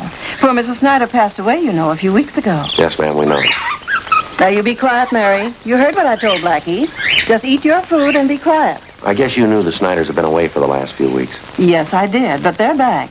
I saw Ruthie pass the window this morning. Have you noticed any activity around the Snyders' house since they've been gone? Why, yes, I did. Just what did you notice, Mrs. Merton? Well, it was 7 or 8 days ago, I think. Some moving trucks stopped in front of their place, and 2 men started moving out the Snyders' furniture. Uh-huh. I thought it was a little strange because Ruthie hadn't told me anything about moving. In fact, she said definitely she and her grandpa were coming back after poor Mrs. Snyder's funeral in Indiana. Well, did you investigate it all, ma'am? Excuse me. Now, who was that? You, Fred. Yes, you ought to be ashamed of yourself. You can see I'm busy. Now, another outburst like that out of you and all 4 of you. Fred, Blackie, Ed and Mary Coleman, I'll take care of you. You little rascals. Where was I now? You saw the moving van in front of the Snyders. Oh, yes. And I went up to the moving men and asked them if the Snyders were going back to Indiana. Well, of course, they didn't know anything about it. Well, did you inquire at the Snyders' house, ma'am? Well, no, it so happens I didn't. I was on my way to one of the big aviaries in the valley, and I just didn't have time to stop. How about the moving van? Did you happen to notice the license? I don't remember the numbers. Any identifying marks about the truck that you might remember? Maybe a sign on the side? Yes. The side of the truck was painted white, and there was large blue lettering on it. Van and storage, it said. I remember that much. Is that all? Well, yes. As I said, I was in a hurry. I had to pick up 3 very sick canaries out in the valley. Is there anything else you can remember? Anything at all? No, I'm afraid not. Well, thank you very much, Miss Merton. Here's our card if you happen to come across any further information. Yes, all right. I'll have to go see the Snyders. Perhaps I can help. Well, thank you very much, ma'am. Goodbye. Yes, goodbye. Now, Fred, you be quiet this minute. You hear me? You too, Blackie.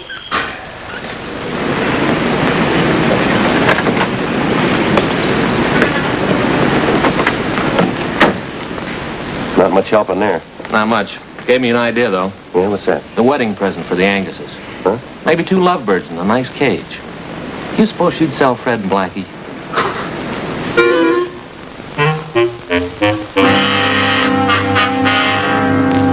p.m. Reports had come in from 2 more burglary victims. That night, Frank and I drove out and interviewed them. The circumstances of the theft and the M.O. of the criminals matched identically with the Snyder case. Both of the families victimized had gone off on vacations and neglected to notify either the neighbors or the patrolmen in their area.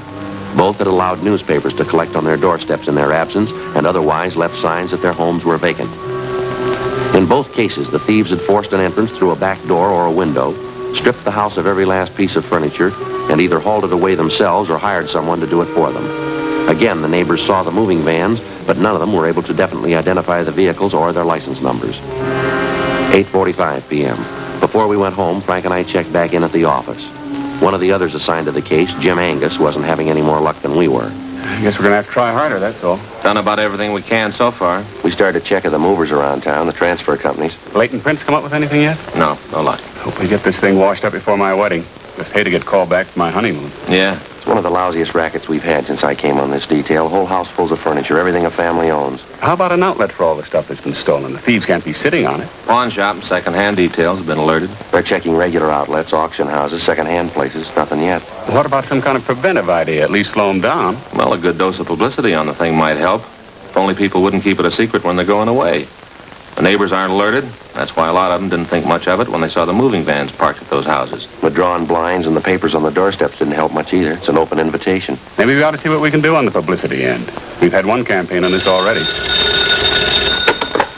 Burglary, Angus. Yeah? Uh-huh. Well, what's the address?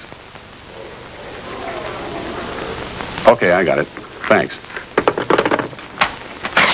Another one. Huh? 63 Artis called it in. Family back from vacation. Furniture all gone. Here's the address. Thanks. Guess we better get on it right away, huh? Yeah. Well, maybe we can get more help on this tomorrow. Reynolds and Medina will be free. Maybe the captain can spare them. Yeah, good idea. Check you later, huh, Jim? Right, see ya. Sergeant Friday, you remember me, don't you? Mrs. Merton? Oh, sure. The bird store. How are you? Oh, I guess everything will be all right now. How's that? I saw it today on Olive Street. What's that? The moving truck that came to the Snyders. That's the license number.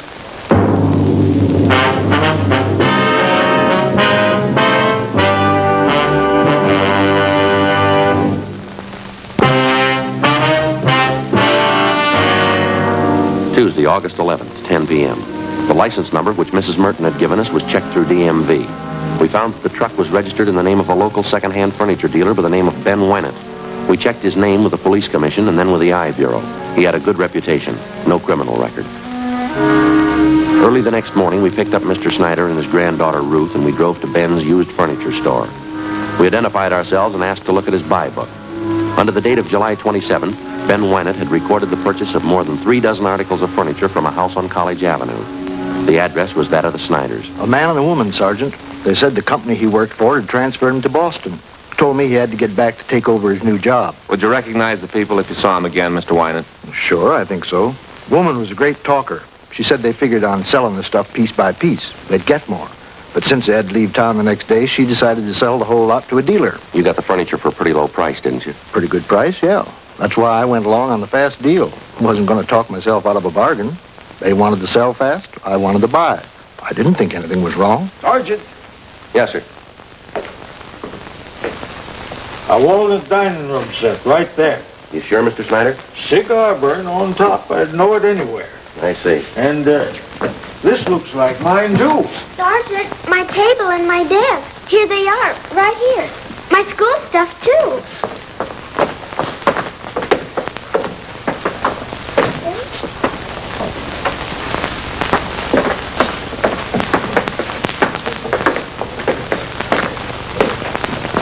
Well, they sure stuck me all right. The last fast deal I'll ever make. How'd they contact you, Mr. Wynant? What kind of approach they use? Called me on the phone. I came out and gave him an appraisal on the stuff. Nothing suspicious about either the man or the woman. That's so? She was in a house dress, bandana around her head. The guy was in old clothes, just as homey as you please. It looked like he was doing a little repair work around the house, you know. Did you notice if they had a car parked by the house? No, as a matter of fact, I didn't. There wasn't any in the driveway. The woman said they had other business to wind up. So if they weren't at the house when I came back with the van, why, she'd leave the back door open for me. I guess you realize we'll have to place a hold on this furniture that you bought. Yeah, I know. Got nobody to blame but myself. You gave this man and woman a check for the full amount of the sale, is that right? $550 down the drain. Do you have the canceled check? No, not yet. If you like, you can probably get it from the bank. Don't imagine those crooks would waste any time cashing it. We'd appreciate it if you'd run down to the bank with us now. Okay, Sergeant. I'll have to get somebody to mind the store. I'll meet you down there. Fine. Sergeant, I wonder if I could speak to Mr. Wynant. Sure, go right ahead. Mr. Wynant? Yes, sir? I'm sorry about all this. I didn't know. Mr. Wynant, you buy furniture, don't you? Yes, sir. What do you give me for 2 Army surplus cots?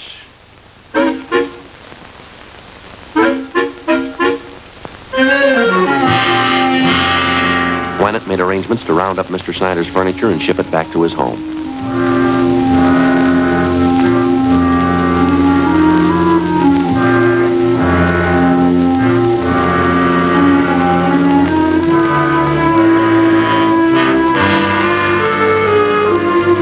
We met down at his bank where he recovered the canceled check for $550. The endorsement read, Mr. Thomas Butterworth. According to the bank teller who waited on them, the suspects had cashed the check shortly after the sale of the Snyder's furniture. From the second-hand dealer and the clerk at the bank, we got a complete description of the man and woman known as Mr. and Mrs. Butterworth. We also had photostatic copies made of the check and specimens of the handwriting from the endorsement. From their descriptions, we checked the suspects through the stats office. We got nowhere. During the next 2 weeks, we found 6 more second-hand dealers who'd been taken in on the same furniture deal. The description of the man and the woman matched, and so did the handwriting in the endorsements on each check. There was only one variation. The couple went under a different name on each occasion. Wednesday, August 26th, 9 a.m. 12 cases like this to date. That what you got? That's it. Got their description, M.O., handwriting. Still can't reach them. Those thieves have been freewheeling for a month now. What's it going to take to stop them? Well, I had an idea coming to work this morning. I'd like to hear what you think about it. What's that? Kind of a system of decoys. Thinking it might be a good idea to contact all the division captains, have them ask their men if they have any neighbors going on vacation.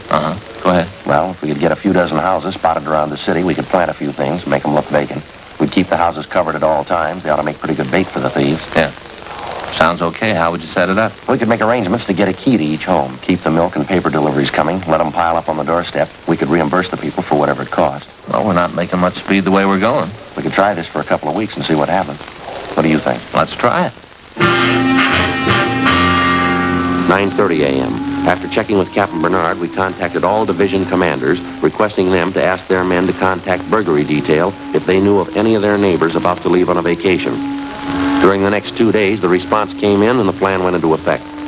40 homes throughout the city were spotted as decoys. They were kept under surveillance at all times. In the week that followed, 2 more burglaries of the same type were reported, but the suspects failed to try any of the decoy homes. Again, the homes that had been broken into displayed all the usual signs that the occupants were away. Old circulars and newspapers scattered on the lawn, milk bottles lined up at the door, all the blinds drawn. The decoy plan continued. No result. August 31st, we had a report of another burglary involving the theft of furniture. We made our investigation. 2 p.m., we went back to the office to get out the list of stolen articles. Hi, Frank. Joe? Hi, Angus. When'd you get back from your honeymoon? Late last night. Say, Thelma and I'd sure like to thank all you fellas for that wedding present you sent us. Darn nice of you. Well, we're glad you like it, Angus. Sure a beauty. I'd like to ask you a question about it, though. Hope you won't take it wrong. No, go ahead. Well, what is it? You have an early American house, don't you? Yeah, that's right. Well, it's an antique. Yeah, I know that. It's an automatic apple peeler. One of the first ever built. Oh. Sure. Thanks a lot. I'll get it. Burglary Friday. Yeah, where? Yeah, I got it. Right away. Thanks. One of the decoy houses. Yeah. We got a bite.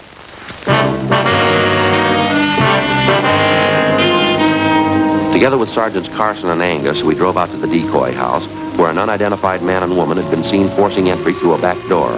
They'd been spotted by a police officer's wife who lived next door and who had called in the report.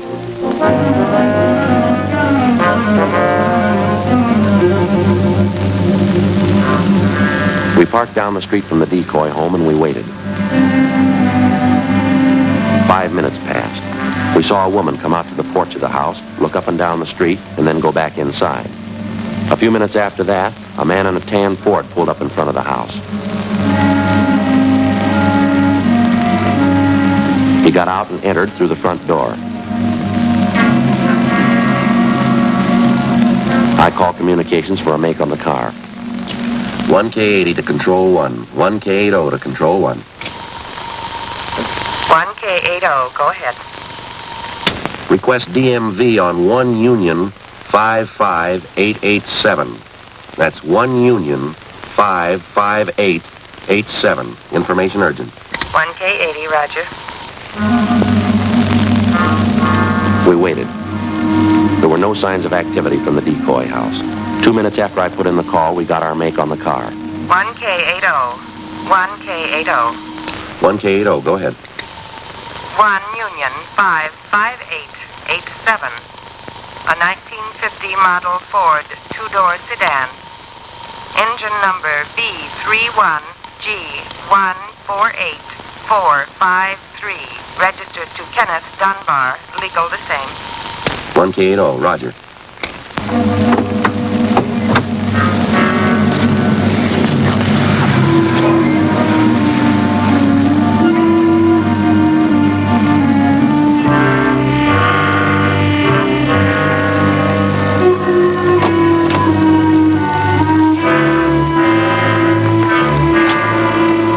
A few minutes after the call back, a moving van drove down the street and backed up in front of the decoy house. 2 men got out, went up to the front door, and they were let in. Okay, Joe? Yeah. Carson, you and Angus want to cover the back? Right.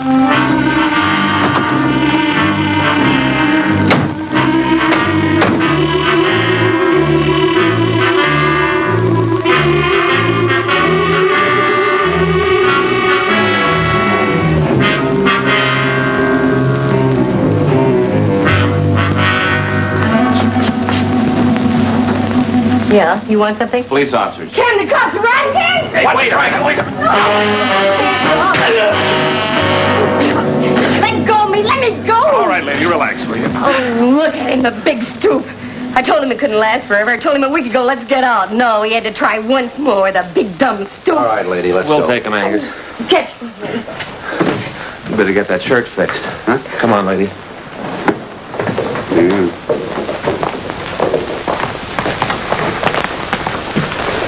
Look at that, Joe. Lipstick all over me. Uh-huh. Doesn't look very good, does it?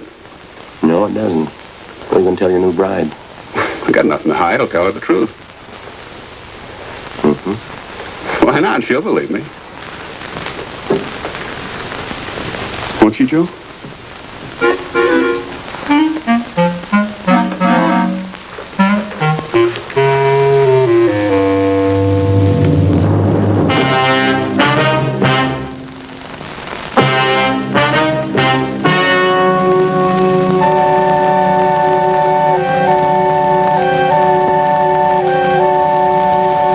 On November 25th, trial was held in Department 87, Superior Court of the State of California, in and for the County of Los Angeles. In a moment, the results of that trial.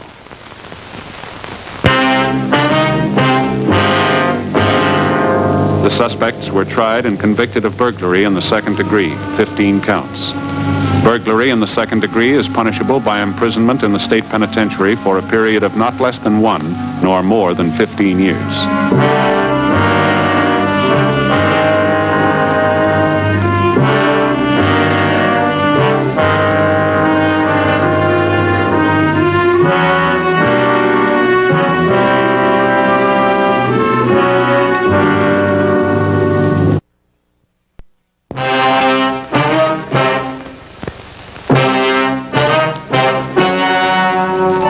Ladies and gentlemen, the story you are about to see is true.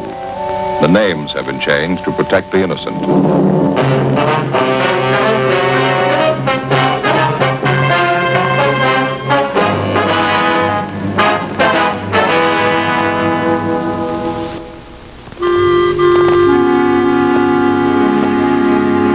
This is the city.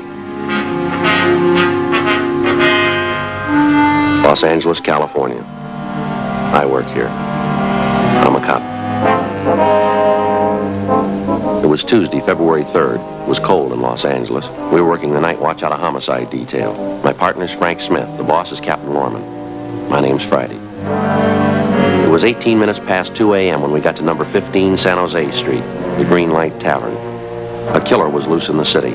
His weapon, a .38 caliber revolver. His objective, robbery and murder.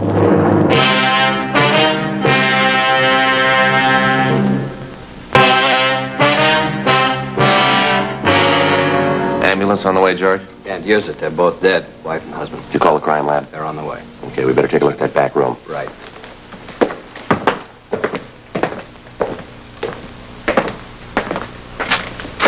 This is the way you found him, Crowley? Nothing's been touched. Safe was open when we got here, cleaned out. Shot twice through the back, both of them. They both dead when you got here? The old man was. She wasn't. She say anything? She said the holdup guy wanted all the money in the safe. The old man gave it to him, pleaded with him not to shoot. Yeah. While I was handing over the money, the old man dropped a $10 bill. He said he was sorry, stooped to pick it up. The guy shot him through the back. Mm-hmm. The woman said she turned to grab her husband. Guy shot her through the back. Did you get a description? She didn't last that long. Tough luck. What were their names? Mr. and Mrs. Enrique Cotera. They ran the place. Good people. They always are. Wonder how much money the guy got. Not enough to pay the check.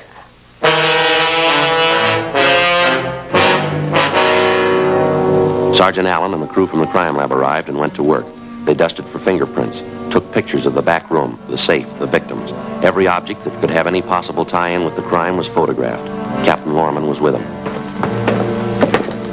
Looks like that job over on the east side last month, Skipper. Same M.O. Kid with Ramsey. He the witness? Yeah, he worked for the Coteras, didn't he? Yeah, bar boy. Handyman, you know. Ramsey's getting no place with him. What's the matter? Spanish. Can't speak English. Well, how's your Spanish, Frank? Still high school Spanish. All right, let's give it a try.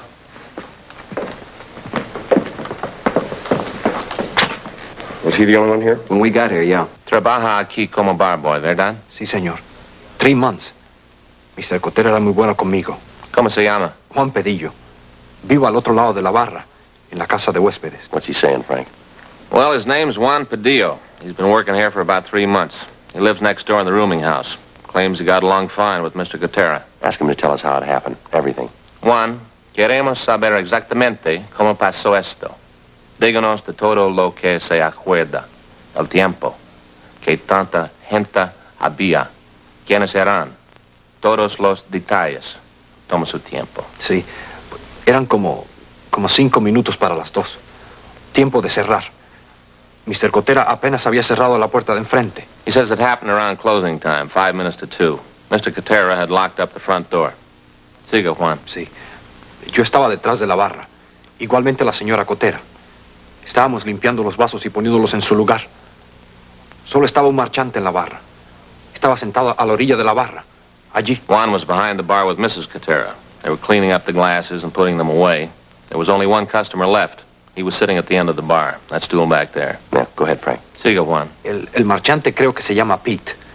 Estuvo aquí anoche y la noche anterior. Siempre se quedaba hasta que cerrábamos. He says the customer's name was Pete. Was in last night, the night before. Always stayed until closing time. Bueno, Juan, siga. La señora Cotera recogió el dinero del registro y se fue al cuarto de atrás. La oficina está allí. El señor Cotera se sentó con el marchante y bebió con él.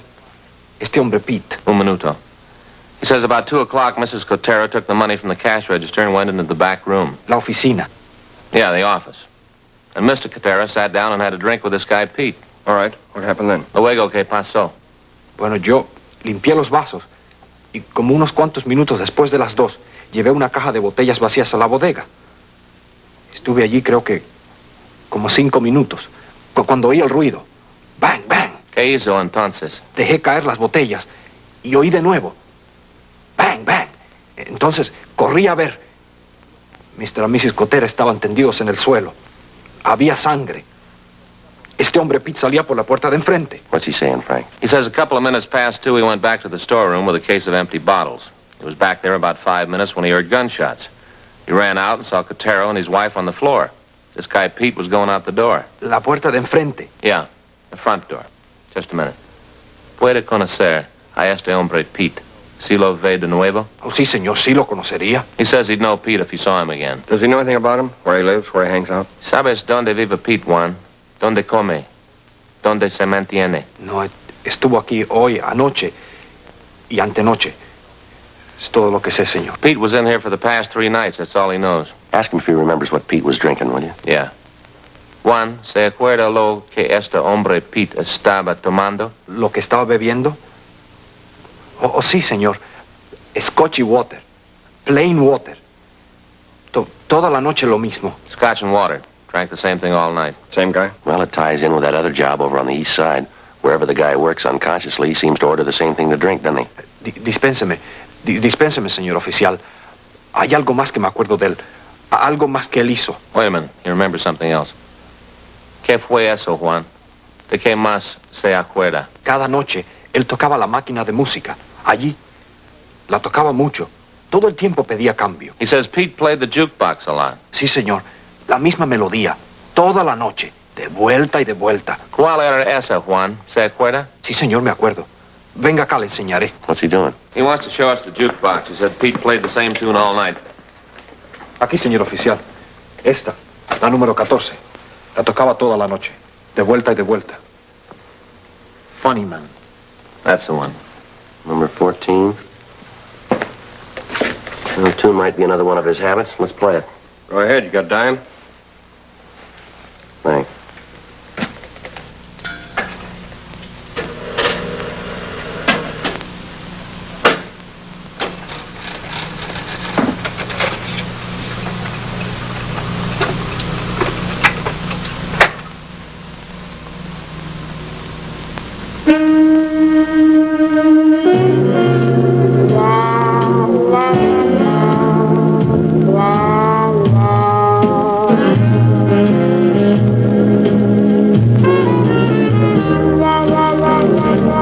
Sí, esa es. Él tocaba esa. He says that's the one. Must be in every jukebox in town. What does that prove? There's not going to be very much help. A lot of people like that tune. Only one man commits murder to it.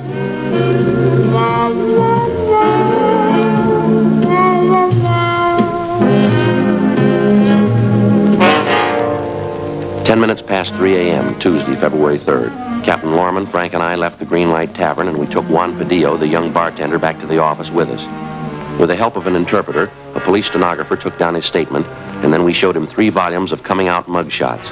Padillo and Frank started looking through them. Captain Lorman and I went across the street to the old city jail building, the crime lab, to see Russ Camp in ballistics. How's it going, Russ? Well, I'm still working on it. It's pretty tough. Why, what's the matter? Right here. This is the bullet that killed that East Side bar owner last month. Yeah. It's from a .38 Colt Special. We know that. It's a metal-piercing bullet. Mm-hmm. Well, the slug's in good shape. We weren't that lucky tonight. How do you mean, Russ? Well, here's the 4 bullets they fired in the back room of the Green Light Tavern tonight. What happened to them? Must have had a heavy load. They penetrated the bodies and buried themselves in the wall and floor. Badly deformed. Yeah. It's going to take some work. Can't tell you much right now. What can you tell us, Russ? Well, I checked the bullets, examined the lands, markings. They got a left-hand twist. And they came from a Colt. Yeah, 38 Colt Special. Same type gun killed that man last month. It's not enough to go to court with, is it? It's enough for us right now. Well, we should get a make on one of these 4 bullets. It'll take a little time. Yeah. Now, you see these 2 slugs? Yeah. Lands, grooves, striations. They're pretty badly mutilated. Mm-hmm. There's no chance for any fancy work there, but we still have a good bit left down here at the base of the bullet. With any kind of a break, you can match them. Oh, I hope so. Grab it, will you, Joe? Yeah, I got it. Crime Lab, Friday. Yeah, Frank. Yeah. Right away. Smith? Yeah. Juan Padillo just identified the killer. There's his picture.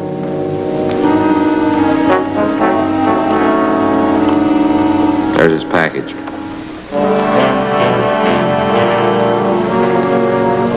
Is Juan sure that's the right man? Dispénseme, señor oficial. ¿Qué dijo usted? Él dijo, ¿está usted segura que este es el hombre? Oh, sí, señor. Es él, estoy seguro. He's sure. Well, according to his R card, Albert J. Stacy, white male American, 5 foot 11, 170 pounds, brown hair, blue eyes. Here's a red flag on his index card, violation of parole. Got out of San Quentin 18 months ago. Burglary, auto theft, armed robbery. He's used a gun before. That makes him number 1.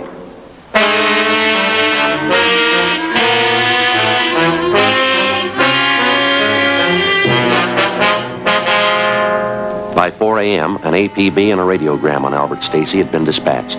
The manhunt got underway. At 10 o'clock that morning, Sergeant Allen reported on his findings at the scene of the murder. No fingerprints, no additional physical evidence. We counted on getting the suspect's prints from the glass that he was drinking from at the bar. But either Mrs. Cotera or Juan had unknowingly given the killer his first big break. All the glasses had been washed, wiped, and neatly put away before the shooting. The prints had been destroyed in the process. Just after lunch, Russ Camp and Ballistics came up with an answer. The bullets which killed Mr. and Mrs. Cotera came from the same gun which killed the East Side bar owner a month before, a 38 Colt Special.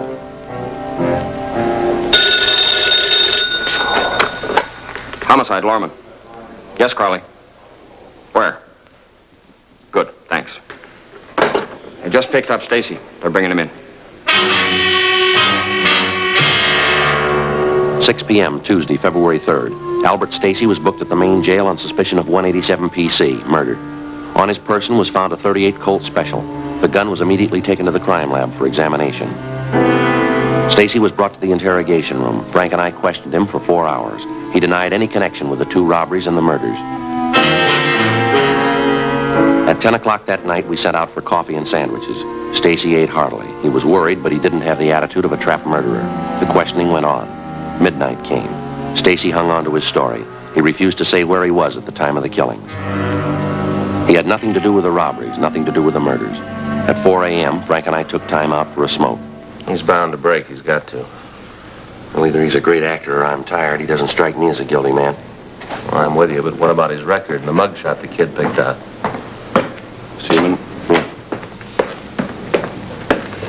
How's it going? Nothing. Russ Camp just called about Stacy's gun. Yeah. Maybe we found the right man, but we got the wrong gun.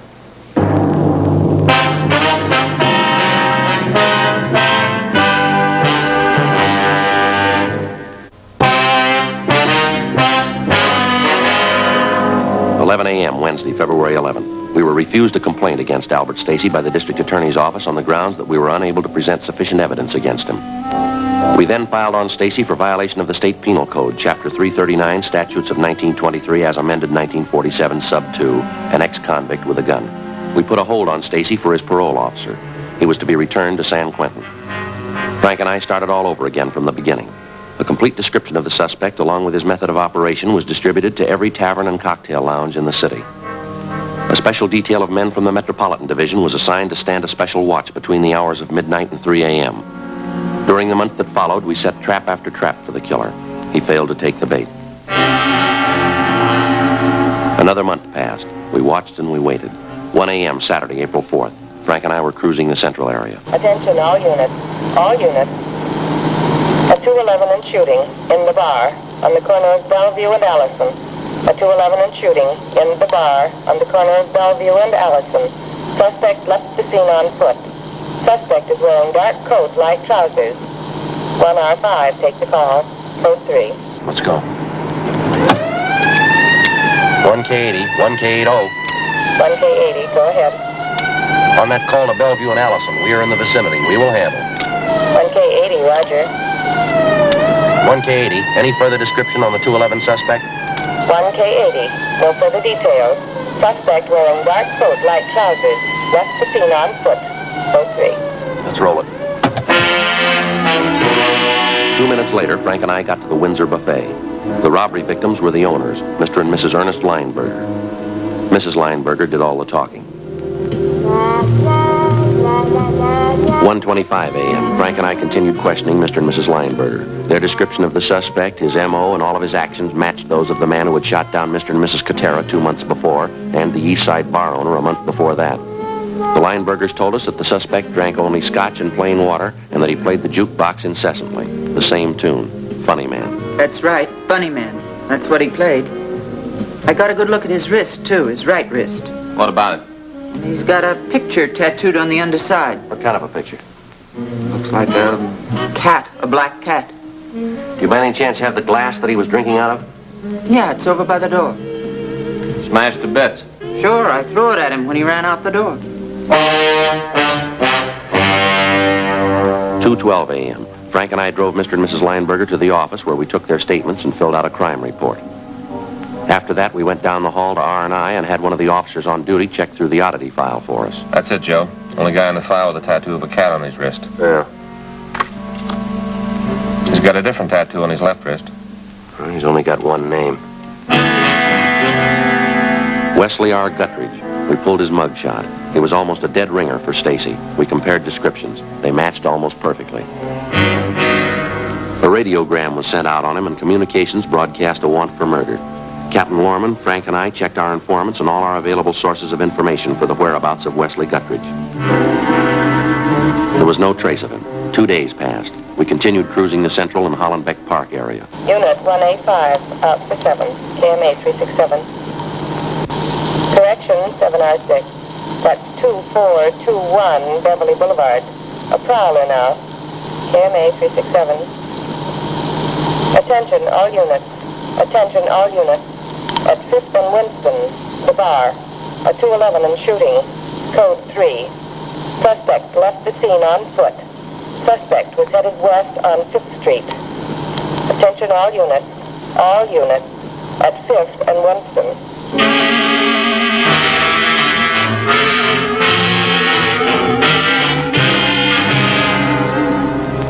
The name of the place was Doris and Jim's. Inside, we found a man lying on the floor, face down. He was dead. There were 3 bullet wounds in his back. Jim gave him the money. Every penny of it. He asked him for it. Jim gave it to him. He didn't have to shoot him.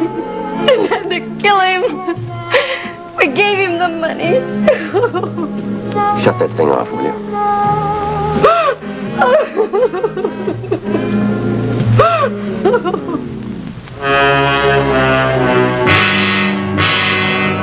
5 a.m. Tuesday, April 7th.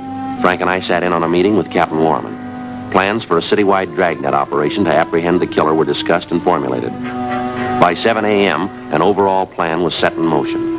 Every available man was ordered up for special duty in the Central area, the Newton Street Division, the University Division, and the Hollenbeck and Highland Park areas. Additional men from the Metropolitan Division, plus an extra complement of 45 radio and detective cars were assigned to the manhunt. The search for Guttridge went on all that day, all that night into the following morning. No sign of him. Friday, Saturday, Sunday, Monday. Still no sign of him. The 24-hour watch continued. 5 days, 10 days, 2 weeks.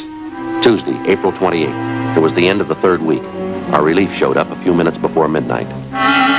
Before we went home, Frank and I stopped by the office to check with Captain Lorman. They told us in homicide that he was down the hall in communications. All units.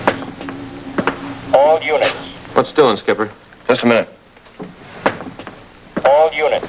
211 and a shooting. In the bar. At 1231 North Fremont. 1231 North Fremont. 1K61, handle a call, code 3. 1K61, roger. 1K61, that's Ramsey and Crowley, isn't it? All units, 211 suspect has been identified by victim as Wesley Guttridge, murder suspect. The 1200 block of North Fremont's in the stakeout area, isn't it? Right on the edge of it, I think. Yeah, here it is, right here.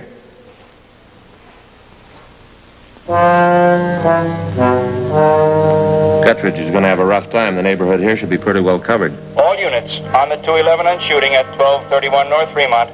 Suspect left scene in a light tan 1950 Ford sedan. License 7 Tom 7972. 7 Tom 7972. Suspect headed south on Fremont. Suspect headed south on Fremont. 1K61. 1K61. We have spotted 211 suspect, tan Ford sedan, license 7 Tom 7972. Suspect is traveling at high rate of speed, west on 3rd. Now crossing Lucas. We're in pursuit. 1K61, roger. All units on all frequencies, stand by. 1K61 is in pursuit of 211 murder suspect. Suspect is heading west on 3rd Street, now crossing Lucas Avenue. 1K61, pursuing suspect west on 3rd Street, now crossing Union Avenue. Push it, Jim. Don't lose it. 1K61, roger. All units. Suspect headed west on 3rd Street, crossing Union Avenue. Units 1R13, 1A17, 1R19. Block the intersection at Westlake and 3rd Street. 1R13, roger. 1A17, roger. 1R19, roger. Units 1R11 and 1A12. Block the intersection at 3rd Street and Alvarado. 1R11, roger. We're closing in on him. 1K61, 1K61. Suspect now headed north on Burlington, crossing Miramar. North on Burlington, crossing Miramar. Watch that truck, Jim. 1K61, roger. All units. Suspect now headed north on Burlington, crossing Miramar. North on Burlington, crossing Miramar. Maybe they got him blocked. 1K61.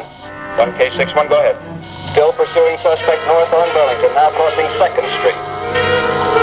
Looks like a dead end. I think we got him blocked. He's turning around.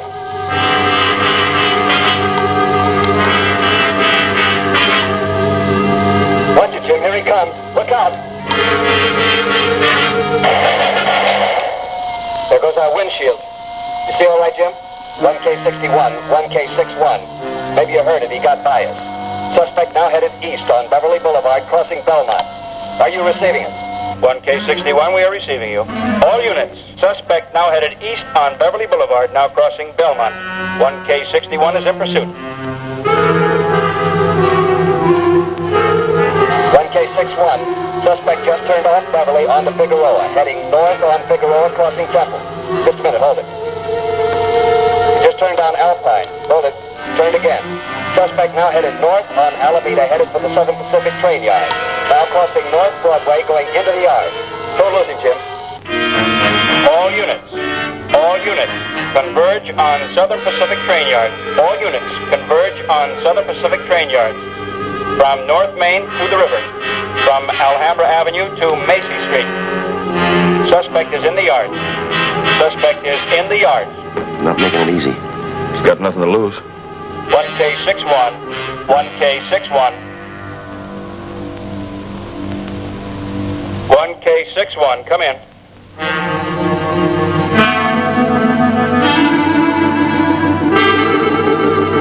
1K61, come in. 1K61. We have suspect in custody.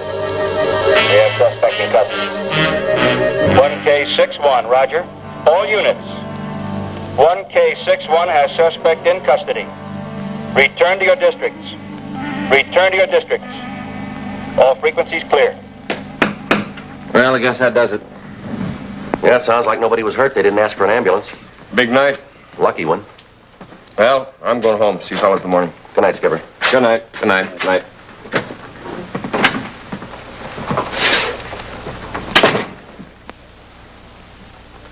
KMA 367. Time check, 12:30 a.m.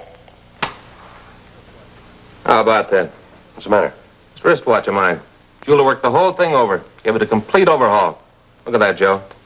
5 minutes slow. Wait till I talk to that jeweler. Well, how long ago did he work on it? Well, just 4 or 5 years ago. Why? Good night, Frank. Yeah.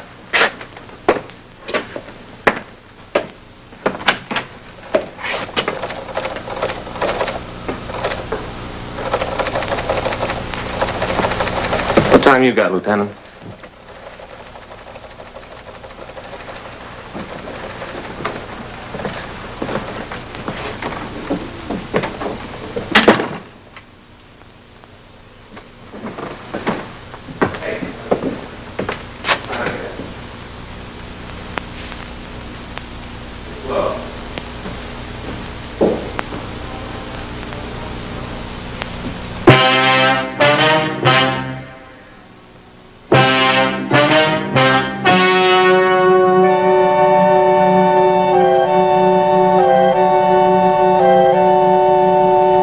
On August 28th, trial was held in Department 82, Superior Court of the State of California, in and for the County of Los Angeles. In a moment, the results of that trial.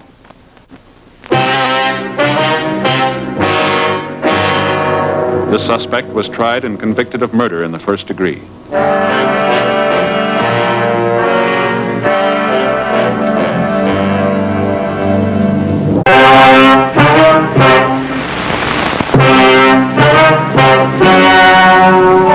Ladies and gentlemen, the story you are about to see is true. The names have been changed to protect the innocent.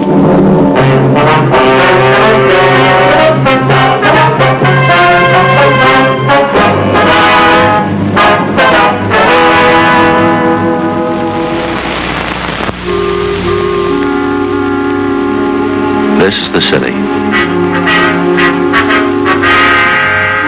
Millions of people. Some of them don't know who they are. Some don't care. Some of them won't tell you.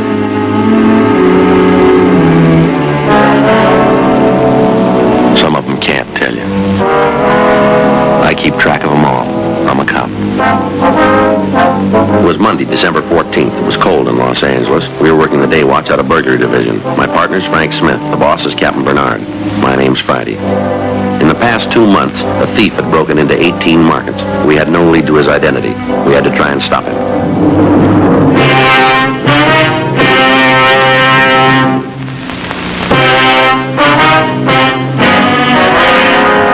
Did you give it to him? Uh-huh. Now, what'd he say? When did he come back? Did he have it for you? Yeah. Uh-huh. Well, that'll teach you not to go that route again. All right, Patrick. Have the sergeant call me when he comes in. Right. I'm just talking to Gene Patrick over at Highland Park. You know him? Yeah, we met him a couple of times. Picked up a youngster a couple of days ago on suspicion of burglary. Brought him into the office. Patrick talked to him. Yeah. I finally bought it. The kid didn't have anything to do with the thefts. Told him to go home. Uh-huh. Kid told Gene he didn't have money to get home. Patrick loaned him 20 cents. Kid swore he'd come in and pay him back. Did he? Yeah. Came in this morning, gave Patrick 2 dimes, told him thanks for believing his story. Uh-huh. Well, Patrick got the kicker. The kid really did break into a house last night to get the money. What's Patrick got to say about it? Well, he says that the kid's honest in a sort of a way. He did pay him back. Where's the youngster now? Got him over at Highland Park, juvenile. I better call Gene. Maybe I can give him a hand. I got a couple of streetcar tokens I won't be using. He might like to have them. If I was you, I don't think I'd bring it up to him for a couple of days. What can I do for you two? Well, we've been working on a string of burglaries. Maybe you got the word on them. I don't think so. What's the story? Bunch of store burglaries. Papers that tagged them the milk bottle jobs. Oh, yeah. It seems Hargrove was saying something about it the other day.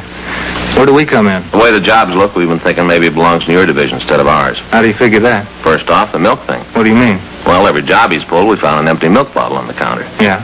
What does that prove? Well, milk and kids go together. So do milk and ulcers. Well, there's another thing. The way he prowls the places, all he takes is petty cash. A couple of bucks at the outside. Candy, cigarettes, nothing big. Some of the places he's gone into, you could open the safe with a pocket knife and he hasn't made a move toward him. Well, maybe he's a kleptomaniac. Got a lot of him on the books. Maybe that's the way he gets his kicks. That's a real nice try, Dick. If you know anybody that can climb through a 14 by 10-inch hole, you trot him up and we'll talk to him. Now, you guys know we'll go along with you on this thing. Anything we can do to help, we're willing to do it, but still your investigation. Well, we're not trying to palm this off on you, Dick. We've had the stats office make so many runs on small adults that the cards are wearing out. Just seems that none of the leads we've been chasing come out anywhere. We figured that maybe you could come up with some answers for us. No, it's a new one on me, Joe, this milk bit. I've heard of a couple of thieves that went in for it, but can't give you the name of a juvenile offhand. Pass the word around to Day Watch, see what they can come up with. Leave a note for Hartgrove. He can pass it on to the Night Watch. We'll appreciate anything you can do. No trouble. Been running you ragged on this, huh? Pretty rough, yeah. It's just that we never seem to be able to come up with anything that adds. Excuse me. Juvenile Division, Whitley. Yeah, they're here. Which one? Okay, hang on. For you, Joe. Your office. Thank you. Friday talking. Yeah, Lieutenant. When? Yeah, I got it. We'll get right over there. Right, bye. The milk bottle burglar. He just hit again.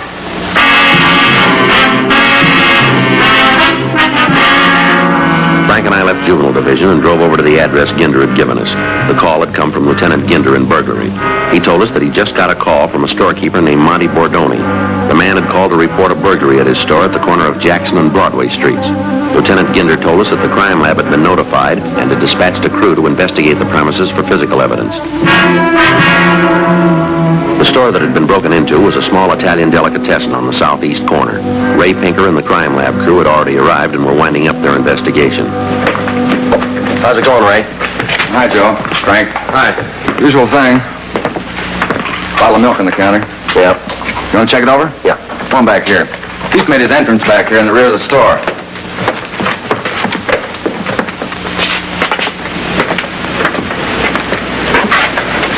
There it is. He broke out the window pane. Not very big. Measures 9.5 by 12 3/4. Well, how come the burglar alarm didn't go off, Ray? I talked to the owner about that. Says he's had trouble with the alarm system the last couple of weeks. Called the company and asked him to fix it. Yeah? He thought it was okay. Guess something went wrong somewhere. It didn't work last night.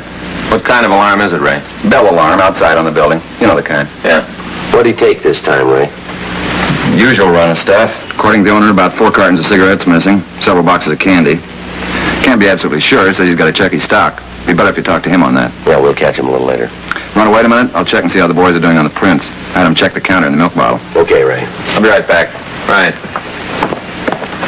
Well, I wonder when we're going to blow the whistle on this guy. I don't know. Can't do it fast enough for me. Yeah, I'll put in with you. Hey, Joe. Look at that. What? Salami. Man, I'd sure like to buy a couple of those before we leave. Why? Matzahs and eggs, Joe. What? Joe, haven't you ever had matzahs and eggs? Well, what's the salami got to do with it? Just a little idea of mine. Yeah. You always like my omelets, Joe. Special for you, just the way you like them. Yeah. You know, I'm not sure, but I still think I got heartburn from that last one you made for me.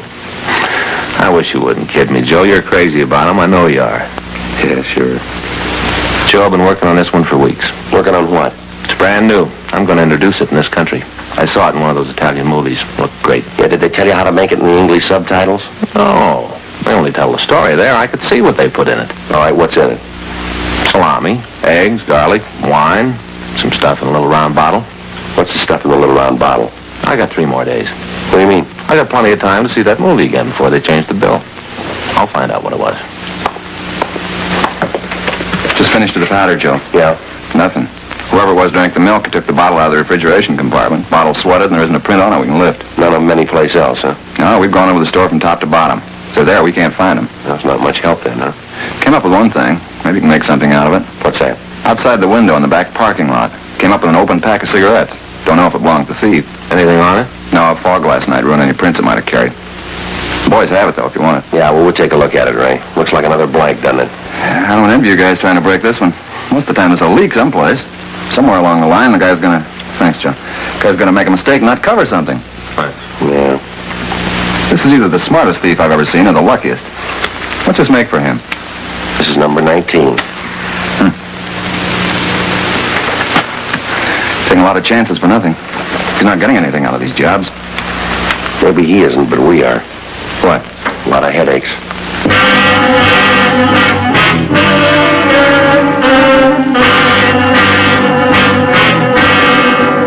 9:38 a.m. We talked to the victim. He told us that as near as he could figure, there was approximately $4 stolen from the store.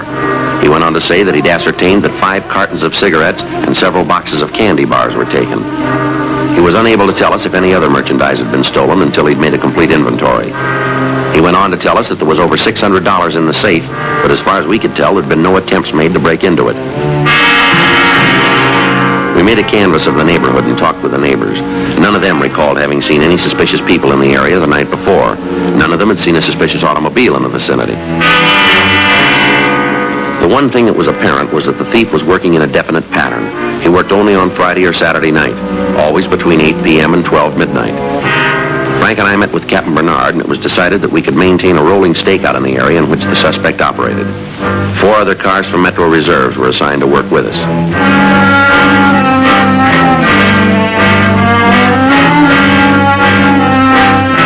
For the next 5 nights, we worked without results. It was slow and tedious work, but considering the lack of information we had on the thief, it was the only thing to be done. We had to be on or near the scene when the thief struck again. Saturday night, December 19th. Frank and I met and drove out to the area. The streets were crowded with early Christmas shoppers. Well, we can start up this way tonight. Hey, wait a minute. You know, Joe, I think I'll take a nice pie home to Faye tonight. What's the matter? I have to. What's the matter? How many rooms in your apartment, Joe? Well, 3. You know that. Won't be enough.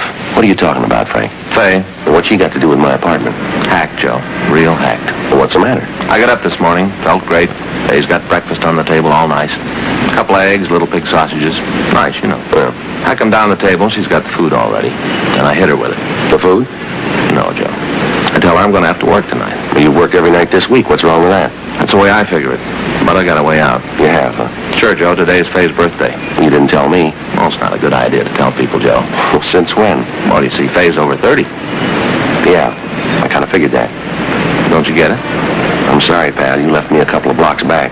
Faye's over 30. She's getting to the point where she's taking the years off. How can you give a person a last birthday present? Yeah. I tell you about it, you're going to want to give her a present. Only now, instead of being 30, she's 29. You get it? Frankly, no, I don't. But as long as you do, I guess it's all right. Yeah. Well, what about this morning? Well, I told her I was going to have to work. And I got this present for her. Brand new deep fat fryer. Real good. All wrapped up with ribbon. Beautiful. So you gave it to her. Did it do any good? Not a pound. She's so hacked at me, you know what she does with it? At this point, I wouldn't even venture a guess. I'm serious, Joe. This may mean the end of my happy home. All right, go ahead. Well, she doesn't even open it. Just puts it in the closet on the back porch. Doesn't even pull the paper apart to peek at what's in it. Real mad, Joe. She may not let me in the house tonight. Well, you can apologize when you get home, can't you? I don't know, Joe. Faye's pretty sore. Doesn't even open the present. Not even a peek. Hold it. Hear that burglar alarm? Yeah. Sounds like it's coming from up here on 7th Street, doesn't it? Right. Come on.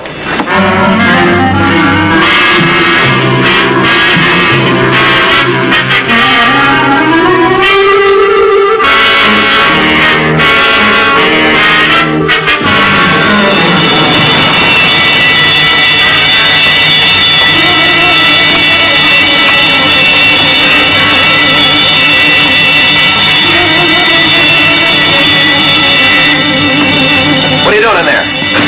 Hold it up! Let me go! Let me go! Get your hands off me! Get your hands off! Let me go! Let me go! Go on and shoot me! Go on, kill me! Doesn't matter anymore. Go on! What are you doing in the store, son? What do you think I'm doing? He asked you a question, boy. Pretty stupid. What do you think I was doing? How many stores have you broken into, son? Figure it out for yourself. What do you got a chip on your shoulder for? You're big guys. Don't give me a lot of conversation. Do what you want to do. What's your name, son? What difference does it make? Acting like that isn't going to help you. Now take it easy. You guys picked me up, remember? You worry about it. I got nothing to be afraid of. Yes, you have, son. You could have been shot back there. Maybe you should have pulled the trigger. Now, look, what's wrong with you? Why are you acting like this? You just got real lucky. That's the only reason you're alive now. It was dark back there. You didn't stop when I told you to. You could have been shot. You know that, don't you? Killing a kid. That make you a big man? No, I'm just bringing it up to prove a point. Save it. Now, you listen to me, son. I'm going to tell you something. When you break into a place at night, you're not a kid anymore. You're asking for trouble. You had both your arms full of it. The way you worked it tonight makes us think that you're mixed up in a lot more thefts than just tonight. That right? How many times you been arrested? I haven't. Never been in trouble with the law? Sure, I'm a real criminal. I got a ticket once for riding my bike through a boulevard stop. Radio car stopped me and tagged me. Big deal. Thought they were going to send me to San Quentin. Maybe even give me the gas chamber. How old are you? What difference does that make? How old? You'll figure it. You look like you're about 9 or 10 to me. That's what everybody thinks. I'll be 15 my next birthday. Don't kid us, son. It's the truth, 15. That's what I'll be, 15. You're small for your age, aren't you? Why do you say that? Aren't you? It's got nothing to do with it. Nothing at all. I can do anything any other kid can do. Anything. Don't you forget it. What's the matter? Is that a sore point with you? Huh? Your size. Is that a sore point? Nothing wrong with my size. Doctor says I'm all right. Just that some people aren't meant to be as big as others, that's all. There's nothing wrong with me. Come on, son. What's your name? You know we're going to find out. How are you going to find out? We will. Now, why don't you save us both a lot of time and trouble and tell us the truth? It'd be better if you did. If I tell you, you going to put it in the papers? What's that? If I tell you, there are going to be a lot of reporters around? My name going to get in the papers? Not from us. Can't tell you then. You mean if there's no reporters around, you aren't going to tell us your name, huh? That's the way it's going to be. That's kind of funny, isn't it? Maybe that's the way it looks to you. Where do you live? Can't tell you that either. Well, look, you got things all wrong, son. It isn't what you want to tell us. That's got nothing to do with it. You're going to tell us what we want to know. Where are you going to take me? Georgia Street. That where the jail is? Why do you ask that? Because I want to know. There's a jail there, yeah. Reporters? What? There are going to be reporters there. What is this thing with reporters and you? What's it all about? Reporters put your name in the papers, don't they? Sometimes. Well, you get the reporters all lined up. You get them from all the papers. You have them there and I'll tell you all about it, the whole story. You just get the reporters and the photographers. Be sure about them, because I want some pictures, too. Now, you let me get this straight, will you? What? You say you aren't going to give us any information without the press being there. Is that it? That's the way it's going to be. You got it wrong, boy. What? Doesn't make any difference who's there. You're going to come around. Yeah? We'll find out.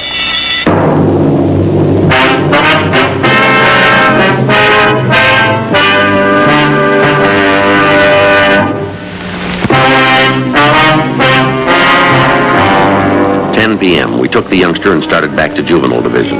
The officers notified the store owner to stand by until they got there. They made out a 4:59 report. 10:30 p.m. We got to Georgia Street Juvenile Division.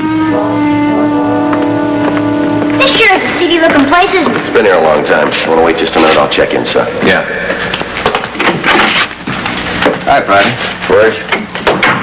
Working kind of late tonight, aren't you? Yeah, a little bit. I got the note from Whitley on the milk burglaries. Checked around the night watch, nothing on it, so I didn't call you. I don't think you need to worry about it. I think we got the answer. Yeah? We got a kid, got him cold in the market. Where is he now? Frank's got him out in the hall. You think he's your boy? Well, it looks like it, Verge. We caught him coming out of the market. Small entrance all along the line. It fits. You got that kind of a case. What are you worrying about? Two things. Yeah. Who he is and why he did it. Won't tell you, huh? No. He's got some big thing working about the press. Says he won't give us anything without reporters being there. Makes it rough, Joe. You know the policy. Yeah, but he won't let us help him. If he wants publicity, introduce me as a reporter. Might do it. Won't do any harm to try. Let's go. Okay, I'll bring him in. Just a minute. Yeah. Who shall I be? Tell him you're Sid Hughes from the Mirror. Okay.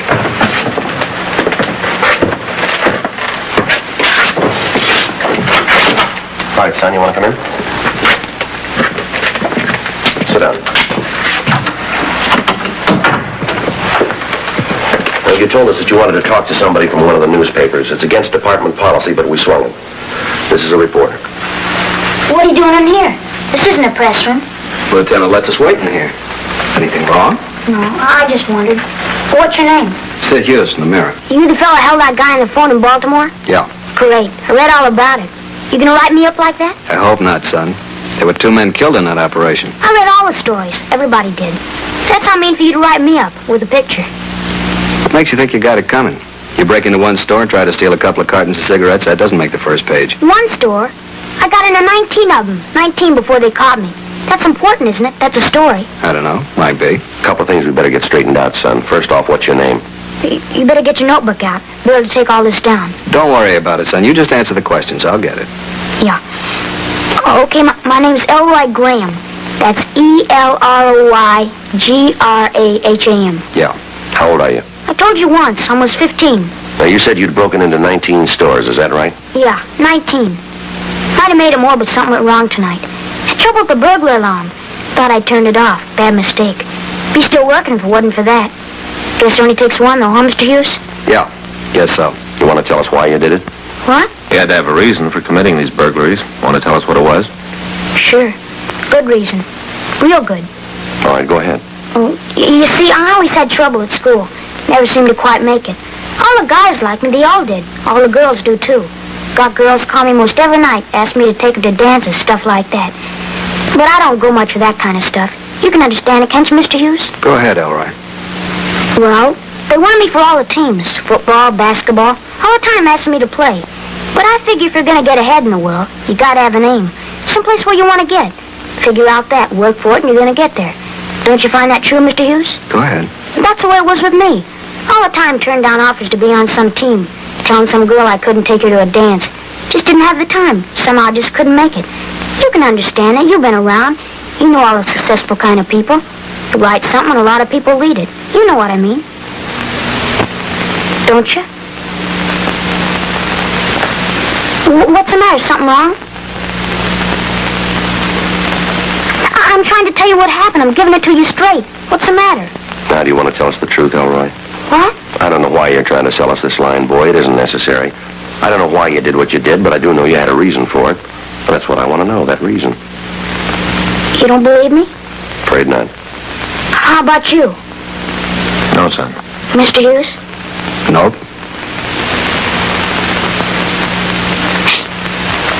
Can't even lie right. Can't even tell a lie good. All my life I've been trying to be like other kids. All the time getting beat up, getting left out of things. You know why? Do you know? Go ahead. Big reason. Biggest reason in the world. Because I'm almost 15 years old and I'm 4 feet 7 inches tall. 4'7", weighed 85 pounds. That ain't very big, not big enough. All the time the other kids shoving you around. All the time you're the joke.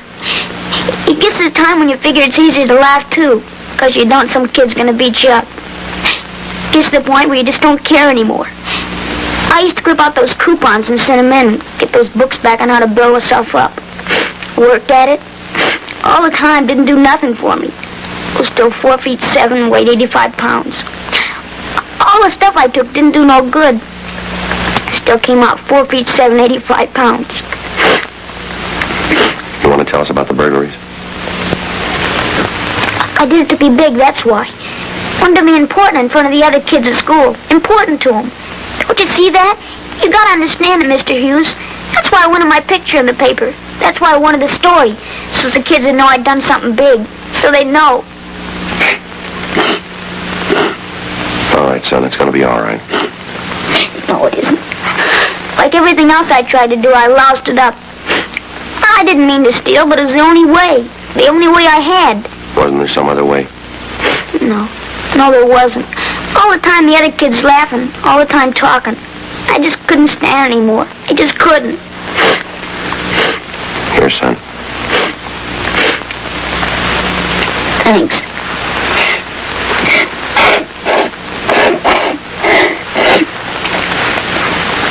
You can understand it, can't you? It makes sense. What's that? I didn't mind the kids saying I was little. Yeah. But I didn't want them to think I was small.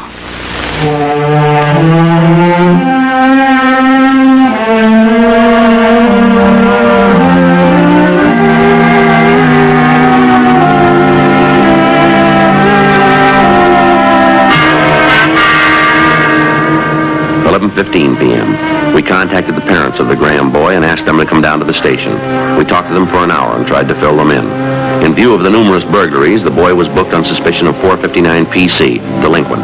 But because his parents were responsible persons and very cooperative, he was released to them pending his hearing in juvenile court. Mr. and Ms. Graham promised to assist us in the recovery of the stolen property and to make restitution where recovery was not possible. 5 days passed and we heard nothing from the Graham boy.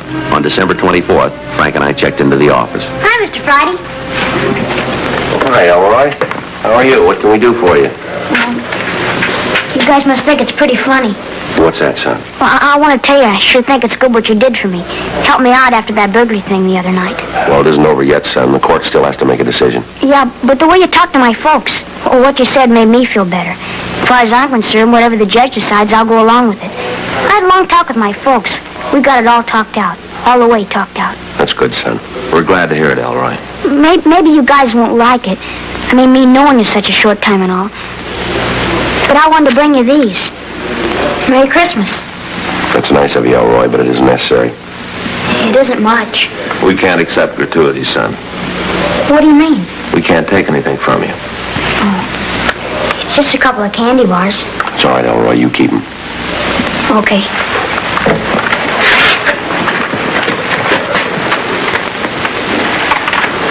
Are you sure? I'm sorry, son. I had a special reason I wanted you to have them. Yeah? I didn't steal these.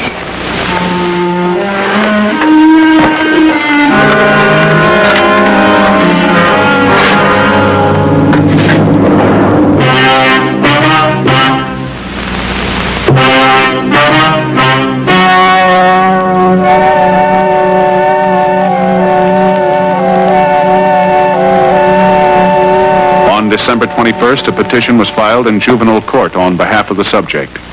On January 26th, the juvenile court hearing was held in Department 96, Superior Court of the State of California, in and for the County of Los Angeles.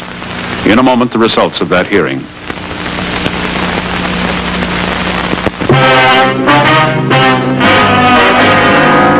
The subject admitted that the allegations of the petition were true.